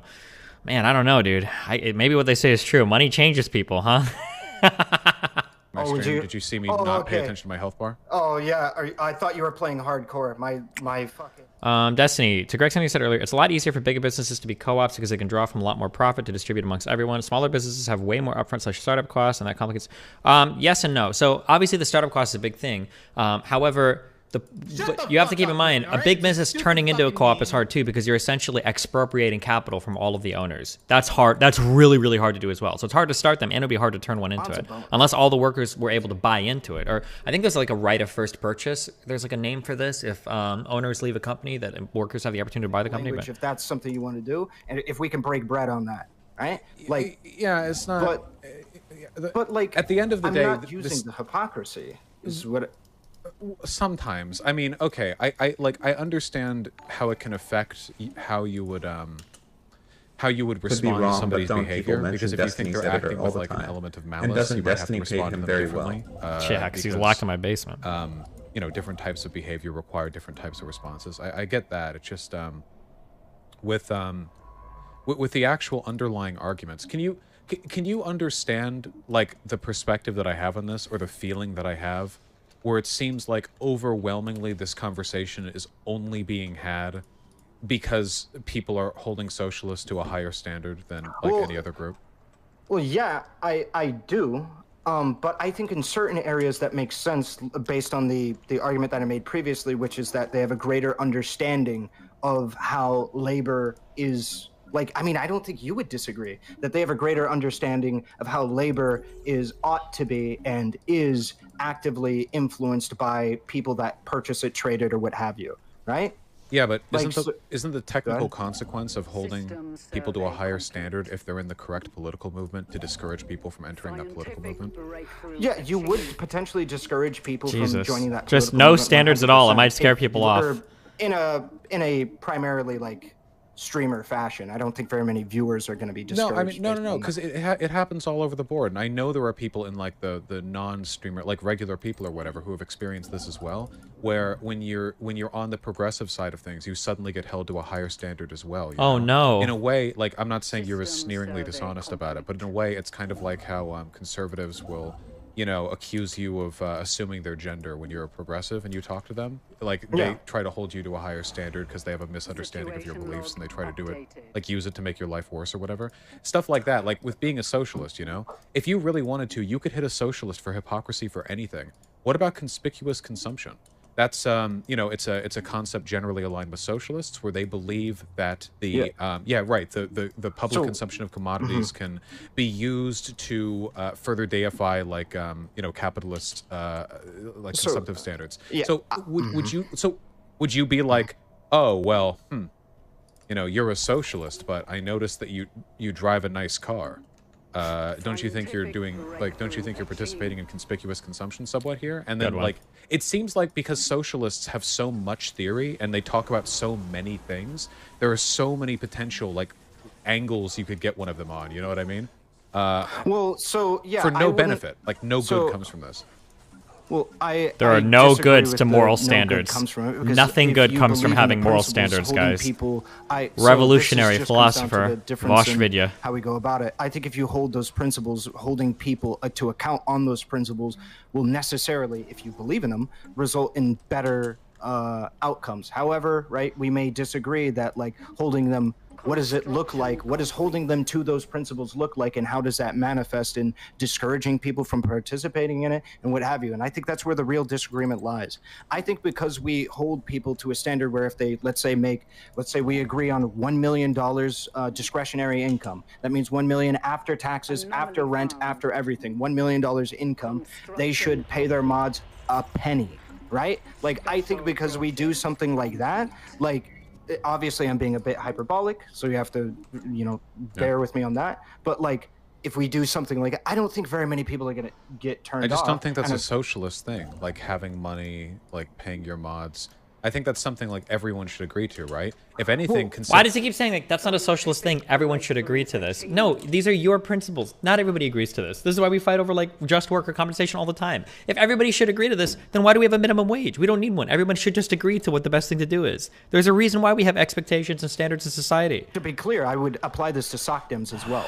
This argument about paying people like mods and shit like that, and volunteers and stuff like that. Like, for instance, I've had several people who have told me, yeah, I'll make emotes for you for free, and I'm like insisting that they give me a price point so that way I can pay them, right? Because I think that the labor that they provide, I'm benefiting off of it materially. I ought to provide them compensation for said labor. Why not liberals and conservatives, right? I mean, conservatives advocate for charity more than like any other group? Yeah, I would agree. I would agree that I would hold them to a standard where in which, yeah, they should do those You things. are held to a standard as a conservative. If you've ever been to church before, or at least in Catholic churches, they literally pass around, sometimes 2 times during a service, they pass around the little thing where you're supposed to put like $5, $10 or write a check to the church. It is literally an expectation. I believe it's called tithing in, I don't know if this is Catholicism or all of Christianity. I'm sure they do this in other churches too. But like, you literally pass it around, of course. Action, knowing that the person who is saying, no, I don't want compensation for being your editor or compensation for being your emo artist or what have you, might be doing that from a position of, holy fuck, this person might find a new emo. That's a stretch. Churches do it, sure, but nobody is really shamed or forced to. Dude, what do you mean no one is shamed for it? Come on. Everybody's looking at you sideways when they're handing those things around. When the ushers come around and they look at it, the church literally mails you out like tons of fucking bullshit, like make sure to donate, blah, blah, blah, blah, blah. If the church is hurting for money, your priest will literally start talking about like, hey guys, like it's a little bit rough right now. You know, we had to get some work done in this and we're trying to buy. All of your donations are appreciated, or all of your they don't say donations. What do they say? Like contributions. They don't say contributions either. What was the word that they use? I think it is contributions. All your contributions are appreciated or whatever. Like, yeah, of course. There's a whole bunch of like pressure and everything. Yeah. Your offering? Oh, maybe it's capable of knowing it. Disproportionately speaking, we're going to understand that there is poor people or people who are editors or what have you in incredibly I understand fields. all that. This just seems like kind of the thing that leads to people being really shitty to vegetarians. Actually, it's so funny because Jesus actually almost gives a sermon on the expectation to donate. When the context for Jesus talking about how it's easier for a poor man,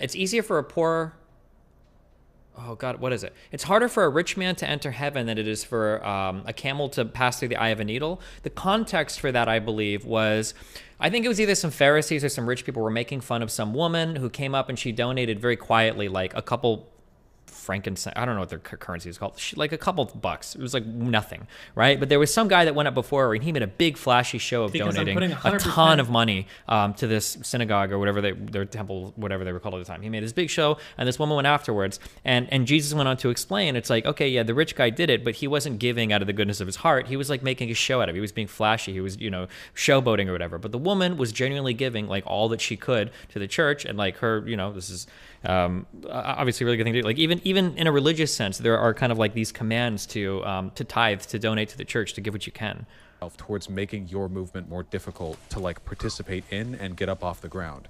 You see this all the time with like woke scolding and gatekeeping. Sorry, it's just funny to say that like religious people wouldn't demand this. It's like it kind of is, but okay. 7 different fucking, or they should be at least, ethical understandings of the way in which being white is bad. But when you join the right, you don't have to learn shit. You can just be a dumb fuck and they'll just accept you, And the consequence of that, even though you are encouraging better behavior from people on the left, is that the right is incredibly good at pulling over fuck tons of teenagers who have no understanding of this shit. And then the left is really bad at it. And the left, despite being better in every imaginable way, is fighting an uphill battle because we care about people being perceived hypocrites, and the right doesn't. They just accept people. That makes our movement weaker, and we're not talking about like crocheting clubs here. We're talking about who fights for the future of the world. A weaker left movement is a weaker world, in my opinion.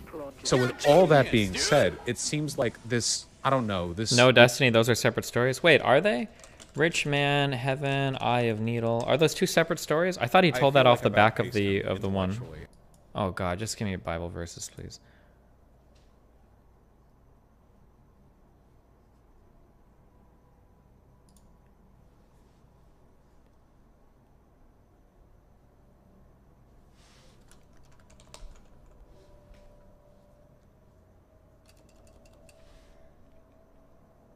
Oh, maybe these might have been 2. I'm sorry. The rich young man comes up to Jesus. My bad. Just then a man comes up to Jesus and inquired, "Teacher, what good thing must I do to obtain eternal life?" "Why do you ask me about what is good?" Jesus replied. "There is only one who is good. If you want to enter life, keep the commandments." "Which ones?" the man asked. Jesus answered, "Do not murder, do not commit adultery, do not steal, do not bear false witness, honor your mother, blah, blah, blah." "All these I have kept," said the young man. "What do I still lack?" Jesus told him, "If you want to be perfect, go, sell your possessions and give to the poor, and you will have treasure in heaven. Then come, follow me." When the young man heard this, he went away in sorrow because he had great wealth. Then Jesus said to his disciples, "Truly I tell you, it is hard for a rich man to enter the kingdom of heaven. Again, I tell you, it is easier for a camel to pass through the eye of a needle than for a rich man to enter the kingdom of God." When the disciples heard this, they were greatly astonished and asked, "Who then can be saved?" Jesus looked at them and said, "With man, this is impossible. With God, all things are possible." Yeah, give your shit away. What was the other story? Woman donates, rich man donates, Jesus, story, Bible. The widow's offering. Was this? Jesus sat down opposite the place where the offerings were put and watched the crowd putting their money into the temple treasury. Many rich people threw in large amounts, but a poor widow came and put in 2 very small copper coins worth only a few cents. Calling his disciples to him, Jesus said, "Truly I tell you, the poor widow has put more into the treasury than all the others. They all gave out of their wealth, but she, out of her poverty, put in everything, all she had to live on." And then she starved to death and died. There you go. Why are we linking Hassan shit? Can I tell you, it is easier for camel to go through there. I've needle for a rich person. I think Kingdom of Heaven. Oh, this is in 2018. Good one. Okay, sorry. These approaches. I don't think that I have to get to the level where I'm arguing against the vegetarian and what have you, and saying that they're a piece of shit. And all that. I feel like I've outpaced him intellectually. I mean, if you know, if you're saying if people don't pay their mods, but then a if person broadcasting is a like, message oh, is I'm a sufficient, then socialist, wouldn't I also need to treat Joel Osteen types to that same low standard? I doubt Vosh would let them off the hook so easily. Yeah, that was the point I made earlier. Okay, I'm pausing these. Hopefully they don't all get fucked up for the rest of the night. Fact, right? Not. What do you mean? No, I don't have to make the same arguments as other people that might make that argument. Well, right, but if what you're saying is by joining up with a political movement, you are opening yourself up to new lines of attack for things you were not previously being attacked for. Yep. Isn't that kind of a passive discouragement against, you know? Vosh is literally arguing against standards for anything. Vosh is arguing against standards for everything. What is this argument? Dude, he's so lost into this. Dogs here. Or like moreover, against like moving over at all, you know? For instance, I know there are a lot of people who are sympathetic to like anarchist arguments, but like getting into that, I know that things get I know that things get increasingly academic and esoteric, and it becomes like really, really, really difficult to adhere to a lot of the broader political stuff that they advocate for, and it's just so difficult. And the right never has any fucking issue with this, by the way. You can be anti-gay on the right and fuck gay prostitutes out in the weekend, and nobody gives a fuck unless you're found out about it publicly. They do not. Nobody cares unless they know about it. Yeah, no shit, Sherlock. How can you care about something you don't know about? What? And like, nobody cares unless it's made public. That's like the only. Oh, he repeated it for us. Time people give a fuck, you know. So there's no gatekeeping over there, except on the farthest ends by the craziest people. But over here on the left, like it's like, you know, you become a socialist, and again, like, why not with the conspicuous consumption argument, right? I mean, if a person wore a nice shirt and they were a socialist, couldn't you argue that you know, like they're spending their wealth in a way to demonstrate public consumption, which is sort of lending credence to the capitalist mode of production? You could make that argument if you wanted. I've seen socialists make that argument. It's so exhausting. I mean, you could make the argument if you wish. My argument would just be that if you're stating a large position that this means of creating whatever, like oh, allegedly, not apparently. Sorry, allegedly, all that stuff that I said. I thought you said allegedly. Okay. Allegedly. Okay, but you can make shirts or what have you, you can buy shirts from a place that you believe doesn't ethically source those shirts, and that isn't really an issue for me until it comes to the idea in which you have the means to be able to buy that shirt in an ethical way, if you can. Right? So if you have, let's say the shirt is $5, right, from an unethical source, but you make like $1 million in discretionary income and it costs $20 if you buy it from an ethical source, I would expect you to buy it from the ethical source at that point. I would say you have a moral obligation. Yeah, I would say you have a moral obligation to uphold that. Yeah. Okay, so again, Vosh thinks he's gotcha. You would morally condemn a wealthy socialist for buying a shirt from like a typical big box store. Like if they got a shirt from like Target, you would see that and you would go, you had the option to buy from an ethically sourced. This is so, but people do this all the time. Fuck, Irrelevant is getting bullied out of this because Vosh makes it sound so bad. But yeah, people would say like, yeah, you should support small businesses, support local businesses. You actually, unironically, will get condemned based on like who you buy from, depending on like, oh fuck, I'm trying to think of where. Like, if you're hosting events and shit, I know this because when it came to the canvassing for hosting events, when you're hosting events and shit, people super push you to like support small businesses. They'll be like, oh, if you're going to order pizza for this, oh, you should order from this place. Or, like, this is like in Omaha, everybody loves these people. Oh, you should do this, or oh, you should. And they're always super grateful for it too. I think there's like that culture of like when you're in a community, yeah, especially if you've got money, you should be supporting small businesses. People would say that to support your local communities and shit. But you said you'd condemn it. Ridiculous. I would condemn it if there's an ethical way to do it, and that's reasonable to be able to do. Well, there always is. In the modern world, you can just buy anything from co-ops. But you're literally saying that if a person, like if you saw a socialist who cared about this stuff, who was wearing a T-shirt that they bought from Walmart or whatever, and it doesn't. It doesn't have to just be a socialist, but yeah, it'd be anybody. Oh, wait, hold on. So you would say, you literally just said it depends on how much it's essential to their ideology. Why do you keep saying it's about hypocrisy and then backing off? He shouldn't. He should. Wait, hold on. Irrelevant shouldn't Irrelevant's so scared about this hypocrisy thing. You should just say like, yeah, it is about being hypocritically, like you're ideologically inconsistent. Yeah. Buying goods, I guess, from a union. But then it is a hypocrisy-based argument. Yeah. So yeah, but it's not about the hypocrisy of socialism. But why does the hypocrisy matter? The reason why it matters is Irrelevant's because you too have the scared to just availability say not like, to. yeah. Wealthy capitalists have the availability not to. And if they believe that that's a problem, that unethically sourced shirts is a problem, what if they don't? ought not buy it. Does that make it not bad? No, I don't think that makes it not bad. What I'm talking about is whether or not I can attribute Vosh is some so level lucky. of He's so ignorance good at versus hiding. malice to it. If they recognize that it is a bad thing, I and don't they're think like, it's fuck it, malicious. I don't really care. To buy a T-shirt from Walmart if you're a socialist and could afford to buy it from a co-op online. These are explicitly hypocrisy-based. I don't know why you keep saying like it's not about hypocrisy, but then every time we talk about it, it is indeed about hypocrisy. It's because the original conversation that we were having was not about hypocrisy. That's not what it was about. The Hassan situation was not about hypocrisy. That is the thing that bothers me. It's when hypocrisy is used as a metric by which people attack socialists but not other groups. I'm literally telling you that if a conservative or a capitalist had this same argument, that I would attack them as well. I don't know why you're honing in on socialists here. And also, I want it rooted in that, like, the original topic that we were talking about was not about hypocrisy. Okay. Okay.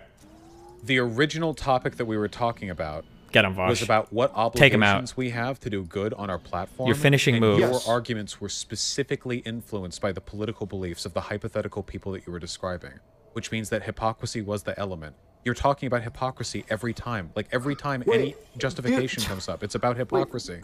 Do you think that if somebody holds a political belief, me expecting that they should carry out that political belief in reality means that I only care about hypocrisy? If you think it's more bad to do a thing because the thing that you're doing doesn't align with your broader political views, then yes, that would be by definition an appeal to that is on the basis of your ignorance relative to the outcomes of the action. I don't think I can morally condemn somebody on the same level based on the... Capitalists are aware that when you buy clothing from a big box it's not the shop, same. that you do so in a way that like feeds a broader capitalist system and like gives money to sweatshops and stuff.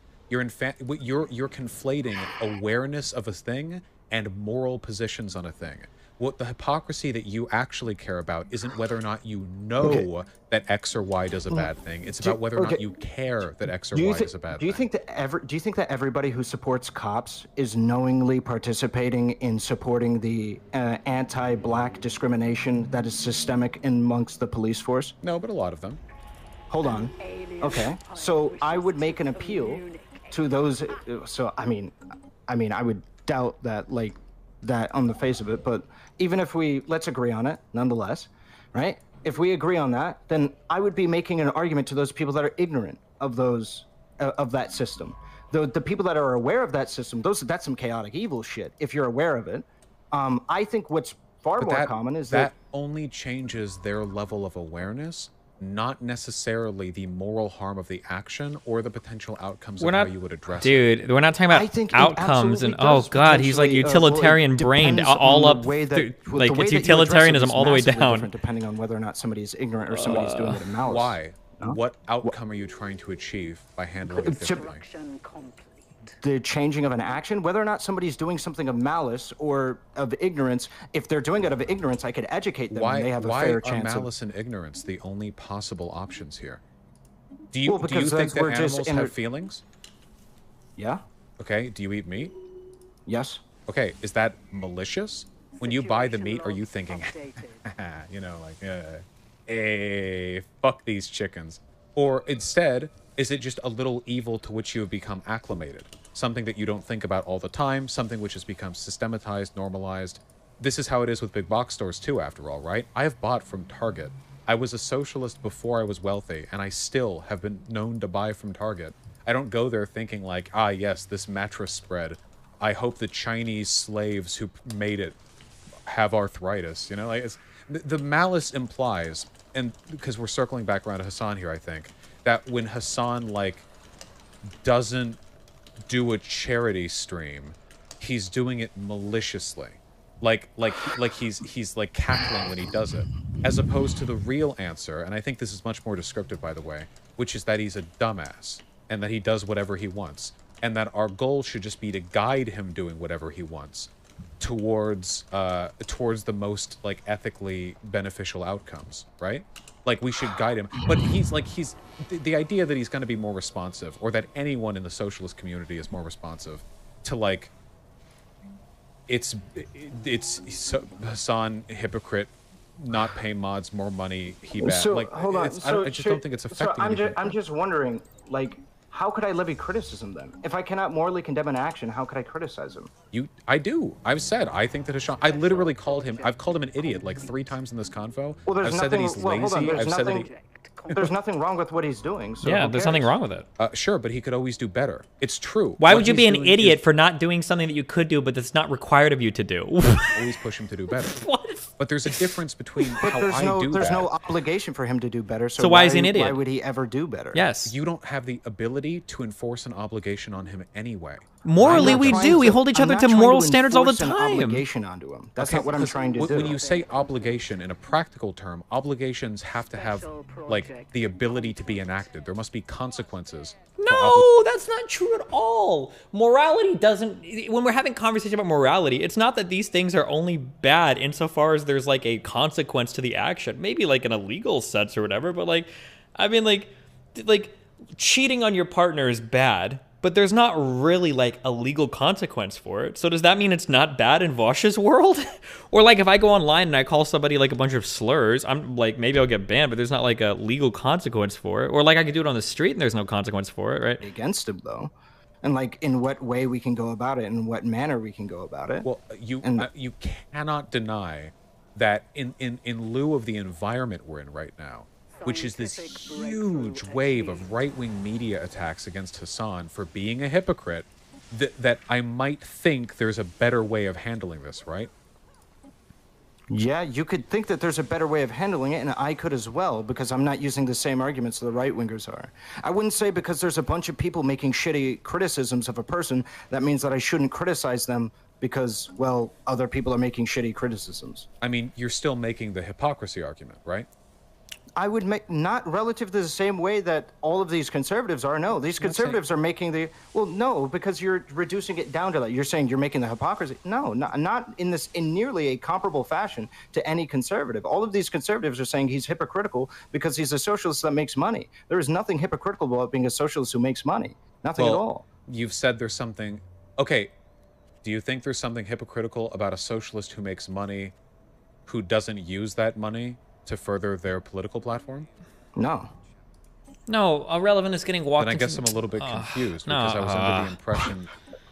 This is, no, it's because I haven't been arguing about hypocrisy this whole time. But then you have been, though. No, I've been arguing that we ought to hold people to higher moral standards. That's what I'm saying. So then can you understand my frustration when you're making the argument that this is something we should be ubiquitously doing, except I've never seen you talk about it except before Hassan. Your last 3 videos are on Hassan, and nobody's talking about it in the context of anyone anywhere except for Hassan, and it's always Hassan, and this is the 13th conversation I've had about Hassan. Like, well, I swear, I defend this guy more than his mom must. Like, and I don't even fucking watch his shit. Like, in the context of all that, you cannot deny that you are contributing to this overwhelming slant. And even if your arguments are more nuanced, and I won't deny they are. I mean, you're up against the, you know, the mental fortitude of Ben Shapiro here, so I certainly fucking hope so. But even in the context of all of that, it's still, from an outside perspective, at least to me, it still just seems like, yeah, socialists should be held to higher standards than non-socialists because they think that being bad with money is more bad than capitalists think being bad. Oh, I'm not talking about right now. Sorry, I'm not going to. I'm trying to debate by proxy. You can, I mean, you can build good arguments around that, but that's the core. Holy shit! That's the giant thresher. Okay, hold on. Sorry, I didn't mean to shout like that. That was very bad. That's fine. Like, it just has to do with like your political philosophy and what you believe, what I can consider to be reasonable relative to it. I will hold you to a specific standard. I think that that's fine. However, that specific standard there should be like basic human standards, but also there's like educational standards that I expect like a socialist to meet in comparison to like other people. So like Then for that instance, is the stop saying it's not a hypocrisy argument, but then say that is a hypocrisy argument. Am I talking to Matt? Keep running Oh, if he around wants to, it. yeah, sure. Can you explain this to me? Then how is it a hypocrisy argument for me to expect a socialist to know about, let's say, welfare, disproportionately speaking, relative to a conservative? Anybody who talks politics at all should be aware of like welfare, right? I mean that should be like a ubiquitous Well, thing. they should be, but that's not the reality. However, I don't think it is obtuse for me to expect that a socialist knows more about welfare than a conservative. Well, this is the thing you keep doing though. You say that a socialist should know tell him more what he's doing. about something, but you're not actually talking about what socialists know about. You're not talking about what knowledge they have. When he says know about, he means they should obviously behave in accordance with that knowledge. Come on, Bosch. Because you keep doing this. It's like, well, a socialist should know more about X. Why? Why should a socialist know more about X? Why should a basic belief that society should be controlled by the workers mean that you're familiar with esoteric government policy that barely anyone Esoteric from government policy policy. really Wait, understands what? how they work in this country? What you're saying is... Do you want me to answer that? What you're saying isn't that socialists know more about it as a group. What you're saying is that socialists have different feelings about it. It's not a knowledge gap. It's a moral difference. And you're saying they're betraying that moral difference. That is a hypocrisy argument. Okay, so can I respond to the original claim? So the reason why I would attribute that like socialists may know more about X, Y, and Z is because it is closer towards or encompassed by the tenets of what I would consider to be somebody who labels themselves as socialist. So if somebody identifies as a socialist, they're probably going to know about the means of production. Do we agree or disagree about that? Like we probably, yeah, that's probably the case, right? I mean, and if a person's a capitalist, they probably know about like welfare. I mean, don't you just know about welfare if you're poor in this country? I mean, you would know about it just tangentially if you grow up in any family that had to benefit from it. Sure. But like my whole the part of this that I feel hungry. like is getting lost I don't think is that a socialist, right, doesn't get just, typically speaking, naturally just occur inside of our society. You have to undergo some kind of political education, some political reformation. I mean, it seems like right now there's a pretty big tendency for you to come out as a capitalist. Okay, let me just... Do you disagree? We can cut to the heart of this. Okay. Do you think that it is equally bad for a socialist and a capitalist streamer who both know about the working conditions of poor people to not pay their mods? Yeah, it depends. Because if depends means this is a hypocrisy argument. Because you keep saying it's a knowledge gap, but if they have the same level of knowledge on it, that it's not a knowledge gap, it's their value system. Well, no, you said the same level of knowledge about like worker exploitation. Their same level of knowledge about everything related to the issue. They just disagree on it morally. Oh, everything related to the issue? Then no. Right, yeah, I would not, or then I would attribute the same thing. I thought you just said worker exploitation. There's more facets than just worker exploitation than that. So if a socialist and a capitalist like YouTuber knew the exact same amount about everything, they just had different moral positions. You would say they're both equally acting it out of malice if they don't pay their mods or whatever. Yeah. Okay. Do you think it's a little bit unfair that you automatically assign a greater degree of knowledge to socialists then? If it's the by definition they're socialists. Paying your mods, I don't really know if that has anything to do, like an understanding that paying your mods is good. Like by that metric, you could say that socialists instantly, by innate knowledge, have more knowledge on everything relating to do with poverty and the economy, because socialism is an economic system and they tend to... Yeah, kind of like how a religious person would have more knowledge about how to pray than an atheist. I think it tends to be that conservatives are going to have a greater understanding of how the stock market works than socialists.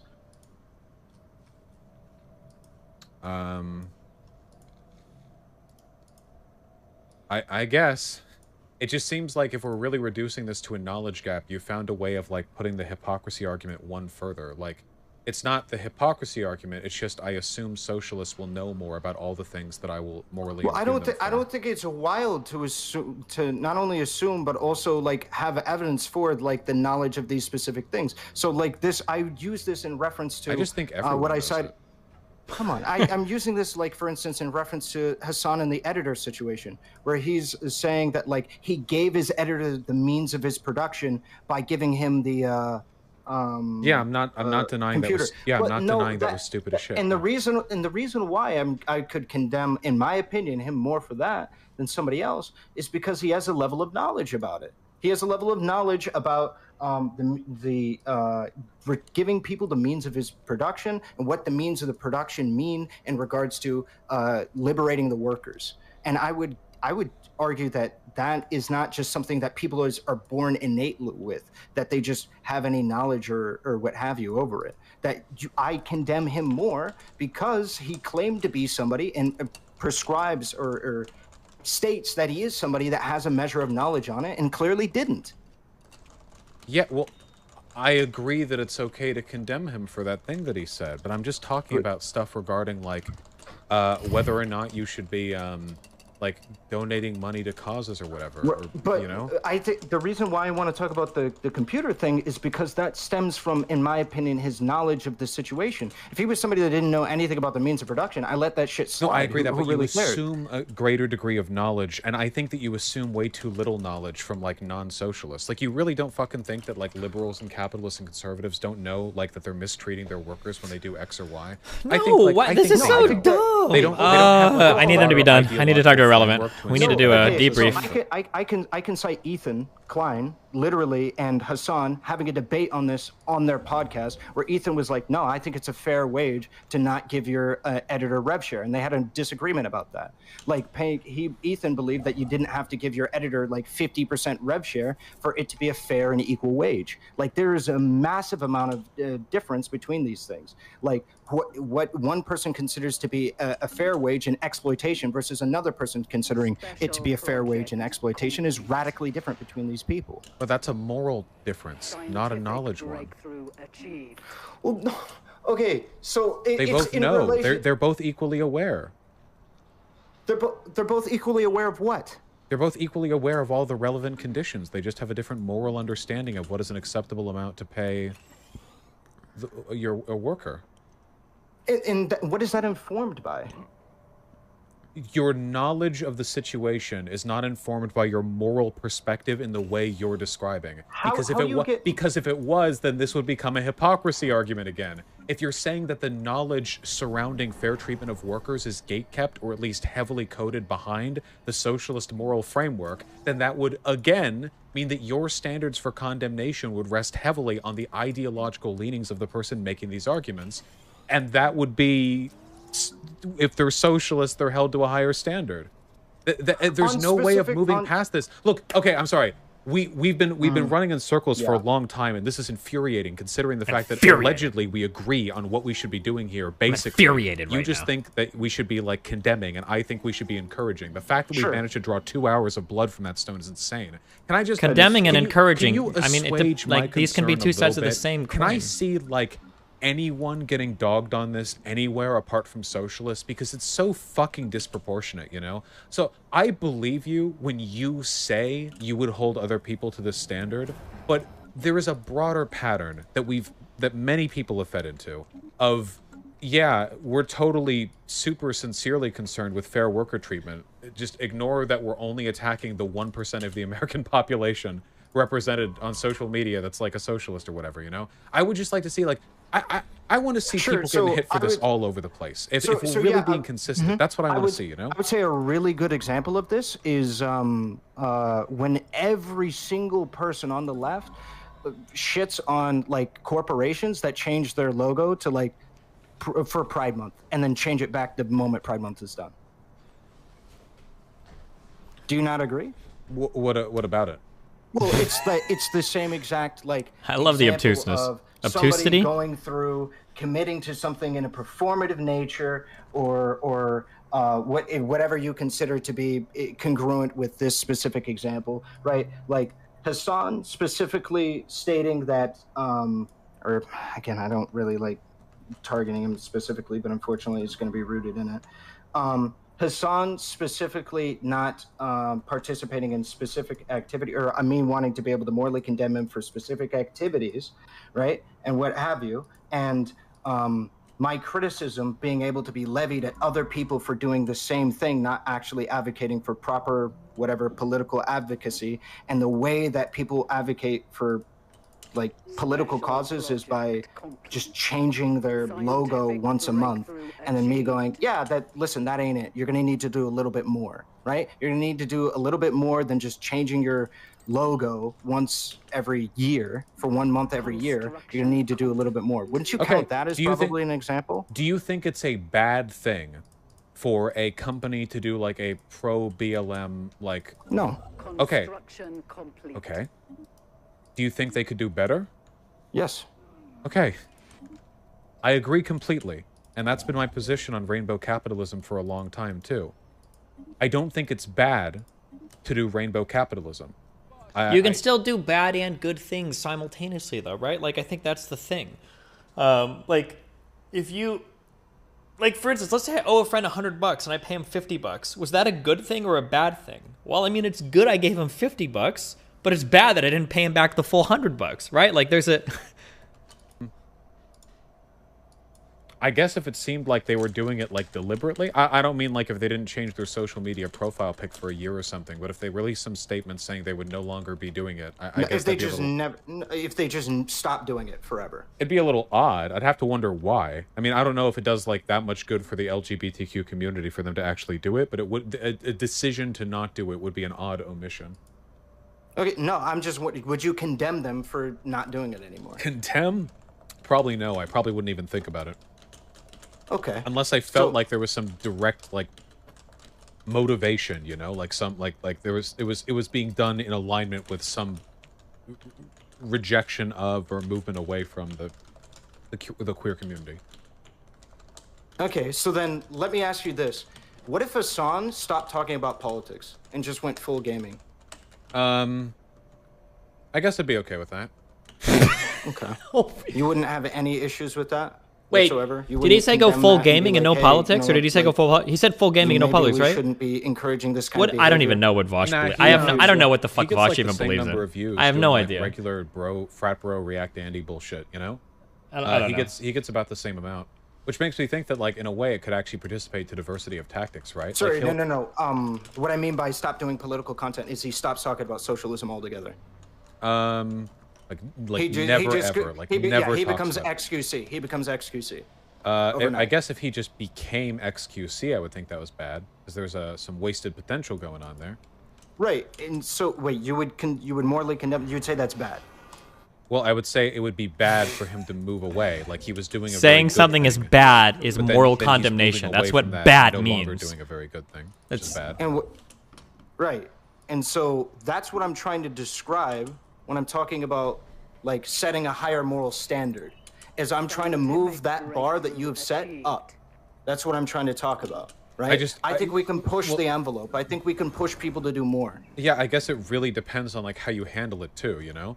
Like, for instance, if Hassan did that, if he stopped being talked about socialism or whatever, if he moved away from that, and then like people are responding by like, no, dude, haha, fucking social lying, whatever, like some bullshit like that. Then sure. I would think that was pretty bad if I felt like it was all this really weird, spiteful bullshit. But if there were people like encouraging him to do better or encouraging him to move back to it, then I'd be in favor of that. You know? You know? So I guess then maybe we just, perhaps it's just a language difference here. We're just throwing up semantics, because I would say that you referencing like a retreat from standard or status quo for some of these things, like whether it be rainbow capitalism or let's say Hassan propagating socialism, in your moral like saying that's bad, however you describe that, is probably the same way that I'm describing that we ought to consider the standard bad. We just ought to make the status quo a thing of the past and yeah, but I would still never respond to it the way that like you and a lot of other people do. Shit. Where like it's hypocrisy based. If you're a socialist, you should put more effort into like making your arguments. You know, I'd never do that. Shit like That's that. absurd. I would never ever Beneath me. Hey, do you think that I'm making it a hypocrisy-based argument as my like primary argument? Like because you're constantly stating that I'm making a hypocrisy-based argument. Yes, I do think that. I have to think that, yeah. All right. Because it seems like whenever we run down to it, it's like either there's a way in which socialists are more accountable than non-socialists, or moving back from that, there's a way in which socialists know things which make them more accountable than non-socialists who expect not to know things. Can you explain to me then why it is bad? Dude, there's so many ways. Like this knowledge, sometimes the knowledge of doing something wrong can in fact make something wrong, right? Like let's say, for instance, let's say that you're a company and you've just got some extra waste and you just dump it outside and you don't care. You just dump it because it's gone the next day. You never even see it, right? And you don't know any better, right? Is that the same level of wrongness as now you learn when you dump that waste, it seeps into the ground and it destroys like groundwater tables or whatever, right? Is it the same level of wrong? Well, now it's worse because knowledge that you're committing a wrong makes it wrong. If you don't know, it's hard to argue from that standpoint. Now you can go into like tangential wrongs, right? Like, do you have an obligation to collect a certain amount of information? Do you have an obligation to like vet your actions, right? We can get into those types of wrongs. But yeah, being granted specific knowledge about an action you're doing that further illustrates the wrongness of that action is absolutely like grounds to say that it's become wrong, of course. But this is like, there's like a million different things that we can argue about, like where everybody would obviously agree with this. Everybody would agree with this. Like everybody knows this, right? Like this is almost intuitively true, as much as I hate to use that expression. Like you almost intuitively know this. That if Hassan ever did leave the movement, it would probably be because people kept complaining about his house. So at least I'm not contributing to whatever trend led him to drop the whole thing, right? I mean, sure, but at that point, I mean, if what you're stating is that it is bad that he is going about his business and choosing to no longer participate in politics and what have you, what is the substantial difference that you're finding between that statement and my statement? The discourse that it contributes to. God damn, you got him, dude. The optics. How? Like, in what way? Because nobody has ever grouped my comments on Hassan ever with a right-wing attack against socialism, and people have you with it. Why is that an argument? I don't understand why he thinks that's an argument. I'm engaging in broader discourse is more responsible and facilitates. Ben Shapiro said a sentence that was similar to one of your sentences. Therefore, you lose. To somebody else doesn't mean that my argument is less valid. Just because you're attributing. I'm not saying. Well, I think your argument is invalid because it relies on like hypocrisy as like the driving point. But with that aside, it's not about the validity of the argument. It's about the effect of the argument, the harm being done potentially by that argument. And I think the way I'm handling it is the most responsible way for the left to handle it. Right? I mean, nobody's out here gonna accuse me of, you know, perpetuating the idea that socialists should be held to a higher standard than any other political group. Because I think that's bullshit, you know? I think that shit keeps people out of socialist movements. You could do that for anything. I mean, you did that. You said that you could condemn a socialist for buying a shirt from Target. I mean, I like that shit like that. It's like one of the reasons. It's not specifically a socialist. It has to do with the. What do you mean? It's not specifically a socialist. It's if you believe in this idea, I feel like you should try your best to live by that principle. That's literally a hypocrisy argument. Okay. In that regard, sure. Yeah, sure. No, what's wrong with that? I've been explaining what's wrong with that, and you keep saying it's not a hypocrisy argument. No, Vosh, that specific thing, sure, but you're trying to make the argument that all of my criticism of Hassan are baked into hypocrisy. It's not. No, it's not what it's all baked of your, into. No, it's not all of your criticisms, which is why you've criticized him a few times, and I've said, yeah, he's a dumbass. I'm clear. I'm not relegating all your criticisms. I'm saying that hypocrisy is pretty central to one of the criticisms that you're making here, and it's the one that I take most issue with, because for centuries, anything regarding the idea that socialists should be held to a higher standard based on what they believe, because that is the default anti-socialist argument that people have been making for ages. Always and always and always. It goes like this. Rather than talking about actual socialist positions, they back up 40 steps and they say, well, I don't know. I just think that if you were really a socialist, then you wouldn't own this factory, Engels, you know? But of course, that factory was the only reason that Marx was able to finance the publication of the books that ended up leading multiple global communist revolutions. So, in a utilitarian sense, who am I supposed to believe here? The capitalists sneeringly avoiding an argument, or the socialists who became the bedrock of centuries-long ideological If you think I'm avoiding an argument, just say it with your chest. Which argument you think I'm avoiding? No, the broader capitalist, non-socialist community often uses hypocrisy as a way of avoiding arguments against socialism. You're talking to me, Vosh. Yes, if and you feel like I'm giving them the ammo with the hypocrisy argument that they use to avoid the real questions. Vosh, actually argue with my argument. I Don't am say that arguing I'm with fueling... your... No, you're saying my argument sounds like an argument that other people use, so therefore I'm giving fuel to their argument. No, I'm saying your argument is what they use, and they use it to avoid dealing with the arguments that socialists put forward. The argument you're making is that argument. It's directly that argument. If it is that argument, is the driving, that's the socialists should be held to higher standards. Flak batteries should be able to kill. Point defense will shoot small ships, corvettes, right? Step.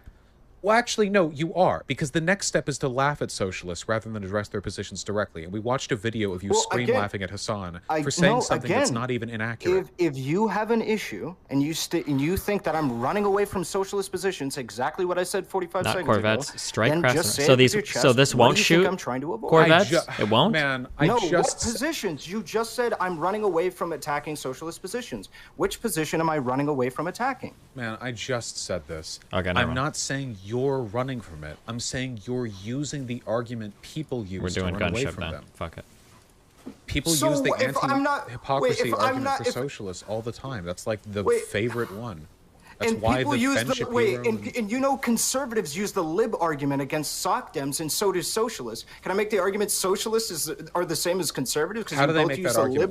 What lib? Right, and wait, that's the... wait, no, stop. So I gave a specific example. The idea that socialists should be held to a higher standard, than people in other political groups. You said the lib argument. What does that refer to? What argument? That refers to liberals The being incredibly... Führer? Is that what he said? Ostentatious. Lib spotted. Like that, because I think there's misuse of that. Liberals being incredibly fragile and weak around specific topics in regarding to capitalism, their retreat to big tech, or their retreat to coupling up to big business and what have you, to protect themselves from... Are liberals not, by definition, pro-big business? And the conservatives make the exact same argument. That'd be my point. The difference is that's a true thing. That's a descriptive fact of the world we live in, whereas you're making a moral argument. Wait, what is the argument that I'm making that is not descriptive? The idea that socialists should be held to higher moral standards than other groups. Okay, that's a moral argument. Specifically, right? You are held to different moral standards because you have different moral standards. Yes. I don't feel like this is I'm not a weird. moral relativist. I don't think that the standards by which I should be held to are affected by the things I believe. What does that mean, Vosh? Oh, God. Where's Joanne at? Listen, I can't be this painful when I talk about philosophy, am I? As it facilitates our ability to meaningfully achieve our goals. Oh my God. In a pragmatic sense. But you don't believe what you're saying right now. Do you think that rape is okay if pro-rape people are doing it? Of course not. No, there are I would never say that something is okay because of ignorance, but I would say that my moral condemnation... It's not ignorance. They know that rape is harmful to women. They just don't care. So should they be held to different standards? No. Oh my God. I agree. Hold on. So people's moral positions on something, their moral beliefs, I don't think it should influence their the standards we hold them to, not directly. Maybe the positions they're in, like the positions of power. So I'm talking about the moral condemnation versus something like perhaps we could talk about punishment or what have you. I think often there needs to be, but not always, punishment that is befitting the more or less, for lack of a better term, befitting the crime, right? The outcome of what happened, right? But also that needs to be coupled in is the information that an individual has. I'm making arguments about information. Yeah, but then you're assuming socialists always have the information, so it's not really about... I don't think... So when I'm talking about Hassan, this is why I say I don't think this works perfectly for Hassan. I have thousands of hours of footage to be able to back up that argument that he has made claims. This is why I talked about the editor and the computer example. I don't think you can retreat from that position. Sorry, not you. Hassan could retreat from the position that, like, he was ignorant of the way the means of production works or what have you, like in regards to his display or his... how much Marxist theory Hassan has actually read, because I feel like I think it's very little. Yeah. He might give me a run for my money when it comes to a principled understanding of some of this stuff, like how little he's read on it, you know? Sure. And so in my opinion, right, that like if somebody is talking about how much they've read on something or what have you, why should I not be able to hold that person to a different moral standard? Maybe we're getting caught up on higher, a different moral standard than somebody else. Why can I not do that? You could hold them to account for spreading misinformation. Because what that would be a position and a condemnation relative not to their moral values, but rather to their station. That you are a big socialist streamer. That means people will come to you for information about socialism. And because of that station, you're doing a unique level of harm when you spread misinformation like that. See, in that case, that's not an argument from hypocrisy, because the fundamental issue there isn't what they believe, it's what they do to the world as a product of their station. I think that's a perfectly salient argument, and it's one that I've made towards him several times. And people have made towards me, huh? Yeah, they're like, Vosh don't read no theory either. I think that perhaps just there's a lot of this conversation that is just... is that not good? Does that not work? No, I mean it could work. I have my disagreement. I think we've kind of looped a bit on some of our positions. I just think it mainly comes down to an idea that me and you have the primary disagreement is on whether or not moral condemnation or what have you, and the use of moral condemnation when it comes to society and how we use it. I think you have a view of me when I say moral condemnation that I'm screaming from the high hills saying that they're a piece of shit, which I can't really blame you too much for. I've had some very fervorous disagreements about Hassan's behavior, what have you, and if you want to sift through that or look through the evidence of that and then say that that's what my position is, then so be it, or what have you. But I think that what really illustrated the difference for me is that you agree that it would be bad if Hassan stopped doing what he's doing. Well, it would be him no longer doing a good thing, but we have to delineate a difference between doing a bad thing and no longer doing a good thing. If you had a world-renowned doctor who traveled the world and they saved a bunch of people's lives, but they were 68 and they were yeah, I'm going to retire now. I'm getting tired. I'm getting old. But what they're essentially doing is making a decision to prioritize their comfort over the lives of the people they might save in the future, right? But we would still allow for that. I wouldn't say it's a bad thing. I would say they're no longer doing a good thing. Colloquially, it's bad that they're no longer doing a good thing, but that's not the same thing as doing a bad thing in and of itself, right? I mean, sure. I just don't see why we wouldn't hold people to higher standards when we feel like we can. Why not push for people to do more? Why not push to not based on their ideology? You can hold him to a higher standard because of his wealth, because of the fact that he's a large political pundit, because he has a large voice, but not the ideology, because that's the argument that people make.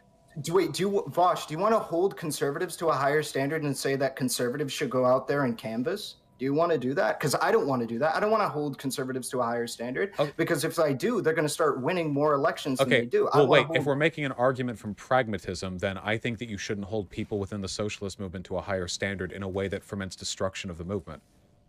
And I think that this we would just disagree on whether or not it ferments or it brings about the destruction of the movement. I mean, so far I've just seen a lot of bad, nonsense come about from this discourse, and absolutely nothing worthwhile.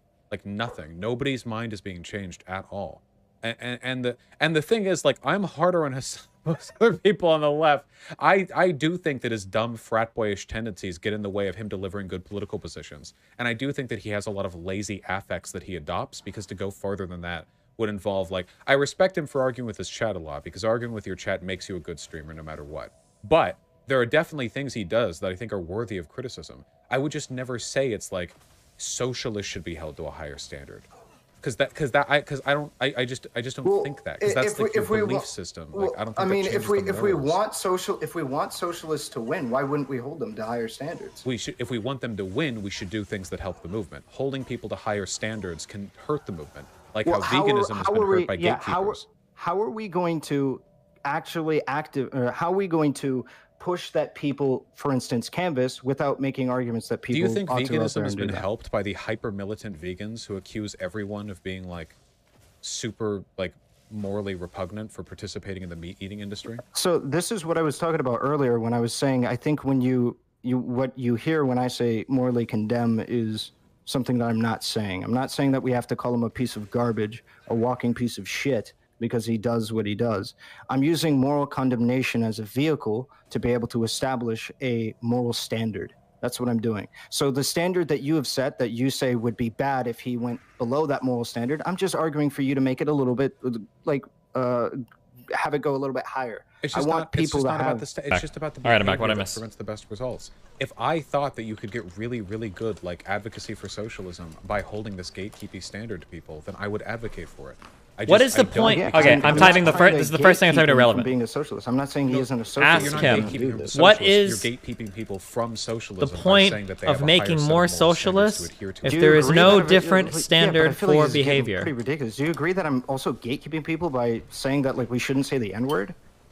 What does that have to do with what we're talking about? It's a moral standard. Well, you just said like, hey, if we hold people to a higher moral standard, then we're gonna have less people in the movement. And by me saying, hey guys, no, hold on. Yeah. That has nothing to do with what I was saying.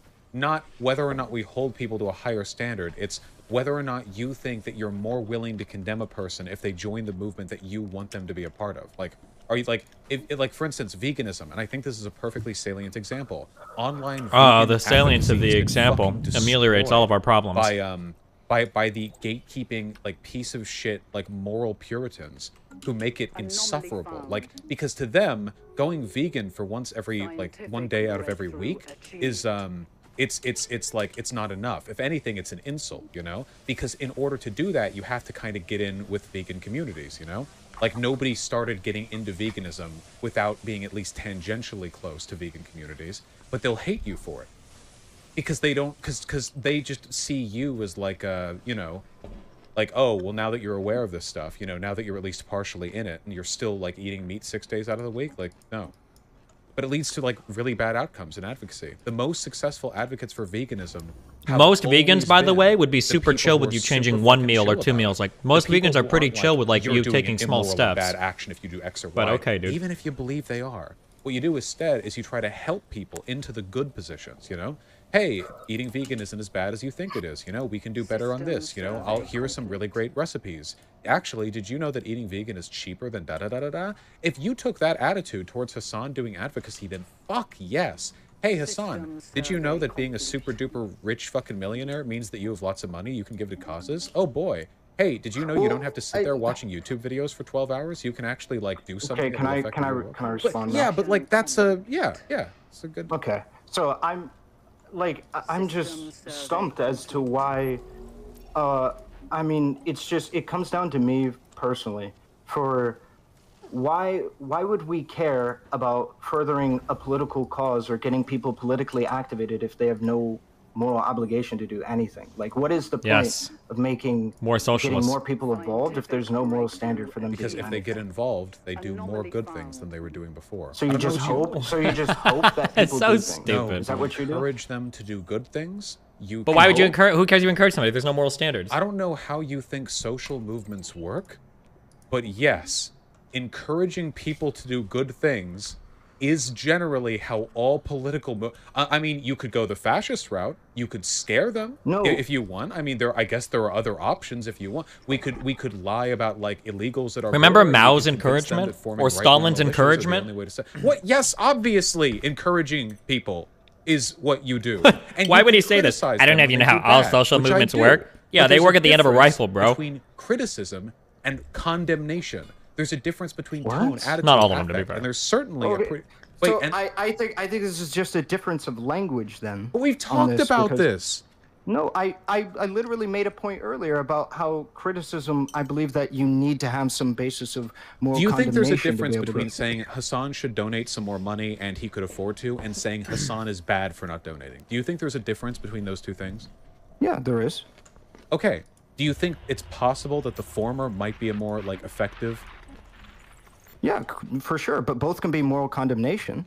Okay, if the former is moral condemnation, then that's the kind of moral condemnation that I'm in favor of, and the latter is the kind of moral condemnation that I'm not in favor of. And none of it has anything to do with Okay. him being a socialist. Okay, that's. If you acknowledge there was a difference between those two things, so I don't know why you're pretending that this is some meaningless... there's a difference in the strategy that you approach it in, of course. Yeah, Well, they're both moral condemnation. Both can be moral condemnation. Yes. Thank you for saying that. Thank God. I have said from the beginning of this conversation what type of language I think it's okay to engage in, so what I just said, I think that's fine, and I think that some of the stuff that I see levied against Hassan is less fine, because it's dumb, and it feels to me like it's a reflection of old arguments that people use. And I haven't disagreed with that. When have I agreed that like Ben Shapiro's arguments were good? Well, you said things that were similar to him. Said that Ben Shapiro's arguments were Well, good. you're You making did say a that Ben Shapiro's appeal to hypocrisy was valid, though, because you believe that is an acceptable way of adjusting the means by which you might condemn a person for the things they do. That is that's a crazy stretch. No, I don't think his points are valid. Just because he's coming at it. Please, you have to listen to what I'm saying. I didn't say you said his points were valid. I said your fundamental belief that hypocrisy or arguments from hypocrisy is valid was the foundational premise of Ben Shapiro's argument, as has always been the case against socialists. I'm not saying you agree with or said everything that he said. I'm not even saying that you said most of his points. But that was the fundamental argument, and it is one that you have reaffirmed over the past 2 hours and 40 minutes in this conversation that you believe in. Whether you move it backwards and gatekeep it behind like the level of knowledge you expect people to have. Do you agree then that you're hiding behind hypocrisy when you make the argument that it would be bad for Hassan to not participate in the action that he is, like if he went to an XQC type? No, that has nothing to do with hypocrisy, and the fact that you would equate those things makes me worry that we are not on the same page. That's not on the same page. Say not on the same level. I think we haven't been on the same page for a while. I've been trying to get us back onto the same page for quite a bit of time. Like, I feel like you're constantly making appeals to like Ben Shapiro and things like this where it just doesn't fit. Obviously you would disagree with that, but. Well, I think the only thing that I've said about Ben Shapiro in relation to this conversation is that he also uses hypocrisy as a vehicle for making attacks on socialists that he wouldn't make against non-socialists, which I think is dumb. I'm sure Ben Shapiro attacks other Republicans all the time. He attacked Trump quite a bit, didn't he? Didn't Shapiro hit on Trump quite a bit? I thought he got in trouble for that with like other Republicans. Yeah, and it is bad when he does. I shouldn't say hit on, but I think that generally speaking. When you said, so I just wanted to be clear because you said a second ago when he only makes hypocrisy arguments, or at least it sounded like you said he only makes. I don't think I hypocrisy said he arguments only makes them against socialists. I do think socialists are the victims of hypocrisy arguments often. I do think, by the way, that there is a place for hypocrisy arguments at times. Usually, when the thing that you're saying they're hypocritical in doing is like you're trying to indicate some sort of broader moral wrong that they seem to be aware of but aren't acting on. So, for example, if an anti-trans YouTuber, like, say, for example, Steven Crowder, likes trans women, I think you can make an argument there. But the argument isn't that what he's doing is bad because he's anti-trans, because that would imply that it's bad for him to have sex with trans women, which is a bit weird. The argument is that he's lying about his positions for profit, or alternatively, that he couldn't even abide by the standard that he's assigning to other people. In those cases, while you are pointing out a hypocrisy, the issue isn't the fundamental moral difference in how you respect people based on how they see things. It's rather an incongruity between their... Do you think, do people listen to Vosh? Do they actually understand what he's saying? Vosh's audience just must be super big brain, because I would have... If I was a Vosh fan, I'd be pretty lost, and I'd be like, all right, Vosh, I think you're about to bring it home, I'm sure, but man, you know, I'm gonna have to read the subreddit post on this tonight because goddamn.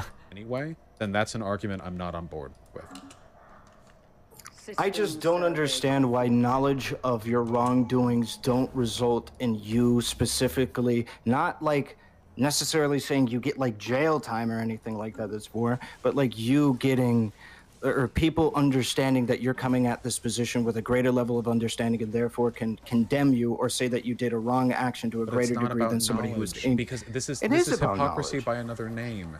If you're saying, oh, it's not about the beliefs you have, it's about the knowledge, and also socialists just have more knowledge about this, I assume, and capitalists don't know what they're doing when they underpay their workers. Like that, like you're essentially saying that it's hypocrisy with extra steps, yeah. Well, not necessarily just that. It's not necessarily just that they're, you know, specifically.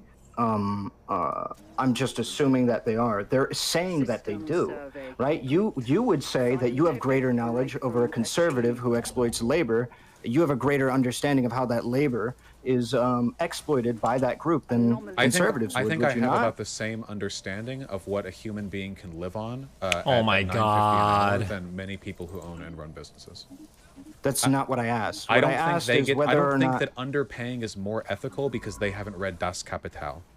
I think that what you're doing is you're gatekeeping the moral. It's funny how Vosh is saying he can't evaluate those things, whether or not there. It almost sounds like Vosh is saying that there is some like objective moral standard by which you can judge things. Although maybe ultimately at the end of the day you'd say, well, no, these are just my arbitrary standards that I evaluate. But like, absolutely could be condemned more for that action because you are engaging in an action that you know is wrong more than disproportionately other people. And I just want to touch on something that you just it's nearly 3 hours, and I feel like we've accomplished absolutely nothing. I know.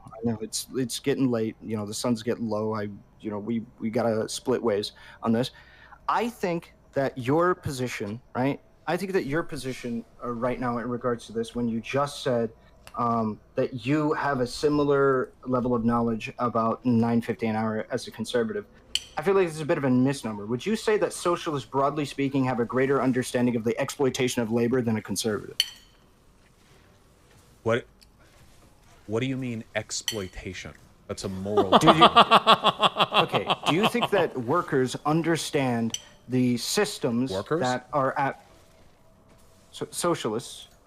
Have a greater understanding of how the systems exploit people and exploit workers. Wait, when you say exploit, you're again gatekeeping behind a moral presumption. Okay. Of course, hold on. When you say exploit, what you're saying is the only people who could have this knowledge would be people with the moral positions of a socialist, aka this is a hypocrisy argument. You're not talking about positions, you're talking about knowledge. What you're really talking about is knowledge of what exactly? Because exploitation implies a moral position of some kind. Yes, of course. Okay. So in your mind, with greater information and the greater privileges and powers that come with information does not beget greater responsibility. I cannot morally condemn. Let's assume the knowledge of the ways that what is knowledge? An individual might feel. What's your theory of truth? An individual might be. Are you a coherence loser? Physically incapable of being able to afford luxury goods, an individual's ability to be able to afford economic, verticalization? Hit him up with the what? Hit him up with the what, Vosh? What? A general understanding of a very common. Yeah, a very common talking point is amongst conservatives is that you can just pull yourself up by your bootstraps, right? Do you agree or disagree that socialists have a greater understanding of economic mobility and your ability to pull yourself up by your bootstraps than conservatives? I don't know what that has to do with how much you pay the people who work for you. Give him the what? What? What are you talking about? Loser? Call him a loser. I honestly don't know. I don't know what the fuck you're talking about. No, because you're using moral language. Yeah, when you it doesn't make any sense. Like class mobility, you're using like left-leaning terms. Maybe conservatives don't understand class mobility, but they're familiar with how the economy works. Your ability to pull yourself up by your bootstraps. So what we're talking about, the extent to which a person has faith in the idea that you can achieve economic autonomy. What are we talking about? What are we even talking about right now? Yeah. Your ability to pull yourself up by your bootstraps. Which group do you think has a greater understanding of how this actually works in the material world? Socialists or conservatives? honest to God, I don't know. Socialists are stupid as shit. You know I'm on Twitter, right? Oh my God, dude. This ain't it, hold dude. on, wait. You can't. If you really think that after whatever faith you've bought in this conversation, you get to walk away with your head shaking, then you've drastically misunderstood the position that we're both in right now. Okay. Here's what's it. Vosh thinks he's like so far ahead in this argument. Simple questions. Okay. Do you think that a capitalist and a socialist who are both equally knowledgeable about everything are equally worthy of condemnation if they underpay their workers? Let's say they just pay minimum wage, but minimum wage is bullshit. Do you think they're equally worthy of condemnation? I will answer your question when you answer mine in good. Like you have yet to answer. I directly answered your question. Please just answer it. Do you think they would be equally worthy of condemnation? Fucking answer. Sorry, say it again. Irrelevant. A capitalist You and haven't answered socialist yet. with exactly equal knowledge of all things. He hasn't Do you think answered. they would be equally God damn worthy it. of condemnation if they He doesn't remember his if question. they both underpay their workers? I'm sure it was important. If they both underpay their work, it depends on the reason why. But if they have the All means to be able to, circumstances exactly the same. Or let's take the same person. You have an individual who is a capitalist and they underpay their workers, okay? Yep. But then so they I go can on answer the Twitter question pretty and they swiftly. become a socialist and they still pay their workers the same amount.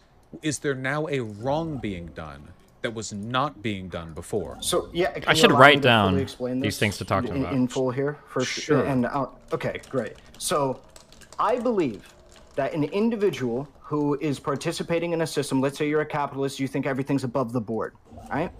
And everything is above the board. You know, everything's perfectly normal and fine. They are exploiting their workforce or whatever, and they don't really they're like, whatever, who really cares? But then they come upon the moral realization that what they're doing is actually really incredibly fucked and it's unethical.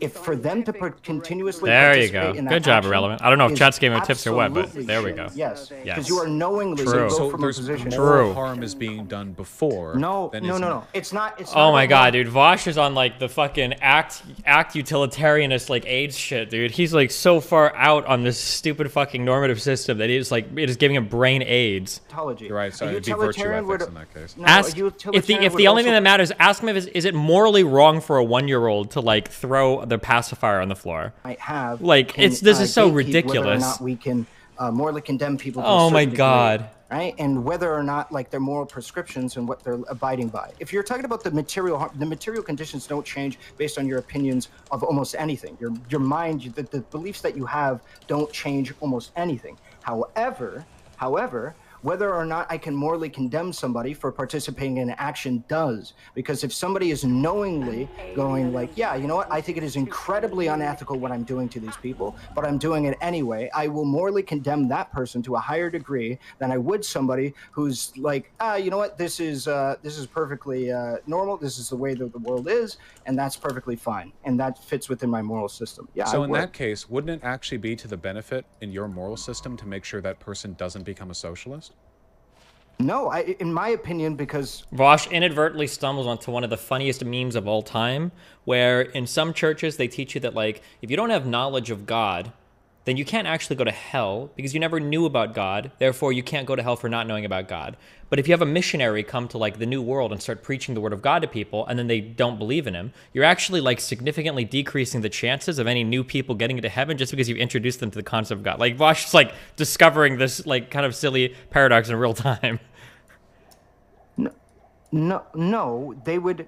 I think you have two responsibilities once you incur the knowledge that you are doing something wrong, right? Two things actually happens when you come upon a moral realization like this. One, you recognize that what you've done throughout your past is wrong, and you have that crushing realization that you might have fucked up for over the last 1 year, 2 year, 3 year, 4 year, 5 years of your life, and that's going to be really tough to be able to deal with and to grasp and to be able to, conceptualize. This is how a lot of people can become, really stuck in their ways and what have you, and refuse to believe that like capitalism is the wrong way to do things or what have you, because like I can't be wrong. I can't have done this bad shit to somebody for 10, 15, 20, 25 years, right? So you go through that process, and then the secondary process is you having to come to grips with the fact that you need to make a change. That you need to change things. So here, so just hypothetically, if it seems like the concern you're making is a pragmatic one, It's not about whether any extra harm is being done or the world is being made worse. It's a question of unmet opportunity. A capitalist business owner is probably fine with what's going on. A socialist business owner might be amicable to counter arguments that you could use to influence the world positively.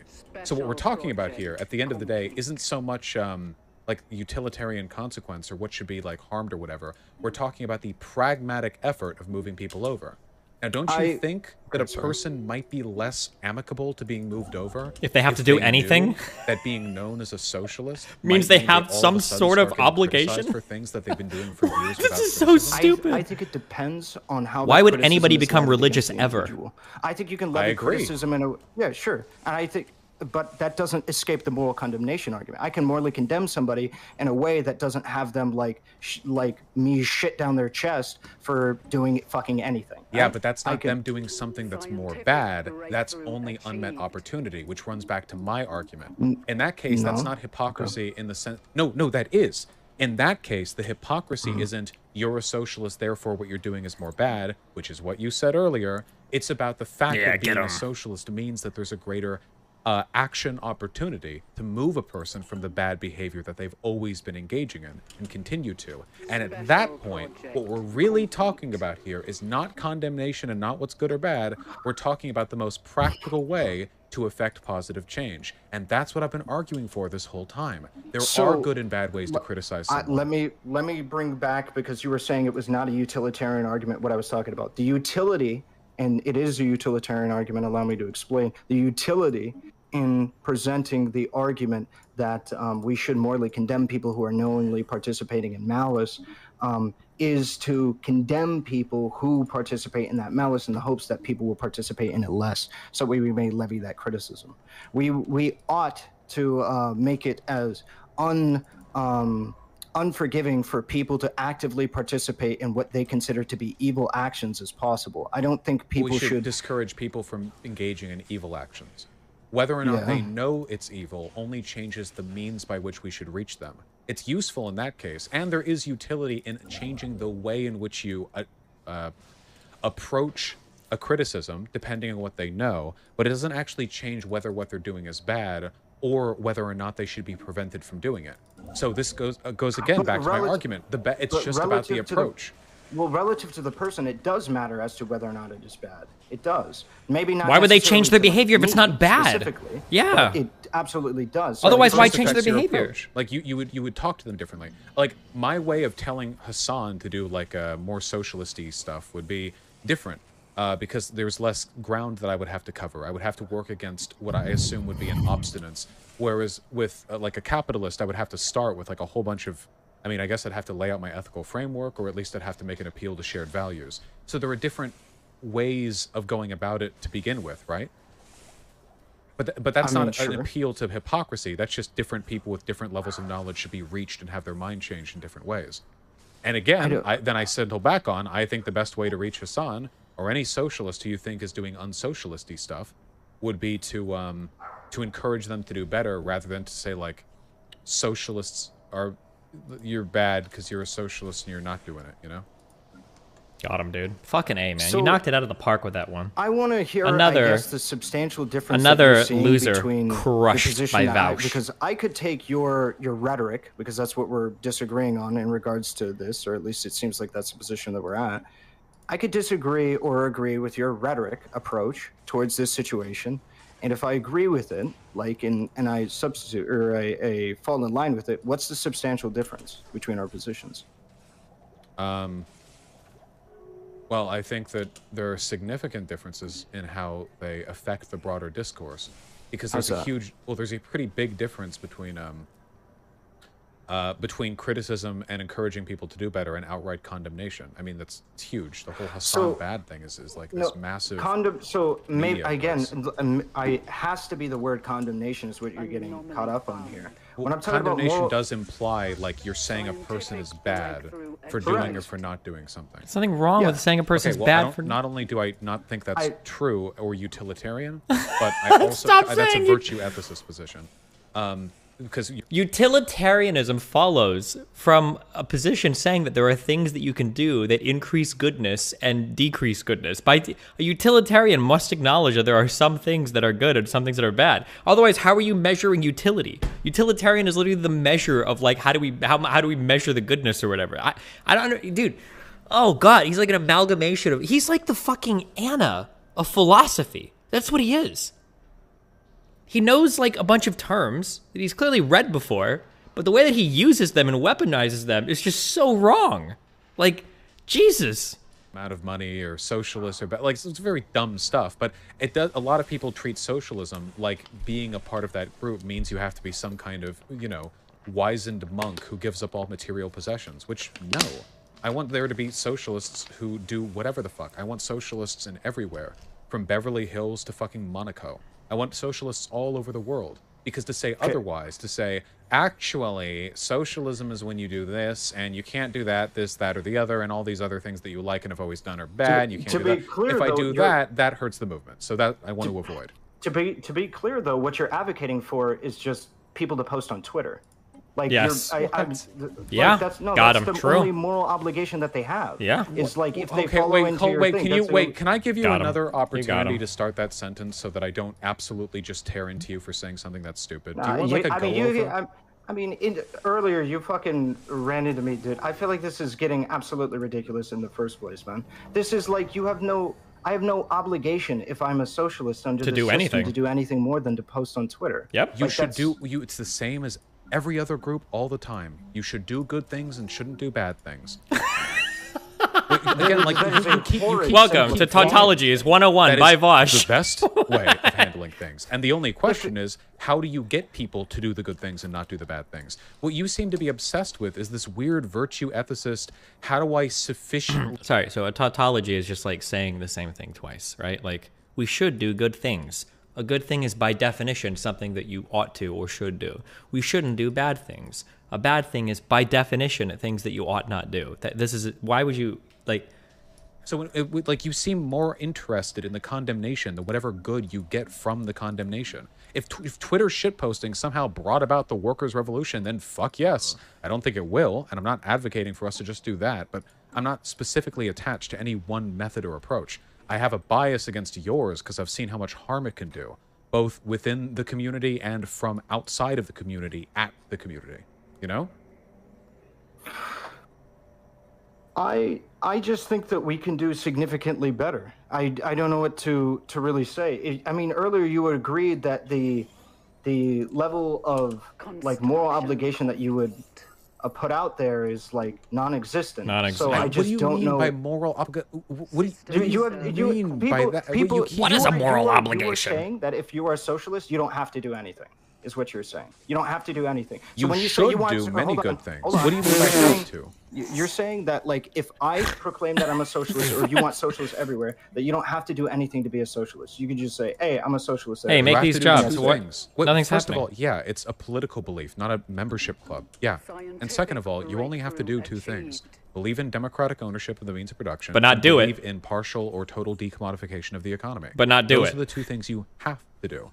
To be a socialist, you believe in those things, but you don't actually. Everything else, you don't do anything about it. Shouldn't do. Why those though? Why only those? Because those why actually not push for more. Because those are the only things that make up the definition of socialism.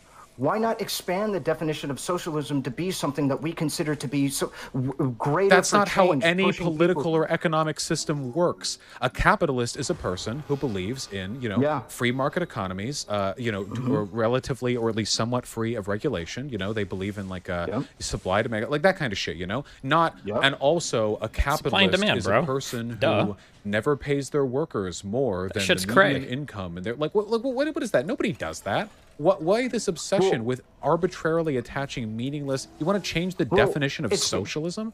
No, it's because we're trying to make arguments that inline what those core. It's kind of like, I mean, for lack of a better, it's kind of like our Constitution. It's like you establish a series of rules or guidelines, and then from there, you can establish a whole list of other laws or what have you that apply in congruence with those guidelines that you believe stem from those. So like, for instance, me and you may agree on socialism being about, you know, the workers only means production. And Somebody made socialism. Yeah, but that's the only thing that. Somebody made a good one. Somebody did a good one. Thank you. Oh, but he sent it to me in a DM. Wait. Send me a streamable I can't download. Please, I love you. Thank you.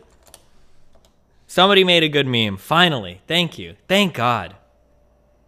Build a I wouldn't say just racial, like a diverse coalition, right? Not be exclusionary towards trans people, not be exclusionary towards black people, Asian people. That is necessary for us to build a strong socialist movement. That's not what socialism is. Socialists should be those things, but all you're doing right now, and let's be clear about it, is virtue signaling. Trying to change the definition of socialism to exclude every social group you dislike does nothing other than make you feel good about having a smaller boundary than other people. It affects nothing positively. It changes the world in zero ways. I'm concerned about whatever language I can engage in produces the best outcomes. Wait, oh shit. Did my YouTube stream blip? I just noticed my shit got fucked. And then whatever good outcomes you can sort of... I think that's being a bit... Like, wait, no? Not, I don't want to say bad faith. Did it earlier? I think you know that I would disagree with that. Right? I mean, I'm sure you would say you disagree with that, but you disagreed that hypocrisy was a core element of your argument for a while, too. And, I mean...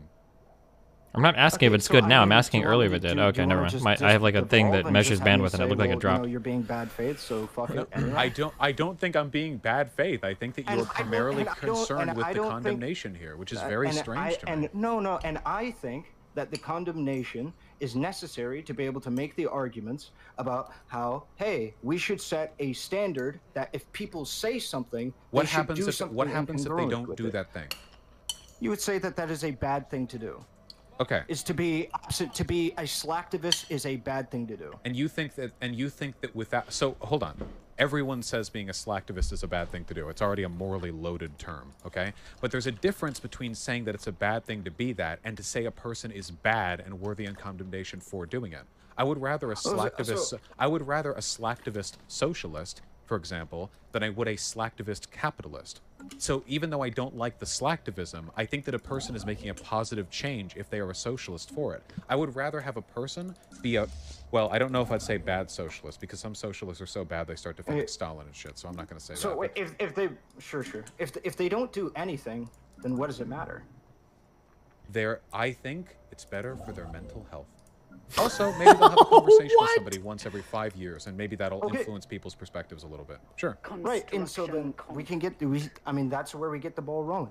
I think that it is better them to do more. I think that when we're talking about encouraging people to do more, we should set the standard, right? And again, I want to appeal to the thing that you said earlier, where you said that it would be bad if Hassan started doing less. I'm using, we're not using the same language, but I think we're going to get the same idea. I think that what you're referencing there is the same thing I'm trying to get at, which is that I think that it is a good thing, personally, that we should set a higher standard. I think that's I think that your obsession with standards and condemnation don't serve Holy much shit, of a how much does this guy own? And I would respectfully request that you do so with the SOCDEM and liberal communities exclusively, because I mean, it's been working pretty well. We pay our editors. Sure, go for it. I'm pretty sure Hassan pays his editors, but after getting bullied for it, yeah. Sure. Yeah. I don't think you're going to bring about any like baller outcomes with this attitude in the socialist community. You know, I don't know. It just seems like it keeps people from wanting to be socialists. I don't. It feels like at the jump you were apprehensive to my position because you thought that I was just, and it feels like no matter what I was gonna say, you were just gonna hyper bake in the position that I'm talking exclusively about hypocrisy, and it's the exact same thing as Ben Shapiro. You can't complain about. No, hold on, wait.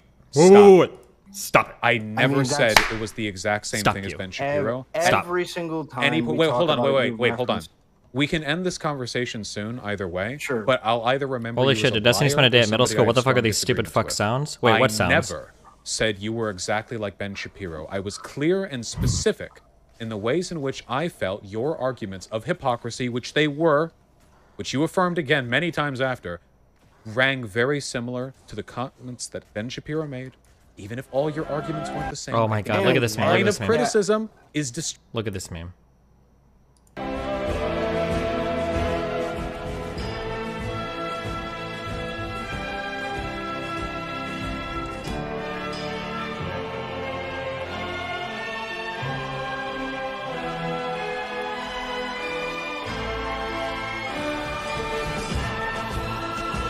That's a good meme. That's solid.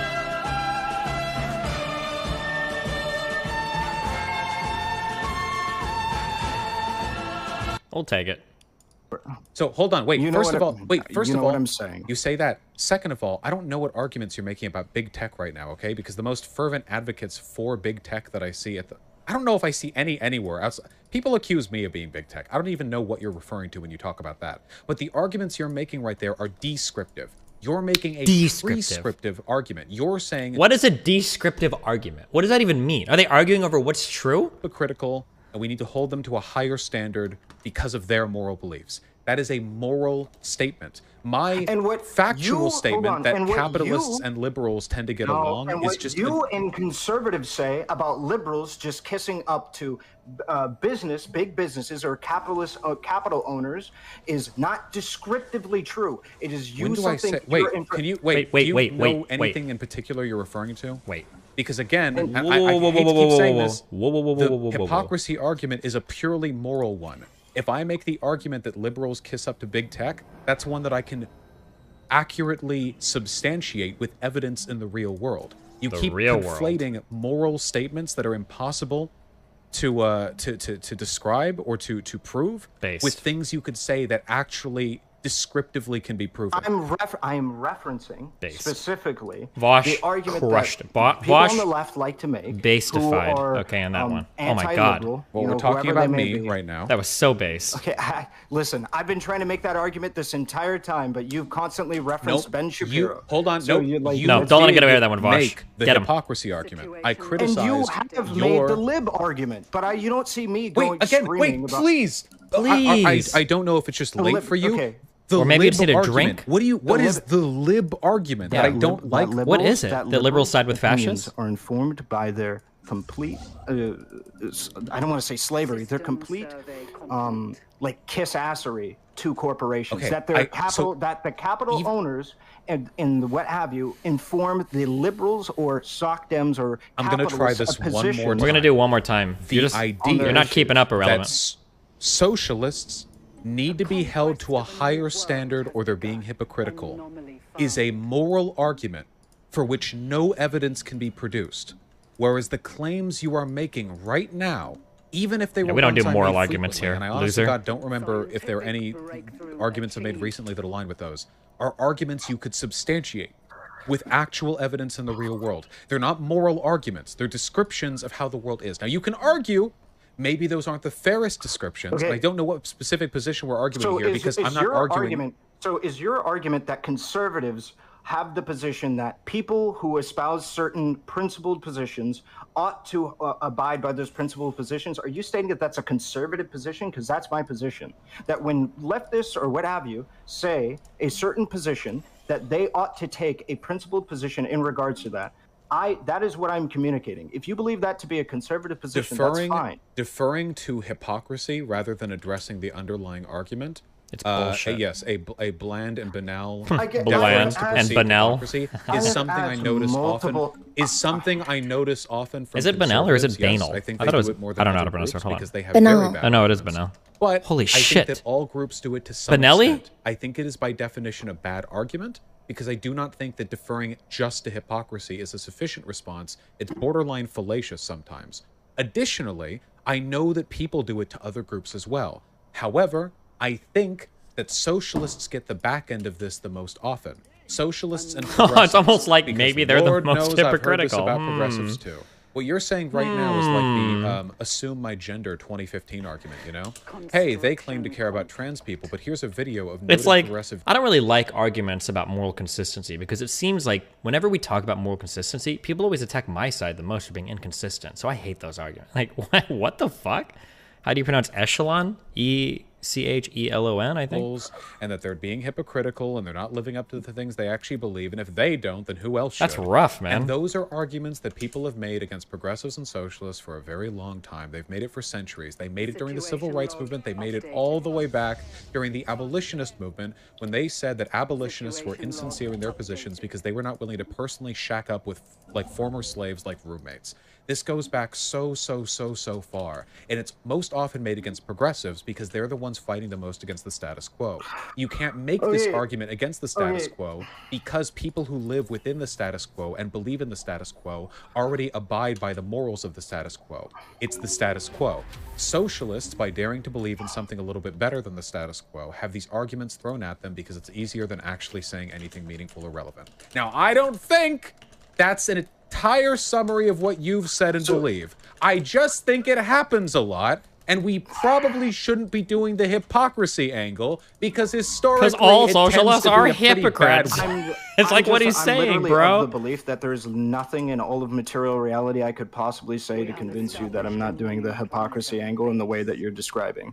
So I'm completely giving up on that. But I want to just, if the point of disagreement that we're going to get on is specifically in regards to, hey, I think it's pretty chill if we live by a certain series of principles or rules that we abide by, and that would be a pretty chill thing to do, then, like, hey, so be it. I'm just arguing that, like you said, how you agreed that if, like, you know, the rainbow capitalism standards were no longer in the case, I'm just arguing for higher standards. I guess I would be the one that would argue that capitalists should be going out of their way to do the rainbow capitalism in the first place, and you would just say, hey, keep up the good work, or whatever the fuck.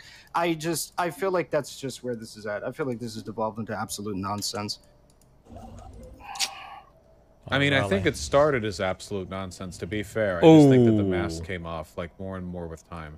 I mean, we literally agree on the idea that the level of a person's knowledge relative to the bad things they're doing can influence the way in which we approach them.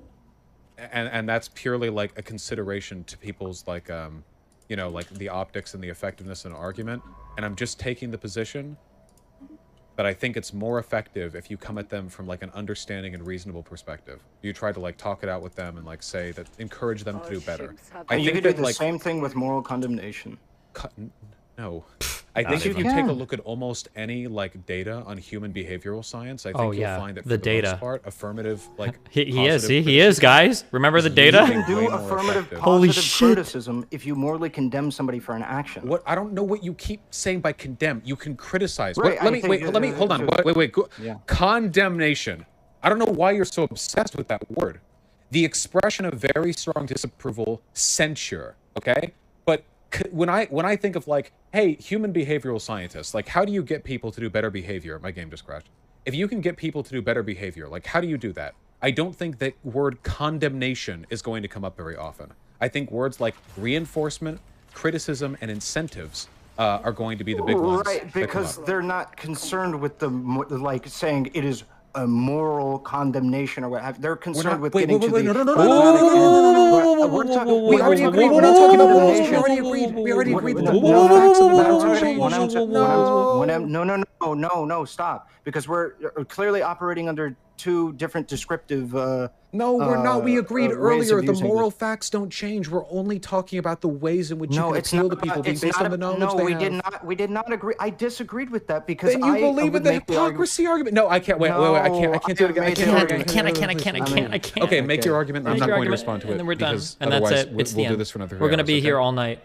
It's already been 3 hours. All right. Okay. Yeah, make your argument. Make it, and then you get the last word. Yeah. Whether or not you consider X, Y, or Z to be a moral standard that you hold other people up to, absolutely can affect whether or not people feel okay with participating in that activity, right? When we were talking previously about whether or not it would change the material matters of the way the world works, your intentions don't change the actual outcome of the action. However, we can agree that, or I would hope we could agree, the way that you can argue that people ought to be condemned or ought to be seen as good or bad or doing a good or bad thing can change based on their knowledge, right? Somebody accidentally saying the N-word who doesn't know what it means, I wouldn't condemn nearly as much as somebody who knowingly, maliciously uses the N-word because I want to dissuade that kind of behavior into the future. I'm not going to say you're doing everything pretty swell. Just, you know, kind of don't do that shit again. No, it's like, it's going to be like, yeah, that's a pretty fucking bad thing to say. Let's not do that again. That's the way that it goes. I guess it really depends on what's most effective, you know? I guess, but I'm not idea opposed that to the buck condemnation stopped- as a concept. I'm opposed to the idea that that's like, it just seems like your condemnation first, results second, and I'm results first, like condemnation if necessary. And the condemnation is so obviously objectively not fucking working in this situation, apart from leading to the perpetuation of this infantile discourse where Hassan continues to make $10 trillion a day while I get to sit here defending him because people keep coming to me asking me whether or not socialism means houses.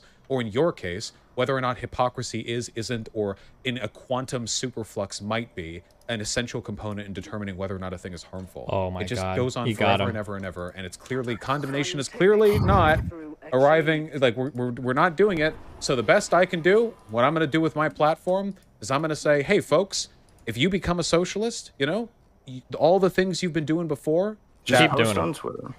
I don't know why you keep referring to that. Like there are two options, and it's posting on Twitter or saying people are bad for doing things non-socialist. Damn. I don't know what kind of baby That was brain Vaj's logic chat. that is, but that's not what I Fuck believe in. off. This guy blows. Bad faith coming out. Vosh, stop getting triggered. I unironically think that like you should probably take a little bit of a look at like oh my fucking behavioral DGG has therapy ruined this or just person something. any research whatsoever on how to change people's minds on stuff or get them to do new things, because I'm pretty sure the research is in favor of me. That you're taking the moralist, like the conservative mindset that like punishment first, like moral. Yes, yeah, that's conservative. Punishment first, Only moral conservatives believe in condemnation punishment. first. And I'm the one saying like it may feel good to condemn, but if we set that aside, in reality, it's actually way more effective to take like the X approach or Y approach. You know, I do genuinely believe that's the case. Okay. All right. Well, I know it's probably going to sound incredibly sarcastic, but I actually did have a good time talking with you. So I hope you have a good night, okay? I had a good time too, buddy. You have a good one. You too. Bye. See you.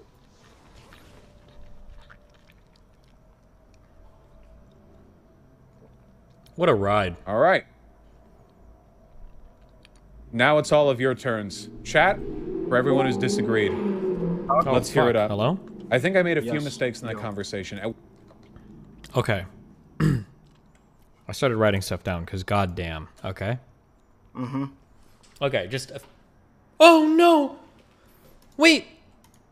Oh, it's okay. My game autosaves. I just shut my computer off. I accidentally hit the thing. But it's okay, because it's Iron Man, so it should be autosaving, right? Nice. What dog shit advice have you given me on Stellaris that I now know is wrong? Can anybody remember real quick? This is the first thing I have to grill him on. No, okay, listen. No, I know you've given me. I know a lot about this game now. You gave me some dog shit advice, and I'm trying to remember what it was. Hey, yo, pull up the logs. Pull up the logs. Pull up the logs. I think I only remember telling you to make a custom race. Okay. Okay. That's and you blew up. You went thermonuclear. Yeah, because I didn't know any of the fucking game. But okay, if that's it, then you're safe for now. Okay. Okay. Dude, Mike, what is happening? Okay, just. If I lose my save shit, I'm actually gonna kill you, okay? Because somehow this is your fault. And now I deleted on the other screen the things I was gonna talk about. Okay, let's talk first, okay? I'm not actually even talking much about your guys' argument. I just want to give you some things that I believe are true, okay? And then you do what you want with them, okay? So, number one, knowledge of your action can absolutely change the moral, like how we assign blame or responsibility to somebody, right? So, for example, let's say that let's say that every day I walk out to my mailbox to get my mail, and then every day I walk back inside, okay? Let's say that somebody informs me that on my journey out, I'm stepping on a piece of grass, and on that piece of grass, there's like a whole civilization of micro people or some shit, right? Now, before, I didn't know that, so I would just walk by and whatever. Can you really, like, say that I'm, like, in the wrong for doing that? Like, I didn't know that, right? But if I did have knowledge of that, then, like, okay, well, now it's horrible. You're genociding a whole, like, civilization every time you step in your lawn. Well, that's bad. You should avoid that now, right? There's a, like, agency. The whole idea behind moral agency is that you could choose one thing or another. That's like a big part of being a moral agent. That's why when a 15-year-old hits somebody, they're in trouble. But when a 1-year-old hits somebody, they're not in as much trouble because they don't have as much agency. They don't know the difference. Sure. Okay, that's I don't disagree with that. Yeah, okay, yeah, but Vosh kept trying. Why is my mouse not? I know why my mouse isn't shut up. I'm the god. I know why. Hold on. I know why. I know why.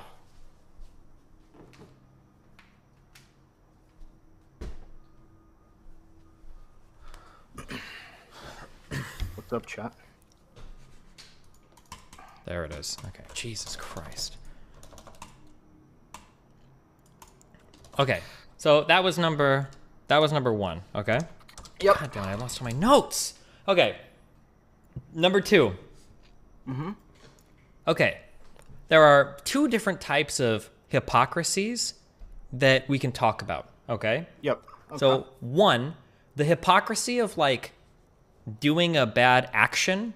That's something that isn't that interesting that we can talk about, right? So like, oh, like this guy says that you should be nice to all people, but he flipped somebody off and then he cut them off when he was driving to work, right? Wow, you're kind of a hypocrite, right? But that's not really that interesting, right? Mm-hmm. But there's a second level that we can talk about where we say hypocrisy, but what we actually mean is like an inconsistency in your moral values. Right. So that's what I was trying to communicate at one point. Is when a lot of people are talking about Hassan's hypocrisy, what they're really saying is like, you have like he has talked about several ideas and there's several ideas that are tertiary to socialism. That so the problem is, we can have hypocritical people. Everybody to some extent is a hypocrite. Everybody. Nobody lives up to their ideals. That's why they're ideals. Okay, but you can't have contradictory ideals from a philosophy point of view, because from a contradiction you can prove anything. That's boring. We don't care about that. From a reasonable point of view, because if you can have a contradiction, then everybody can have contradictions, and stuff descends into absurdity immediately. Because, oh, well, if you can contradict that, I can contradict that, I can contradict that, right? Everything fails, right? We can't have contradictions and ideals, right? So every time Vosh kept trying to like kind of pigeonhole you into this, like, oh, so you want to make a hypocrisy argument, you can say like, well, kind of, yeah, you can't have hypocritical ideals. It's okay to say it as a hypocrisy argument. That's not like a bad thing. We shouldn't have hypocritical ideals. It's really important. Sure. Fuck, what else was there? I'd written down like 7 things and I deleted it all. Fuck.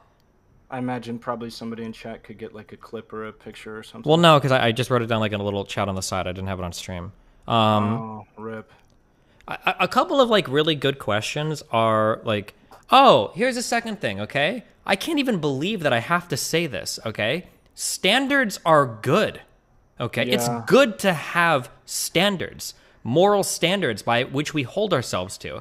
And it's good that if you're part of a given movement, there are a new set of standards that somebody adopts when they join that movement. Vosh trying to say we don't want to gatekeep people by having higher standards effectively defeats any movement ever, because every single movement is necessarily going to have higher standards. Certain standards, right? Yeah, because you have to, because otherwise what the fuck is the point of your movement if there are no new standards? Which you can also, like, that segues very beautifully into the question of what is the difference between a socialist and a capitalist in your society? Now, you inadvertently asked him that question later, and I think it elicited one of the funniest responses I heard of the night, which was, well, I want them to be socialists because they'll be more mentally healthy, which is probably the dumbest thing I've ever heard in my life. You don't want them to be socialists because it'll make them mentally healthy. You want them to be socialists because when they assume a new set of standards, part of those new sets of standards are acting in ways that are more coherent with our moral philosophy. So like treating workers better and advocating on behalf of like labor rights and because it means that they're more likely to, part of those standards is furthering and pushing your own ideology. Most people would say that you have some sort of obligation to the ideology that you're part of to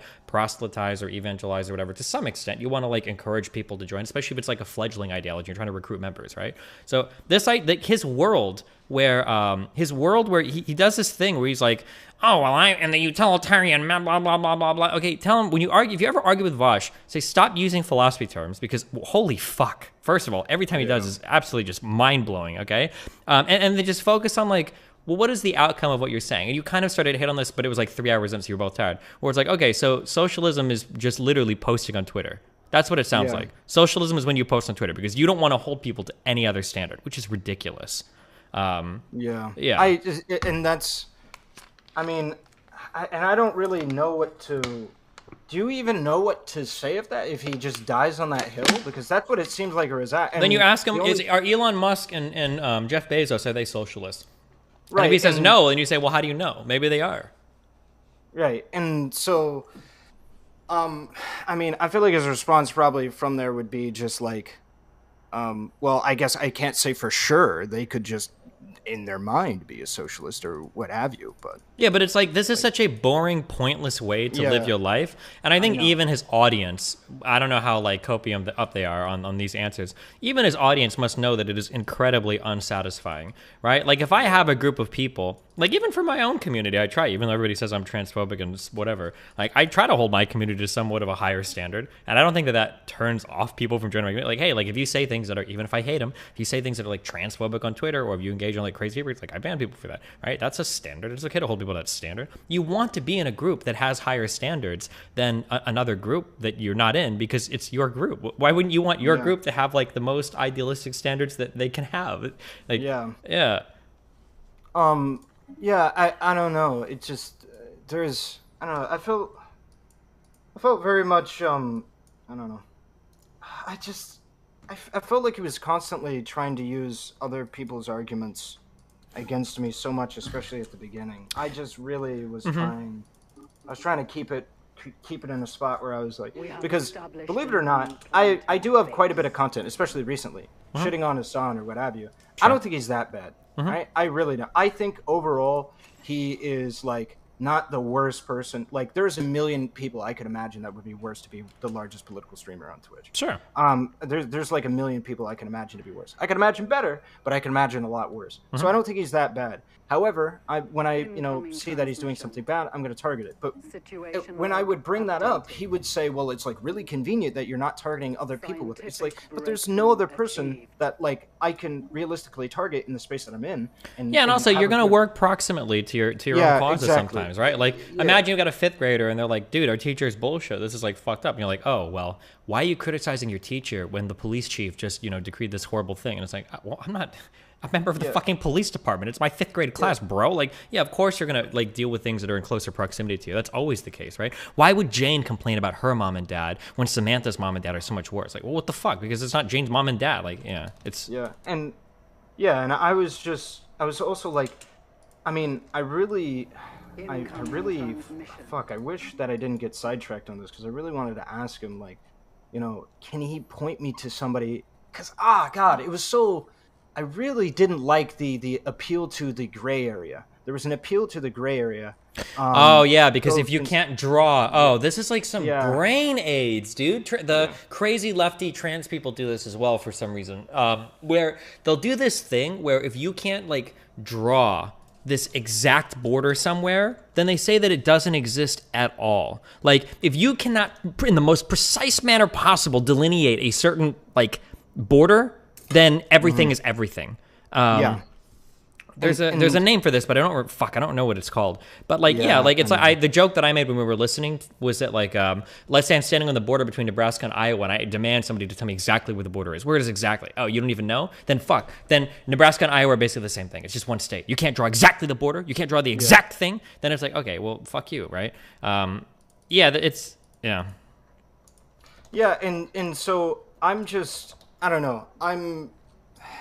It was really cringe for me because I felt like I had a really good foundational position, right? I wasn't talking about somebody that's making 100K excess cash, talking about like how they could use resources or a platform. And I didn't even die on the hill of resources. I didn't even die on the hill that he needs to give a penny. I was just talking about like doing a fucking goddamn fundraiser, or what have you, right? Like just, something that we should hold people to some higher standards. But like it felt like he couldn't even break bread with me. Like when I made the argument that somebody making $1 million, $1 million USD excess at the end of the year, after taxes, after rent, $1 million excess, like that person could probably do a little bit more, and then he would constantly appeal to. Yeah, and then he was like, "Do you have any more money? Do you have any extra money?" And it's like, bro, come on, dude. He is a Martian compared to me. He's a Martian compared to me. We are not at all similar in any facet,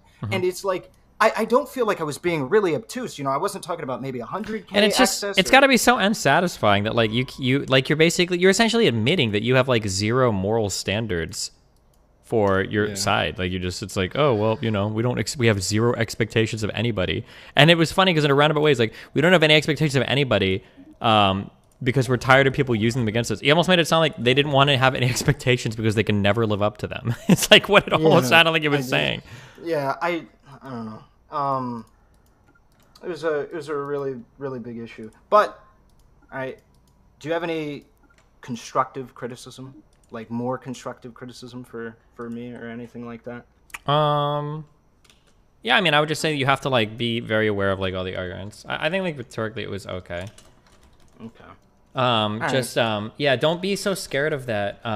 Learn to differentiate the difference between like the kind of like the idealistic hypocrisy, like a contradiction of ideals, versus like an individual hypocrisy. Somebody's like, you want to make an argument from hypocrisy. It's like, okay, we're talking about like having contradictory ideals. These are not good, right? You can't say that like we should do this and we ought to do this and society better do this, and then like not do any of that when you have the opportunity to on an individual level. Because otherwise, why would you expect anybody else to? Especially when you're in the best position to do it. But these are like so obvious, yeah. I don't know. Yeah, I maybe I didn't drill in that hard enough, but like, yeah, that was a big thing for me, man. If like the richest people in the world, in the richest country in the world, in the most privileged position in the world, on one of the like largest platforms in the world, can't do anything, who the fuck can? Yeah, why you know, bother? like go join the Neil games. At least they seem like they want to do shit. Yeah. Yeah, like holy shit. Like I don't know what the fuck we're doing if that's the case, and I don't know. Maybe I was just like, maybe the word. It seemed like we got caught up a lot on the word moral condemnation. I should have just dropped that shit. Should have just stuck with like I guess criticism, what have you. It's I don't know, it was a really big issue. Are you playing robots, by the way? No, I'm building them on my planet. Okay, why would I play robots? Yeah, it's for cringe losers.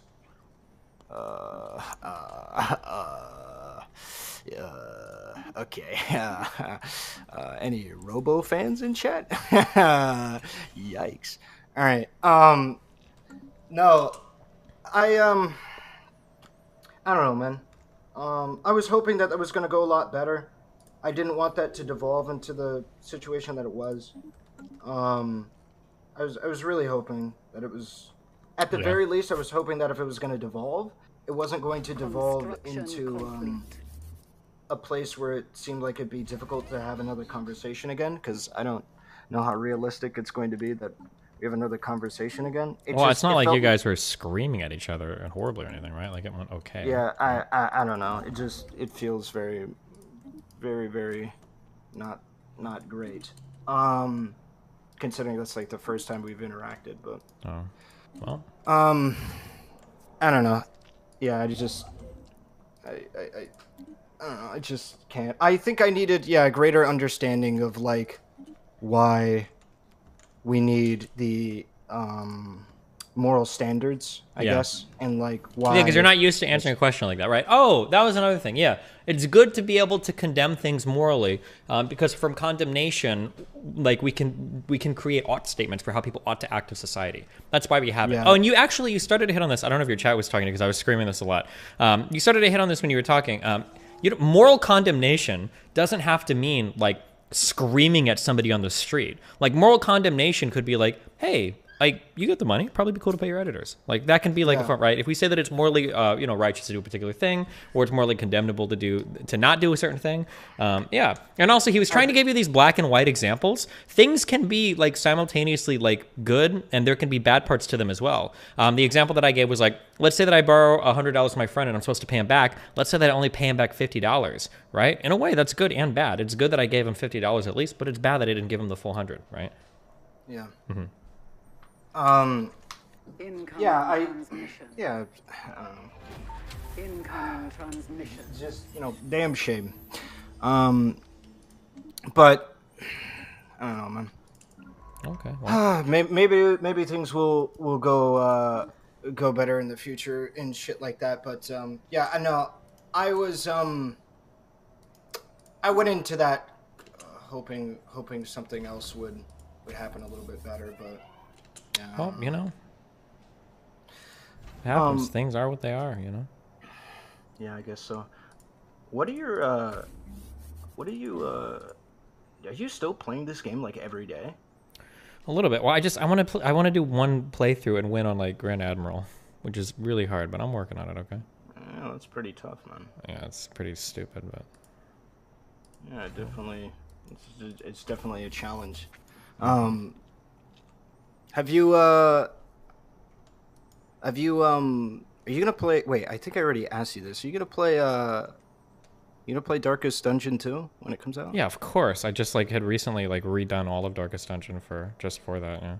Yeah. Yeah. I was gonna say that's that's gonna be pretty exciting stuff. I'm pretty hyped for that. So. Yeah, my stream definitely is not, but I will be. Hell yeah. Wait, your stream isn't? No shot. No, they hate Darkest Dungeon. Oh, that's incredibly unfortunate. Fuck them, right? Yeah, fuck them. Then. Yeah. Fuck that shit. Okay. Well. All right, listen, brother. I appreciate the post-match advice and shit like that. I would say my parting words are look into Total War Warhammer. All right. Gotta think about it. Yeah. Be careful, babe. I love you. Yeah. Have a good one. Can these dumbass robots really never do specialized work? Is that actually a thing? There's got to be some upgrade for them.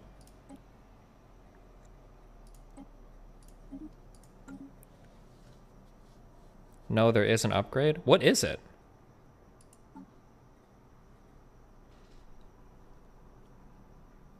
Because goddamn.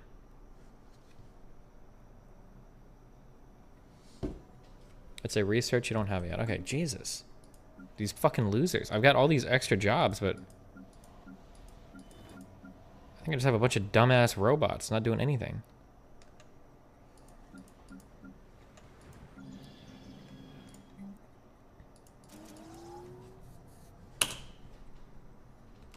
Special project complete.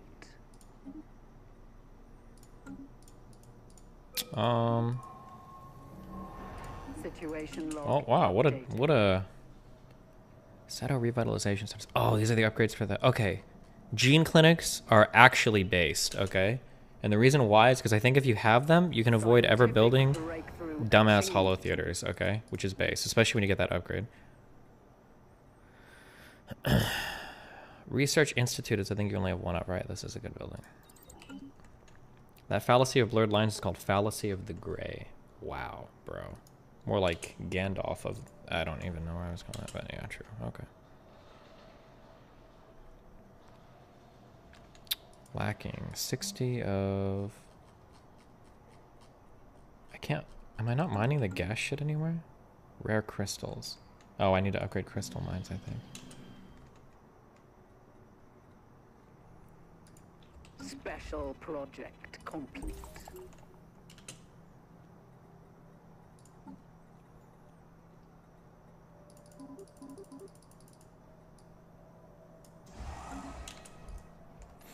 Scientific breakthrough achieved. Mineral purification hubs. Oh, this is for my mining planet. Hell yeah. Which I don't really have one of, but I can make one. I totally believe you thought of the gene clinic thing yourself if I hadn't watched the same YouTube video earlier today. What YouTube video? Somebody said we've gone back and forth on gene clinics of them being horrible, but then somebody 2 days ago pointed out that they provide like amenities and shit, which is based. So I don't need to build dumb shit.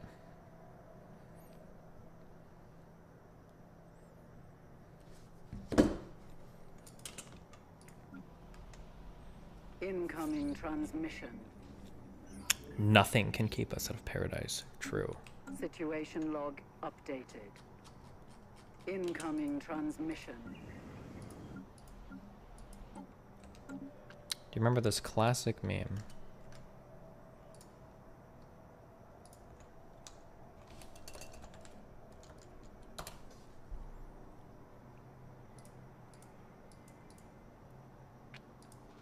Bought them like actual full-blown computers and said, this is no holds barred. This is yours.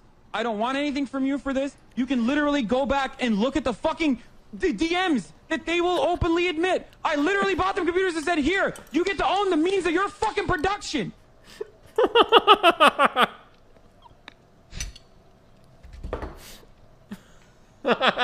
This way, you can do whatever you want with your own computer.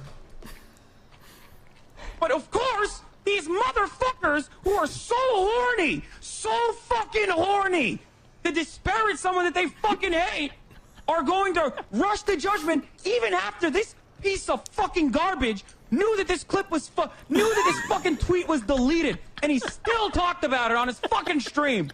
Because he's a piece of shit, and no different than fucking Keems bought them. Holy shit. Dude, I understand why people mauled him in chat. It's like the funniest shit in the world.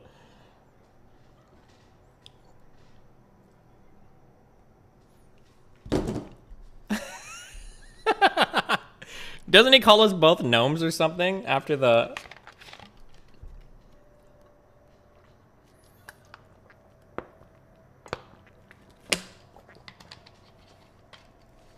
Is that the where you gnome fuck comes from? Was it that clip? Oh shit, dude.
What?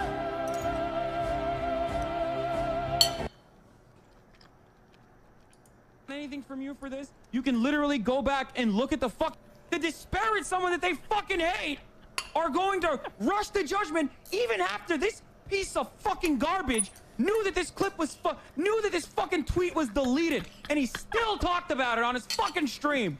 Because he's a piece of shit and no different than fucking Keemstar. There you go. I gave you your fucking shred of relevance. You gnome fuck.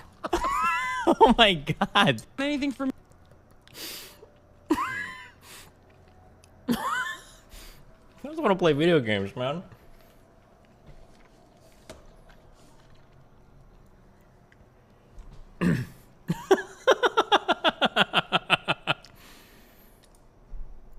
Oh, Razan, did you message me on Discord? Hold on.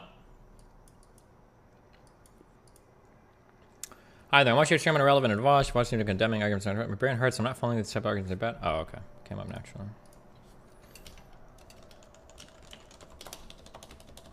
Felix42, I think you're behind in stream. Okay, I've gotten in the habit of looking at, so before we go to the gym, we eat simple carbs. But now I'm in the habit of like, because I look at things, I understand what the carbohydrates thing means on drinks now. Now when I look at certain sodas, it's a little gross. Because I'll look at something and it'll be like, oh, total carbohydrates is 49 grams. And it's like, but then you look at like total sugars and it's like 48 grams. And it's like, oh shit. I should be able to drink this soda and go and do like a 2-hour workout on this much sugar. If this is 50 grams of sugar, that's like a full workout. That's like a 2 hours lifting sessions worth of fucking sugar. Holy shit. Yikes, bros. This is only 25 grams, thankfully, which is still a lot. Holy shit.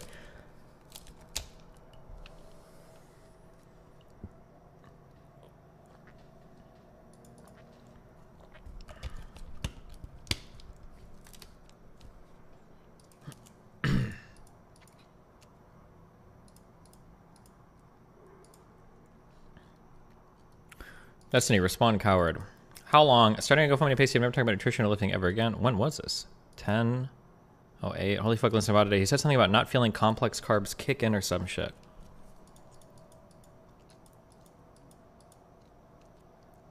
I don't think there's anything controversial here.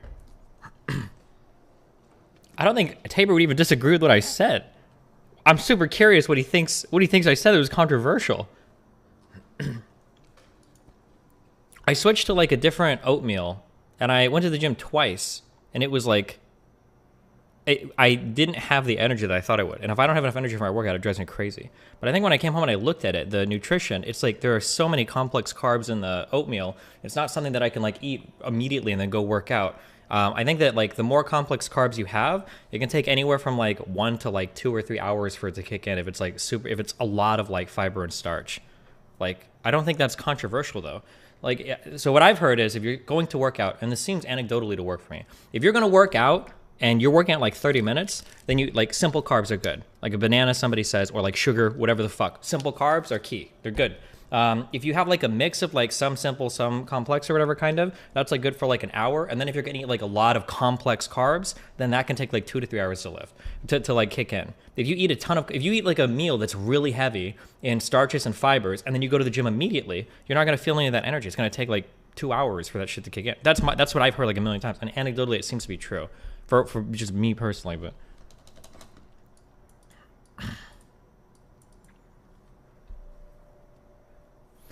Someone did the math and found out gym clinics become better than holo theaters after 16 years. Sure, okay.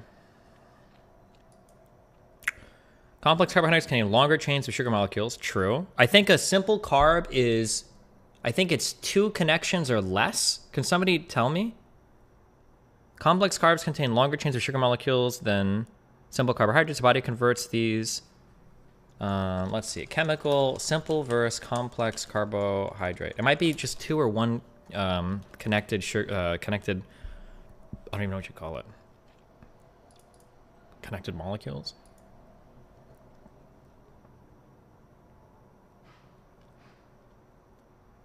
Fuck, I'm not gonna be able to find this. Where's that one chemist guy? The cynical Brit. He's British, so he's sleeping. Fuck.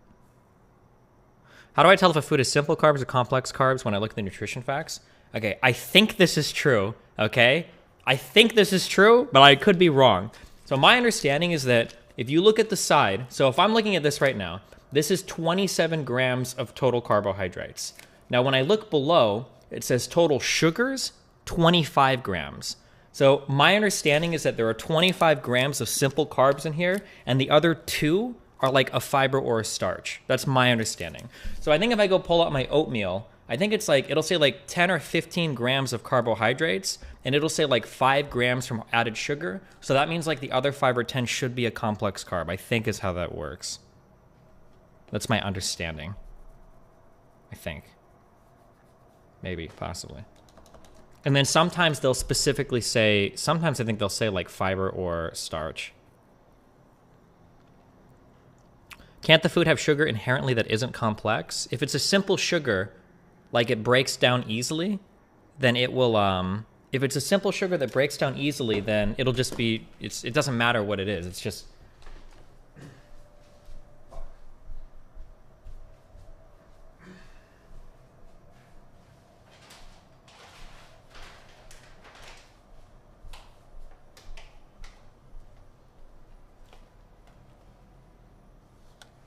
okay, let me read this, I think, maybe.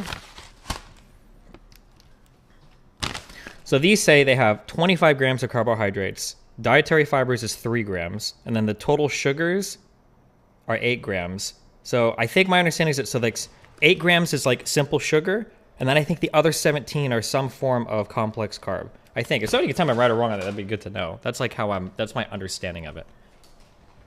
That if it doesn't say like, if like any simple sugar or added sugar is going to be a simple carb. And then if it doesn't specify after that, I think it's like either a starch or a, fiber, I think.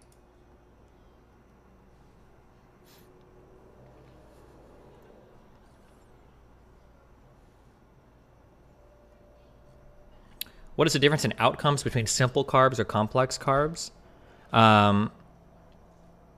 Simple carbs are broken apart very quickly into sugar for the body, so you get an immediate kick of like insulin and energy. Complex carbs take longer to break down, so it takes a little bit longer to get the energy. So the pros to eating a simple carb is that if you're about to do something and you need like a burst of energy immediately, then you can eat a simple carb and then you're ready to go do something. But if you consume a bunch of simple carbs and then you wait for like an hour or two, you're going to get hungry again. And I don't know how long it takes to fully digest them, but I'm pretty sure if you eat a bunch of simple carbs and you wait like 2 hours, they're going to be all gone. Your body's going to have, the insulin will have pushed all the energy, the glucose into your cells, and it'll just develop as fat or whatever. Yeah. But for complex carbs, because there are more chains or whatever, your body takes longer to digest those, so the energy release is a little bit more consistent and a little slower over time. But even so-called complex carbs can have wildly different degrees of complexity. You can vastly differently break down rates for different starches, like some are linear, some are branched, some have 1 to 4 bonds, others have a bunch of 1 to 6 bonds. So simple will break down really fast, complex meaning from quite fast to very slow. Yeah, this is why I've heard that there are, like, when it comes to complex and simple carbs, like on the complex end, it's anywhere from like 1 hour to 3 hours is what I've heard, depending on what exactly it is. Like, is it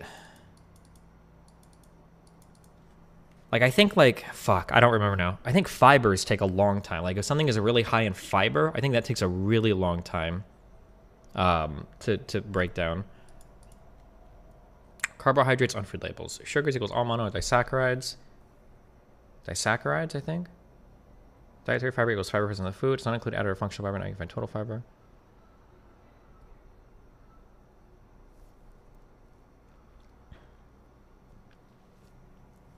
The number of complex carbs is the total carbs minus the dietary fiber minus 2. Yeah, that's sort of, okay. But I think even dietary fiber, doesn't fiber count as a complex carb as well? Because your body doesn't consume this immediately. It takes a long time to break it down. Or you actually might not even break it down at all.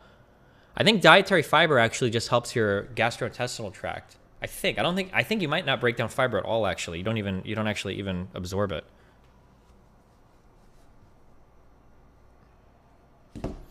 Polysaccharides are fiber, are polycarbs, are carbs. Okay. Fiber counts as a carb not broken down by the body. Yeah, I gotcha. Okay, okay. Are you counting carbs, or are you just looking at caloric intake? I think I just try to go for, I think I might have read numbers on this. I think I try to consume like 40 to 50 carbs before I go to work out. And it's just, that seems to be a number. Maybe I could go lower or higher, but like if I had like 40 to 50 simple carbs and I go work out, I'm like good throughout my whole workout, I think. That's like about what I aim for. I think there's like, people try to do formulas, like 0.5 to 1 carbohydrate per kg of weight or something, I think I've seen. People will say that is like good, but I don't know. Just everybody has to try their own shit. So for more consistent energy throughout the day, do you eat complex carbs? Okay, so now we're stepping into dietary advice. So take everything I say with a grain of salt. I think that the general advice that I would give if you're trying to like make choices in terms of what to eat is you should probably almost avoid simple carbs at all costs. Now, there are going to be some things that have simple carbs that aren't necessarily bad for you, like fruits, for instance, have a lot of simple carbs. But like in general, as a general rule of thumb, a simple carb is going to be something that you eat, very high on the glycemic index, so like big blood sugar spikes. You're going to digest it quickly. It's not going to be very satiating, so you won't be full very long, and then you're going to get hungry again afterwards. So things that tend to be like very highly processed foods or sugars especially are going to be things you generally want to avoid if you're trying to lose weight or whatever. Or obviously like eat what you want in moderation or whatever, but yeah. Adding protein to your meal will reduce the glycemic load and stretch out your hunger pangs. Yeah, sure. Protein in general, it takes longer to digest. Don't you want to avoid getting a lot of simple sugars right before workout because it acts like a buffer that prevents the Krebs cycle from kicking in, which is where big protein synthesis happens? I've never heard that before. Maybe?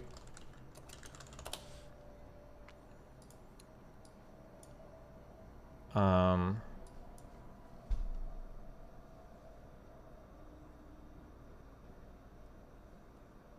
would have to learn more to get into this. I thought that like does it make sense when I say this? I don't know if these things connect in this way, that you don't really want to go to like the super into the Krebs cycle when you're working out because you want to have like big simple carbs and stuff help with your glycogen stores, so you don't need to go into this. Or I don't know, I have to check how this all connects.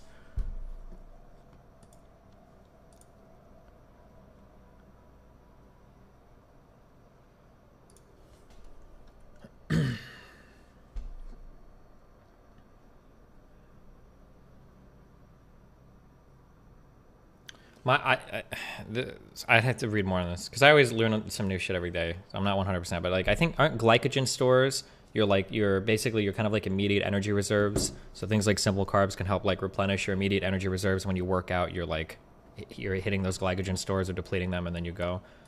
But I don't know if you want to get into like your body's bringing down like protein or like digging into your fat during a workout.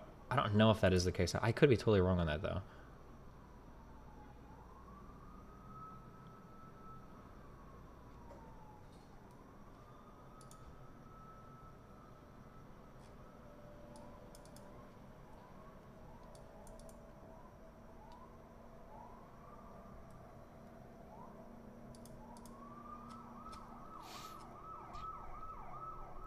Kill me, I need to go to bed. Muted for using banned phrase. Wait, is kill me a banned phrase? Your body can use simple carbs first and has to break down glycogen to use it as energy. Okay. The Krebs cycle is a component of oxidative phosphorylation, energy production that uses oxygen. What happens in your mitochondria? You want this to be happening. When this can't happen because you get low on oxygen in the muscles, this is when fermentation starts and your muscles start to burn. Okay. That's why low carb is used, no? Low carb is a diet like keto shit, is like a ketogenic thing, which involves ketones, whatever. I don't know enough about that to know how that impacts like working out. I'm not entirely sure.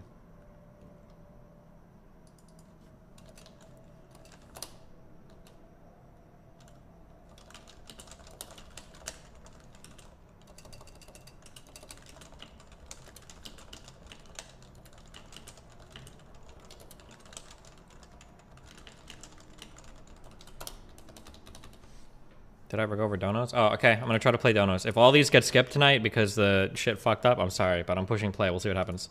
You're a genius, dude! I'm confused. Does Bosch not think that a lack of ideological and argumentative consistency is a bad thing? Is he okay with being hypocritical? Maybe my small vocabulary is holding me back. Socialism is when no moral standards. Because I'm putting 100%...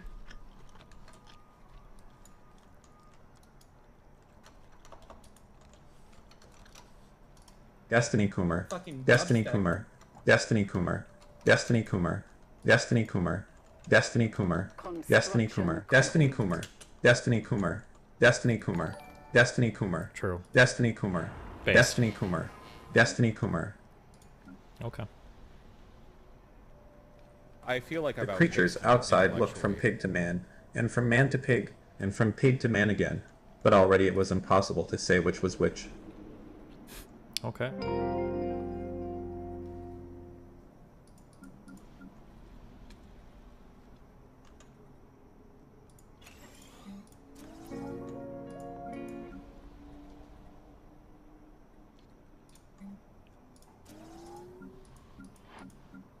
I feel like I've outpaced him intellectually. God, we need new dono sounds. One day I'll do them, guys. Maybe. Someday. Possibly. I feel like I've outpaced him intellectually.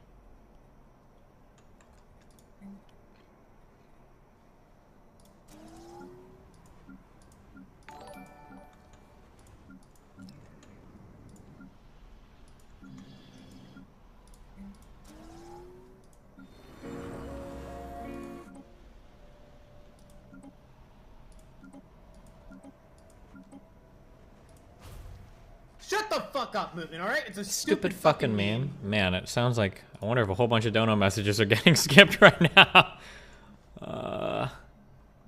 Fucking dubstep.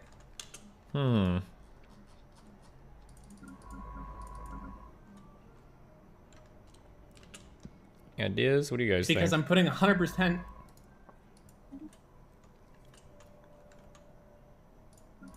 Oh, hey, if you YouTube guys are listening to me, every now and then somebody from YouTube chat will email me or they'll message me like, hey, we need new dono or we need new emotes or whatever. If you guys send me like the proper format, I can like make those. Because I'm putting 100%.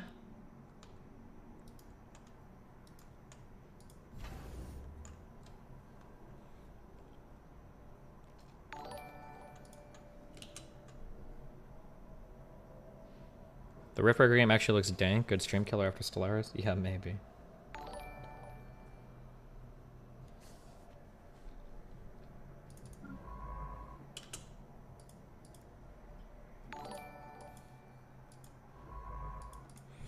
Man, that's a lot of messages going through with no, or a lot of donors going through with no messages attached. I feel like I've outpaced him intellectually.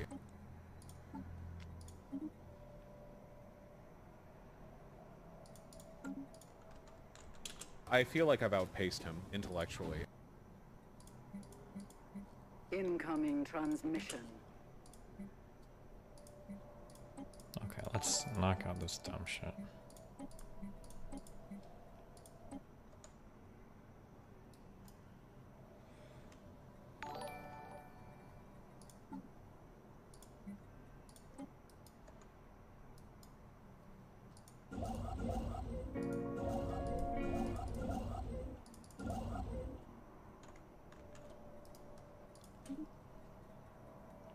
You're a fucking statistician!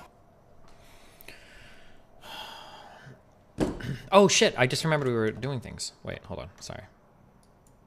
Shut the fuck up, Movement, alright? It's a stupid fucking meme. I gotta wipe my nose. But first... Oh god, ew.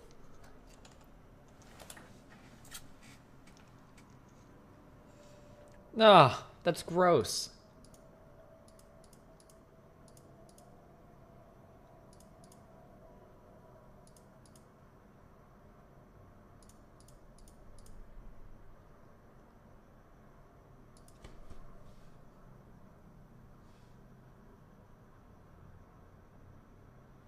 You heard the Memories of the Murder OST. Genuinely sounds like something you'd like.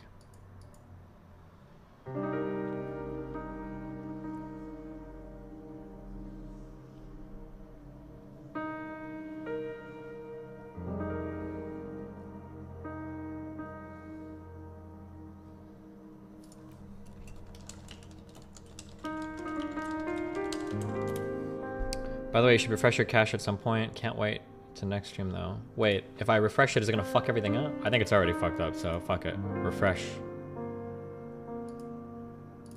Okay, I did it.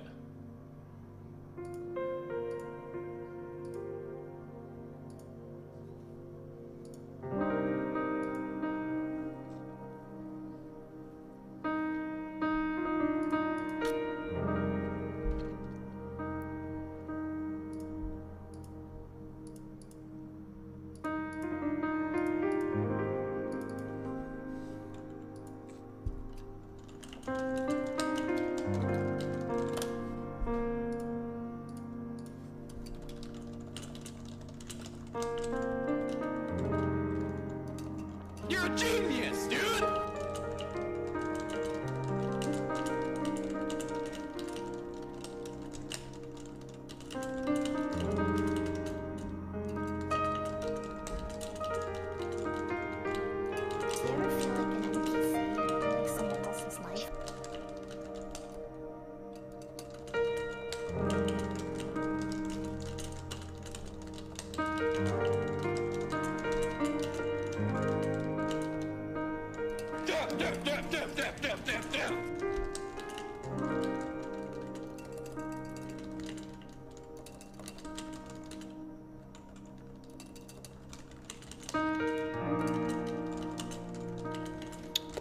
Did you put the option control auto OBS on the browser source? I think I put no to that because I said not to. Fucking dubstep.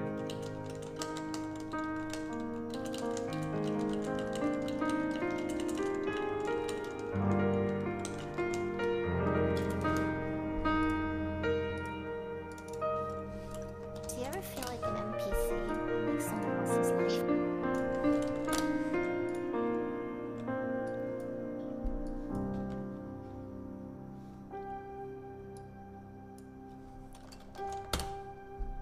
Boom, boom. Sorry, hold on. I'm just... Fuck. I had...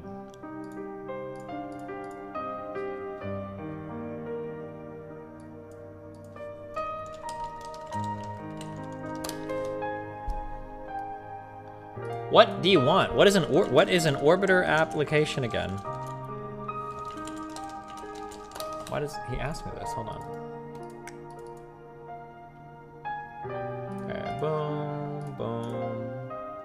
this. Boom, boom. Oh, August wants me to do shit. Fuck.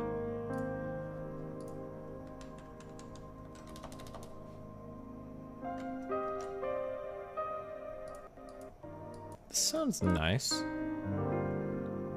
It's nice. It's nice. Stop being stun locked and click links. Oh, nice. Okay. Okay. Boom. Boom. Boom. That's what we want. Hello, everybody. Hello. Hello. Hello. Hello. Hello, everybody. Hello. Hello. Hello. What? Oh, XQC. Wow, good one, dude.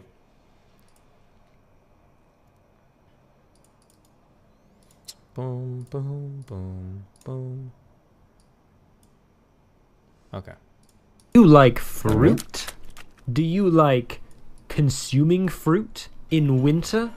Do you too live on a pathetic, godless, rainy island that cannot grow anything exotic whatsoever? If so, we need to talk about this photograph, because it's a day ending in Y, so somebody has to get angry on the internet again about one of 5 pictures. The implication of this... Wait, what were the other pictures? One's got to be the 100 corporations, 72% of the pollution. Angry on the internet again about one of 5 pictures. Because I'm putting 100%. Okay, one is the lack of high-speed rail in the U.S. I don't know what the fuck this is. This is like hostile architecture to get rid of homeless people. Fuck up, movement, all right? I think this was like a city like showing how bad like urbanization is or something. I don't remember. Pictures. The implication of this image is that dumb idiot Argentinian pear plantation owners spend hard-earned, valuable Argentinian money to ship freshly picked pears all the way to Thailand to be packaged into these gross single-use plastic containers before again being shipped to, presumably, the United States. A near-complete navigation of the entire planet on massive container ships burning fuel and money. For some fruit? What's that all about?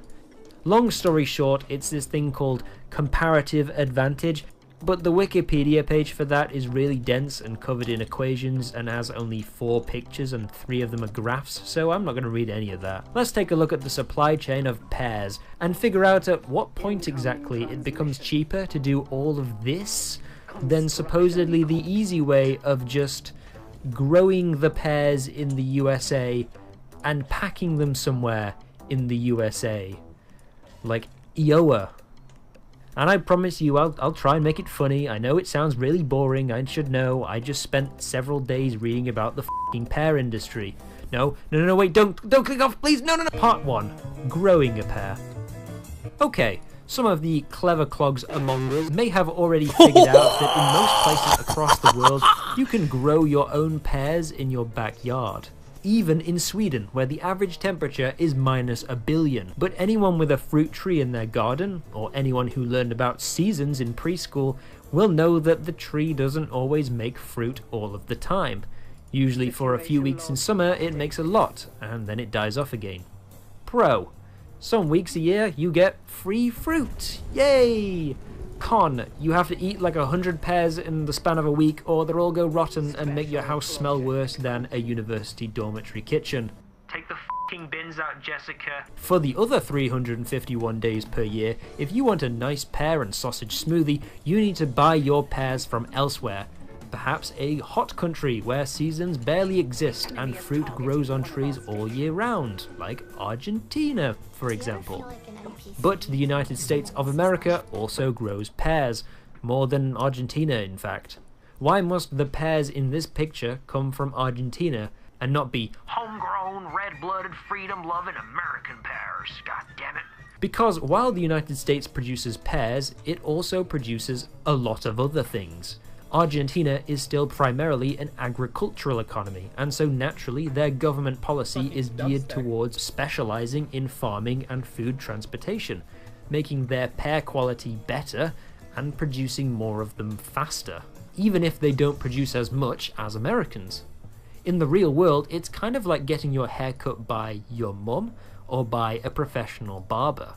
Your mum does loads of stuff, of which cutting your hair is a part. The barber does nothing but hair cutting. Ain't it just easier to get your hair cut by a guy who does it every day instead of someone who only does it once every couple months? Is it worth the time and money for your mum to improve her skills in hairdressing when you're the only person who needs her services and only once every couple of months? No. Same principle with— Okay, hold on, I'm sorry. This lady is screaming at me. Because of blunt. Ravens have destroyed one of our mining stations. Okay. Thank you for that. Sorry. Alright. the fruit. The USA does not, or should not, give any more time and money towards fostering the pear industry, because it has more important things to focus on, like iPhones or $1,000 cup holders. They may produce more pears, but they aren't as efficiently made or as higher quality as Argentinian pears, because Argentines spend all of their resources towards their agricultural economy. If you're a supermarket and you want to get the upper hand over competitors, are you going to order the okay quality, reasonably cheap American pears, or the high quality, very cheap to grow Argentine pears? Yeah, that's what I thought. And that's why it's better to ship fruit from across the ocean rather than growing them at home. But that doesn't explain why they have to go all the way to f***ing Thailand to be packaged. Part 2. Thailand in packaged they are why. Good question. At face value, it looks like you should really just pack these in Argentina and go straight to North America rather than all the way across the ocean to Thailand. Why the middleman? It's at this point that we should probably take a look at what this product in the picture actually is. From a different angle, we can see that they are pears, yes, but chopped pears in a lemon-flavored syrup. Fruit in syrup products are popular in Southeast Asia because they don't require refrigeration and, more importantly, can be used to make rujak, a Southeast Asian fruit salad eaten mostly in Malaysia and Indonesia. Having easy access to preserved fruits that don't require refrigeration is crucial to developing countries like Indonesia. The packing facility in Thailand is close to people who want packed fruits, as well as other pear-producing countries like China and India. Again though, why not pack in Argentina and ship them directly to Indonesia? Because pears are picked roughly 1 or 2 weeks before they are ripe and then continue the ripening process off the branch in refrigeration. Coincidentally, about the time a container ship needs to get from South America to Southeast Asia. If you packed in Argentina, you'd have to wait a week or more for the pears to ripe, then make the 21-day trip to Indonesia. This would extend production time considerably, and that's just a waste of time. Meanwhile, the inside of a dark metal shipping container is naturally cold. That's free ripening that can be done on the trip there, instead of paying millions for a high-tech, massive pear cooling facility in Buenos Aires. So how did these pears end up in North America? The majority of Americans don't usually eat rujak and have refrigerators to store their fresh fruit. But there's still a demand, however small, for these packed pears. So to provide for this demographic, American supermarkets have two options. You could build a packing plant in the USA, take some American pears, and pack them yourself. But because fewer people want the product, the production process would require fewer people to operate, which is not only less efficient and paradoxically increases the cost, but also produces more carbon dioxide per calorie processed. And believe me, big fruit companies aren't going to be paying people to sit around doing nothing. Wow. These are the people who overthrew Latin American governments for 2% higher profits. Or you could just buy from the factory in Thailand, which is better for your finances and overall efficiency. Seriously though, is it really that cheap to ship things? Yes. Pears are 178 grams, and each shipping container can hold up to 24,000 kilograms. That's 135,000 pears. Shipping one container from Asia to North America costs about $2,500, or 1.8 cents per pear.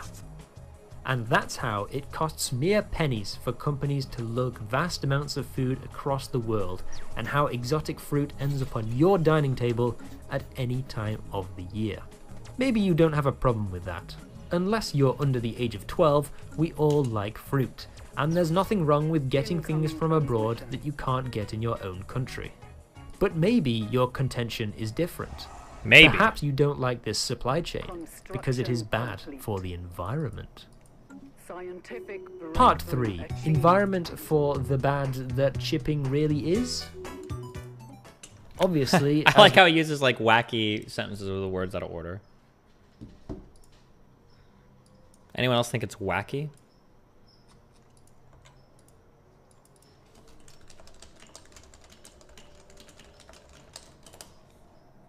Massive coal and diesel burning machines, cargo ships produce a lot of greenhouse gases that are bad for the environment. The industry is trying to improve, somewhat, by slowing down slightly so that they burn less fuel, and ideas have been floated, no pun intended, for nuclear or electric cargo ships. But don't expect those ideas to take off. I mean, come on. Surprisingly though, despite shipping being nearly 80% of all international transport, it only makes up 37% of transport's carbon emissions. The king of pollution goes to road transport, which is crazily inefficient. Trucks and lorries are less than 10% of all international transport, and they make up over half of emissions? What the f***? If you're interested as to why this is the case, I've put a little supplementary video on my second channel where I explain the maths behind it. Go ahead and look at it if you want. Ferrying pairs halfway across the Earth really is less carbon intensive than driving it in a truck to a packing plant in your own country. Nice. Racers, guys. With over 5,000 container ships, with a combined storage capacity of 714,000 cubic kilometers, is responsible for 2.5% of global emissions. You know what? I don't think that's the biggest priority on the list of things that need decarbonizing. I think we can leave that for a bit. So until we invent a TARDIS or a bridge across the Atlantic Ocean, shipping is the best option. Especially since only a tiny amount of a food's carbon footprint is in transportation to begin with. The rest comes from the farming process, and that's where we need to focus on cutting emissions. This is why large Argentinian farms are better than many smaller American farms.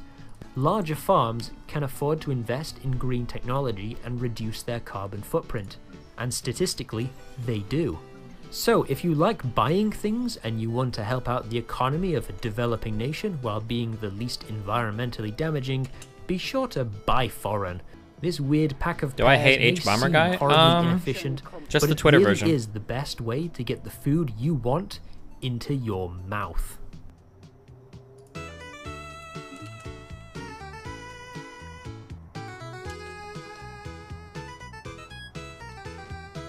Okay, this is kind of boring. Okay, good job, guys.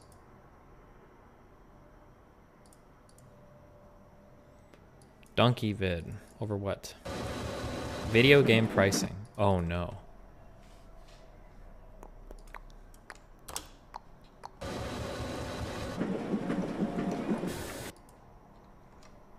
Each atom of that stone, each mineral flake of that night-filled mountain in itself forms a world. The struggle itself toward the heights is enough to fill a man's heart. One must imagine Sisyphus happy. Wow. If you're reading this, you have a new fan. You really tried. This is not just getting through to this nitwit. Wash's argument is basically that anyone who criticizes the sun is doing the right's work for them, which you repeatedly tore apart. I really don't know what else you could have done in this farce. Good job, man.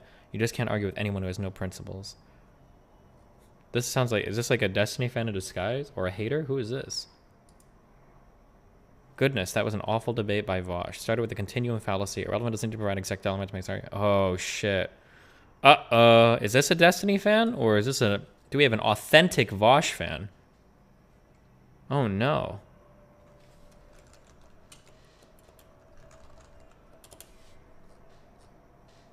Jesus, this guy's on writing fucking literal novels. Oh, my God.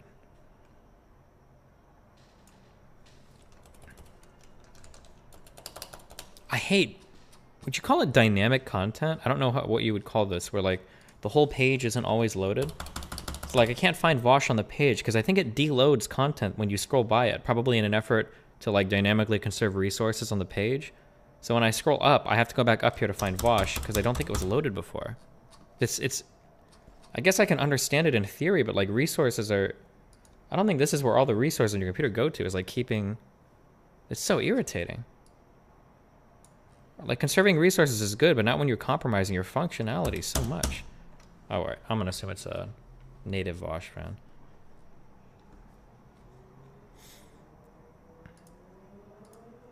For the DGGers upvoting this, does this apply when you demand socialists provide the exact dollar amount that makes someone too wealthy when they criticize the wealth of someone like Bezos over the wealth of someone like Hassan?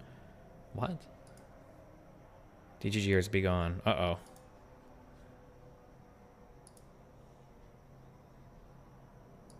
I feel like Vosh's argument that thresholds are arbitrary and therefore we shouldn't have any is bad. Thank God. Oh, no Bannerino, please. I think this is a Destiny poster. I feel like I've seen this name before. Or actually, I might have banned him. Thank you, Steven. We need thresholds. Even science has thresholds. The 95% confidence are absolutely arbitrary, but it works enough to make prescriptions from it. Vosh not at least agreeing that socialists ought to be held to socialist standards was weird. Damn, imagine...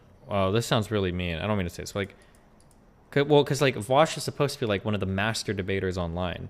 So if he's taking like a rhetorical loss to Irrelevant, who's not considered like a master online debater, damn, yikes. That's got to be a... Oof, that's got to be a spooky one. Do you think he's getting nervous? That real life debate shook him. Oh no.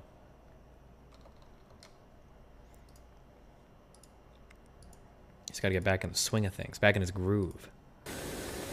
Video games are an expensive hobby, but at the same time, games are cheaper and more accessible today than ever before.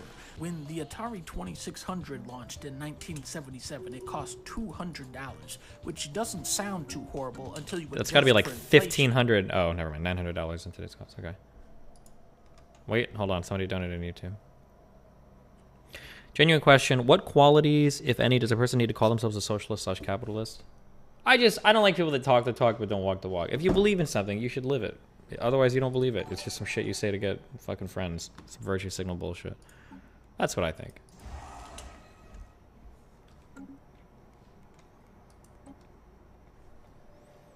Technology gained for 3,500. Yeah, Scientific breakthrough achieved. What does that even get us? New mystic data. Oh, damn. Hell yeah. Hell yeah. Oh, wait. Why does it take so long for the YouTube donut street? It is going to read, right?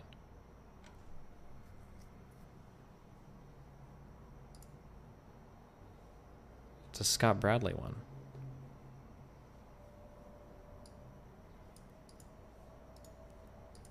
Let me replay it. You should watch the Donkey Game cost video. It's actually not bad. He's one of the few YouTubers who has gotten more intelligent and reasonable over the years. Donkey Destiny crossover would be POG.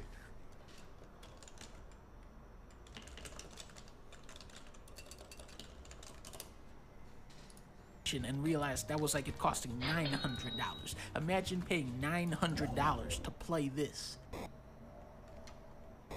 Based. Some game, huh? Some game! $60. This is what you expect to pay for a brand new AAA video game. But where did this price come from? Well, in those initial Atari days, games were going for $20 to $30. So pretty good deal. Wait a minute. What the fuck? $120 for Plaque Attack? Oh no! $120 to play Oink. Oink, ladies and gentlemen. $120 to play Tax Avoiders. Why did you have to avoid paying your taxes? Because video games cost $120. God damn. Jump to NES times. Games are now $60, which was like $150. Jesus Christ. However, that price point would remain at $60 going into future console generations. So while the value of the dollar dropped, video games were subtly becoming cheaper with each passing year. Except when they try to sell Turok for $80 for Turok. There better be over 80 dinosaurs in this game. $60 is still a lot of money today, but for a top-of-the-line video game that you are going to play and enjoy for the rest of your life, a work of art that developers poured years of their lives into, $60 for that? That's just a good deal. The joke is, how many $60 games meet that criteria? These dumbass games out here, you should be paying me $60 to play this bullshit. The price of a game has absolutely nothing to do with the quality of a game. Madden costs as much as Mario Odyssey, Assassin's Creed is $60, and Red Dead 2 is $60. Cyberpunk is an unfinished game, doesn't matter, $60. Doom Eternal is one of the best shooters of all time, also $60. It's like if you walked into a car dealership and you could buy a Rolls Royce for the same price as a used PT Cruiser. Where it gets even more absurd is when you take into account indie games, Celeste, Cuphead, Sonic Mania, Inside, Gungeon. These are some of the best games you can play, and they cost $20. Meanwhile, Metal Gear Survive is $30. Sonic Forces was $40. Wait, did anybody ever play the Metal Gear Solid 5, that spin-off game or whatever? Anybody in here? I still can't believe how sick the engine was for that game, and like nothing good came out of it. Oh man, dude.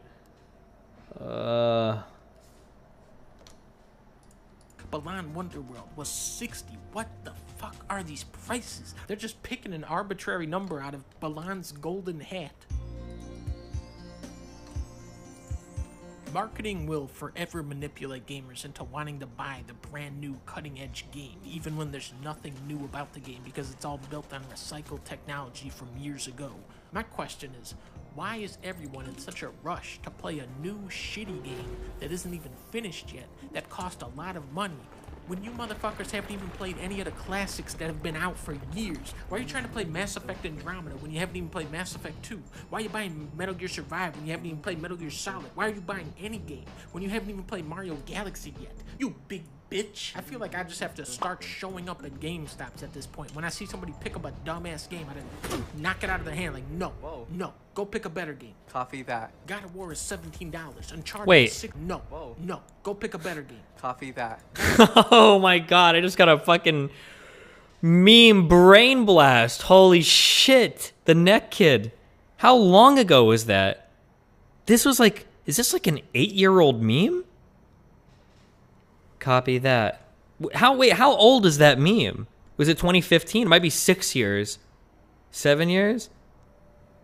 That's an old meme, dude.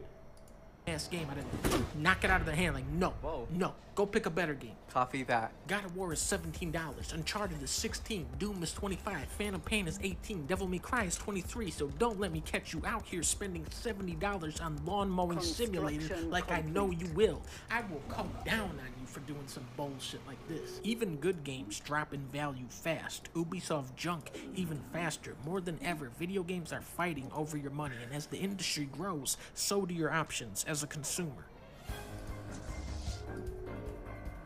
Now, when I said games drop in value fast 2 seconds ago, I was talking about every game that isn't made by Nintendo. Nintendo games are expensive. Skyward Sword is a 10-year-old Wii game, $60. Mario Kart came out in 2014, doesn't matter, $60.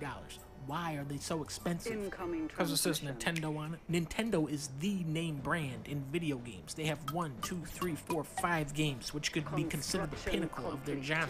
Not to mention 3D platformers, which you might as well just call the 3D Mario game genre at this point. Not only is Nintendo the best game developer today, but they have been for 4 decades. And this is how they get away with selling Kirby for $60. Nintendo games are not created equally, but they are sold as equals. Mario Odyssey is $38, and Splatoon 2 is $55. And I just gotta sit here and say, okay, while I would gladly pay $100 for a game as good as Pikmin 3, I feel disgusted and insulted when you ask $60 for Pokemon Sword. Get the fuck out of here. I'll give you $1 for this game. Have you ever heard the expression, the best things in life are free? League of Legends, Valorant, Fortnite, all of the best video games are free. Wait, the $60 annual franchise is now a dinosaur. Call of Duty and Battlefield are higher quality games, but they've monetized in such an exploitive way that people are flocking to free-to-play titles instead. Why pay $60 for a game with a 1-year lifespan when they're still updating Fortnite with free content years later? Then you got Overwatch over here, $40 for a game that is 10 times more polished and replayable than any Call of Duty or Battlefield, and they added how many characters and maps to that game over the years. And now Halo Infinite is going free to play, $60 for this bullshit? Who is excited for Halo Infinite, guys? Are you guys hyped? this is over. Happy New Year, Xbox. Now, back in my day, this must have been around 1910, there was a rental store called Blockbuster. Blockbuster had a deal called Game Pass, where you could pay a monthly fee to keep out 1 or 2 games, and you could come in whenever you wanted and swap them out for another game. Back then, this was the best way to game the system. I remember Blockbuster always had that movie Pirates, and it didn't have Johnny Depp in it. I think this was a different version of the movie. Today, that deal lives on as the Xbox Game Pass. For $15 a month, you can get access to a pretty decent library of games. I think it's something like 300 games, and there is some really good stuff in here.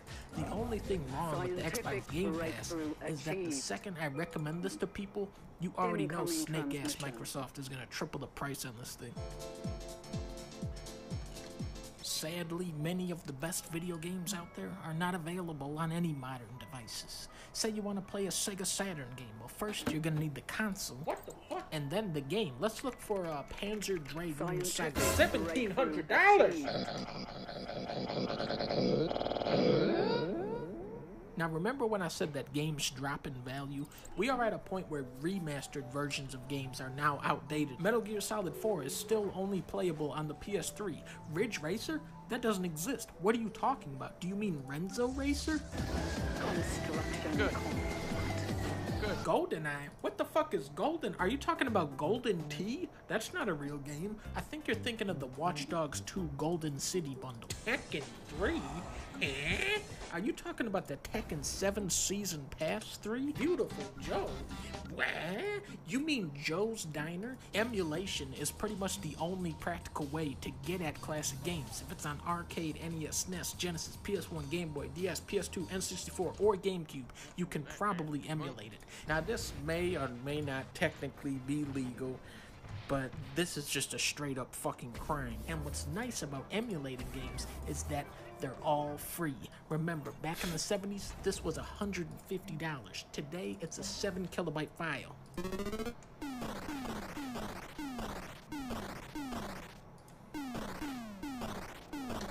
Are cheeseburgers really this bad for your teeth?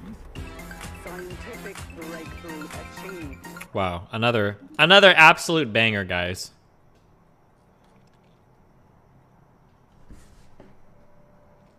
In the talk with Dr. K, you brought up whether or not it's possible to think clearly when considering suicide. Here's a clip from a Yale professor giving a solution. Wait, no. To imagine a life so bad, it's going to have so much physical disability that the amount of emotional distress is going to have to be so overwhelming. How could anybody think clearly in a situation like that? And then the argument might go, you can't think clearly, you can't rationally decide to trust the judgment you might make that you're in a situation where suicide is a reasonable choice. You might make the judgment, but if we ask ourselves, should you trust your opinion? The odds are, so the argument goes, no, you shouldn't trust your opinion, precisely because anybody for whom it would be true would have to be so emotionally distressed that they're not able to think clearly. If they're not able to think clearly, they can't have a judgment that's trustworthy. If the judgment's not trustworthy, you shouldn't trust it. And so suicide could never turn out to be a rational opinion after all. That's an interesting argument. I think it's an argument more worth taking seriously than some of the other ones, some of the early objections we've had against suicide.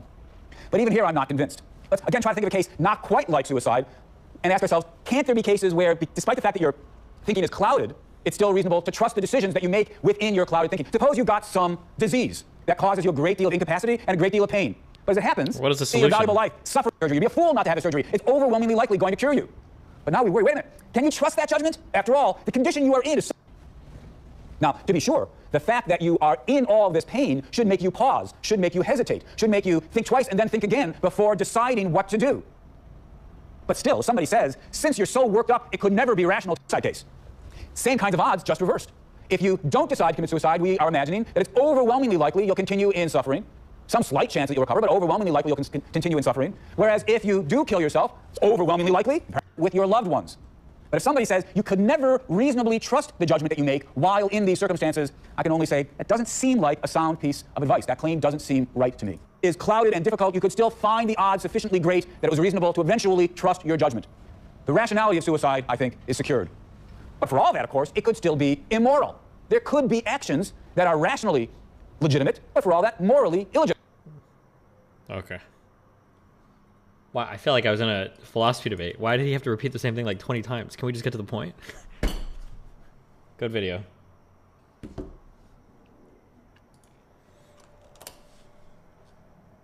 Do you know I was watching the Relly Vosh debate? When he brought up your Georgia canvassing, she said it was useless. Oh, nice.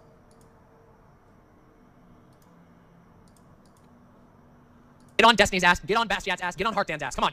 Canvassing. That was done in Georgia. The canvassing of 100 people in Georgia. Look at, are you hearing this? Am I going insane? 100 people canvassing, most of whom paid themselves. They paid themselves to go hang out with Destiny. Destiny didn't bankroll that thing, you fucking idiot. Come on, dude. Holy shit. Just for the record, for the one, I paid for all the food, and two, on the last canvassing event, we paid, hold on. I paid all of the hotels as well, but okay. Also, 100 people in real life knocking on doors is a fuck ton of people. We had the largest canvassing effort in the state.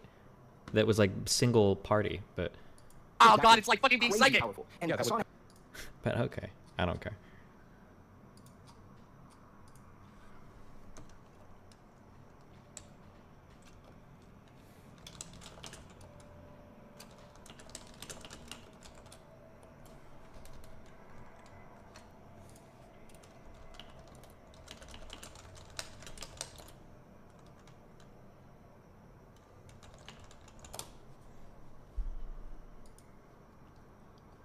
Did you ever go over the stats of what the canvassing event likely did? Yeah, people posted some infographics. I think there was like a 1 or 2% change for Columbus compared to what it was expected for, I think. But it's really hard to estimate the impacts, you know?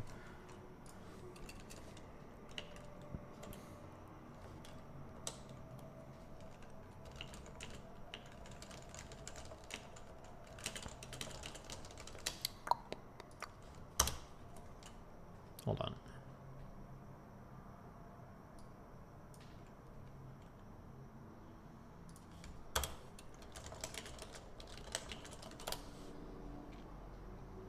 This song makes my brain hurt.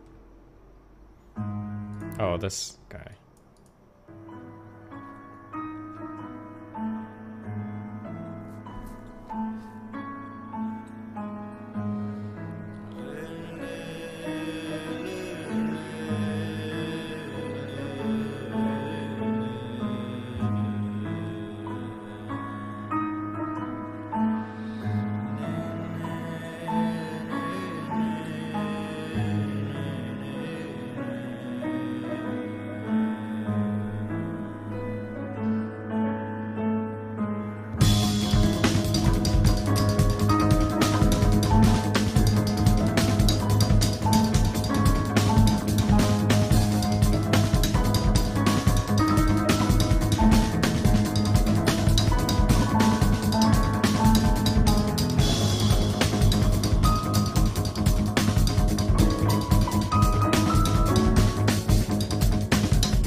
I don't believe these people have to all be playing with like an insane like click track, like screaming in their heads. I don't believe these guys are listening to each other. There's no way.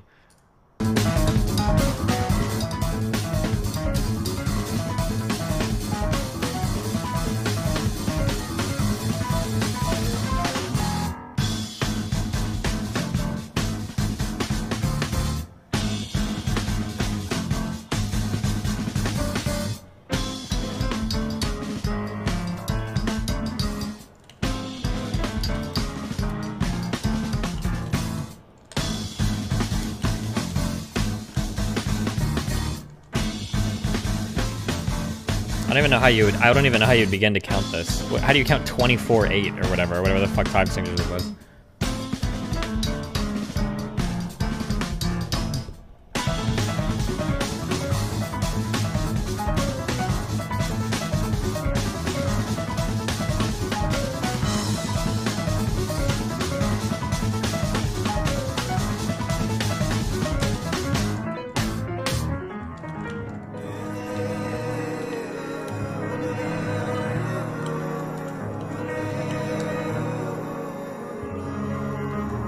$21.16. The main groove is 4 plus 4 plus 4 plus 4 plus 5. I don't think we agree on what groove means.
Let's slow down.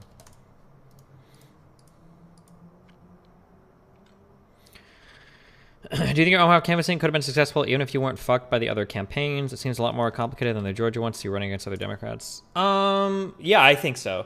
I think that because Mark had, whether it was bad publicity, I guess you could argue, but he had a way more publicity and people talking about him. And I think that if he could have like catapulted off of that, I think that he could have, because regardless of whether it's good or bad publicity, in mayoral races, like you desperately want somebody to listen to you because nobody really cares about any of that local shit. So, but it just all the pushback like killed him hardcore. So,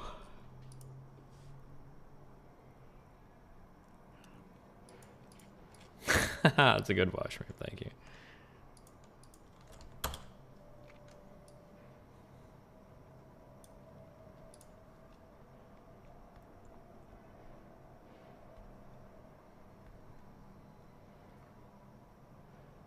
I feel like I've outpaced him intellectually. Them playing it live.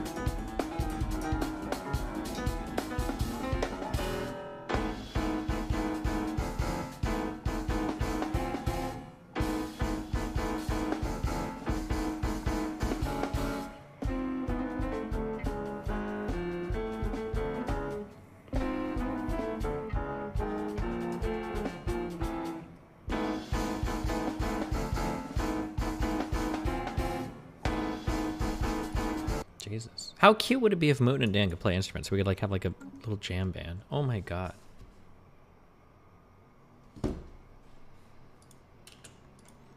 Incoming transmission.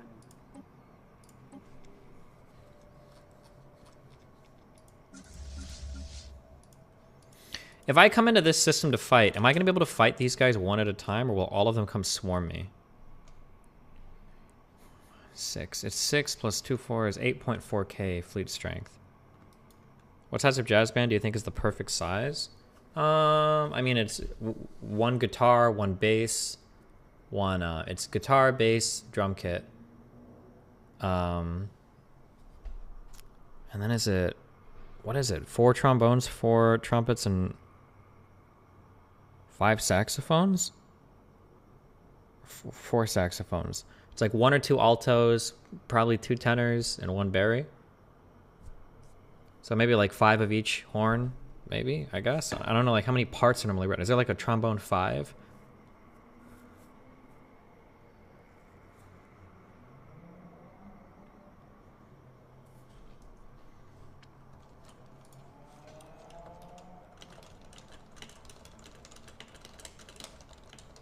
Those are alien drones, right? As long as you position yourself, they shouldn't swarm you. Well, okay, we'll try. Construction. Trios can be nice. Oh, I was thinking like a full jazz ensemble or whatever, but sure.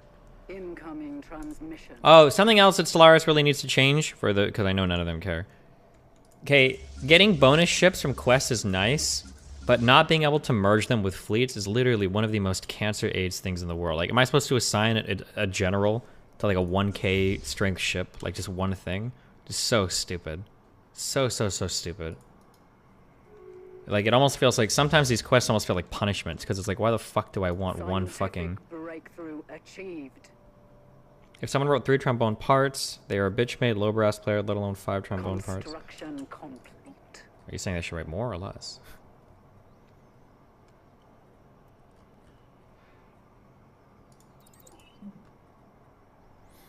Reverse engineer minor artifacts. I don't know if this is anything you'd ever want to do. But maybe?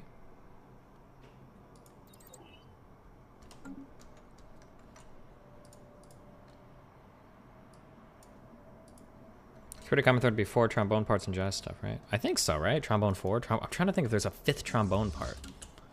But I think there can be like alto 1 and maybe alto 2, tenor 1, tenor 2, and then bari for saxophones. I'm trying to think if you'd have 2 alto saxophones in a jazz band. I don't know. I think you would. You do, right? I think you could have 2 altos, 2 tenors, and 1 bari.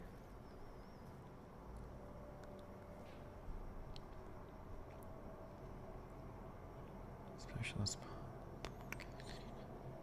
Buildings and districts have their build costs reduced by 10%. Oh, don't care about this. I don't think I care about this. I think we do care about this. Incoming transmission.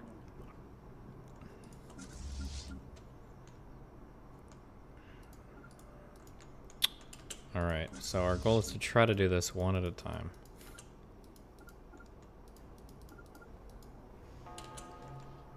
We'll see if it works. Scientific breakthrough achieved. Oh. Wait, are these like really weak?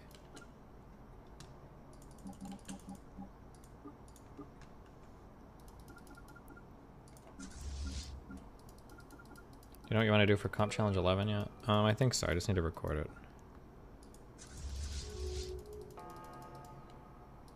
Scientific breakthrough achieved.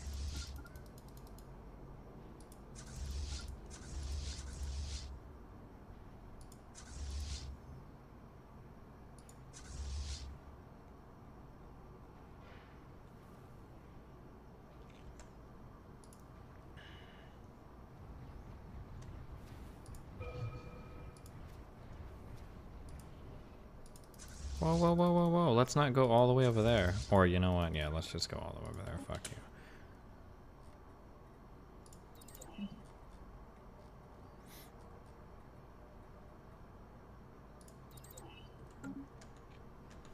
Are you definitely gonna learn a DAW?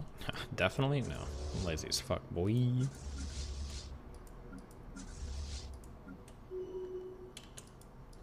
God damn it. I didn't want to fight every single one right now, but okay, dude.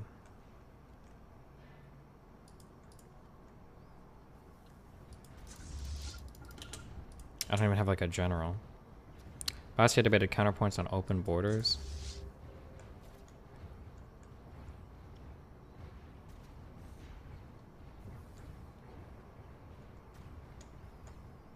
Construction complete.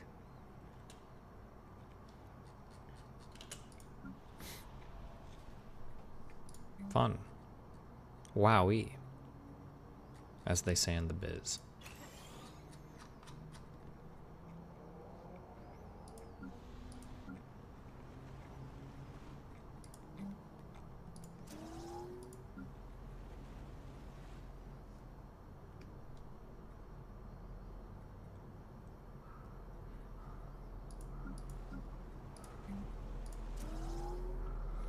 Sebastian being an oil lawyer as bad as counterpoints portrayed. I don't think he's an oil lawyer. Isn't he a natural gas lawyer? Oil and natural gas are not the same thing. I can't tell who's trolling with this or not. Okay, fuck it. Fight on fastest. You guys do your thing.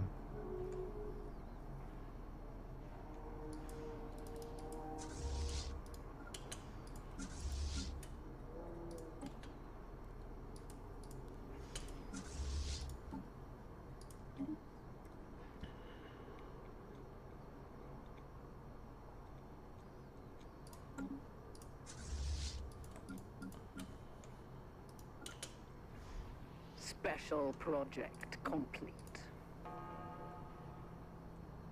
Okay. I think we're good for today. Can I go to sleep now?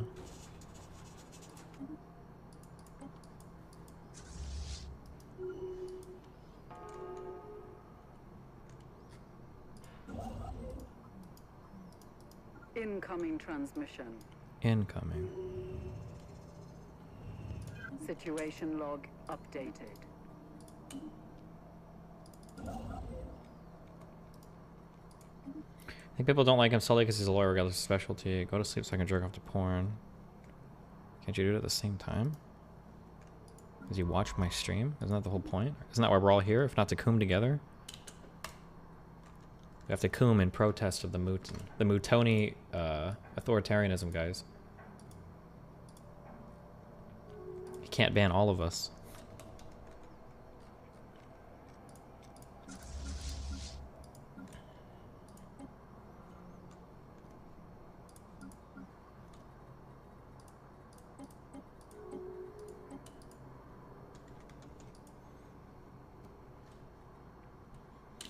When is it back for blood content? Oh, I have it downloaded. We'll probably play tomorrow. I think tomorrow's Friday? Saturday?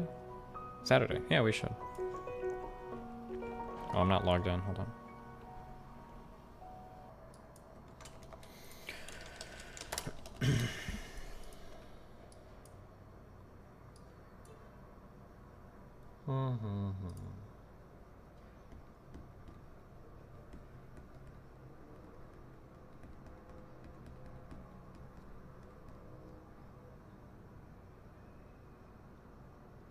Go watch Adriana, I guess. Good luck. I love you guys. It's been fun. Rubriano, Cappuccino, Pappuccino, Hoppuccino, Moppuccino, Deppuccino, Cappuccino, Appuccino, Alpuccino, my dude arenas. I will catch you guys next stream arena. Peace out.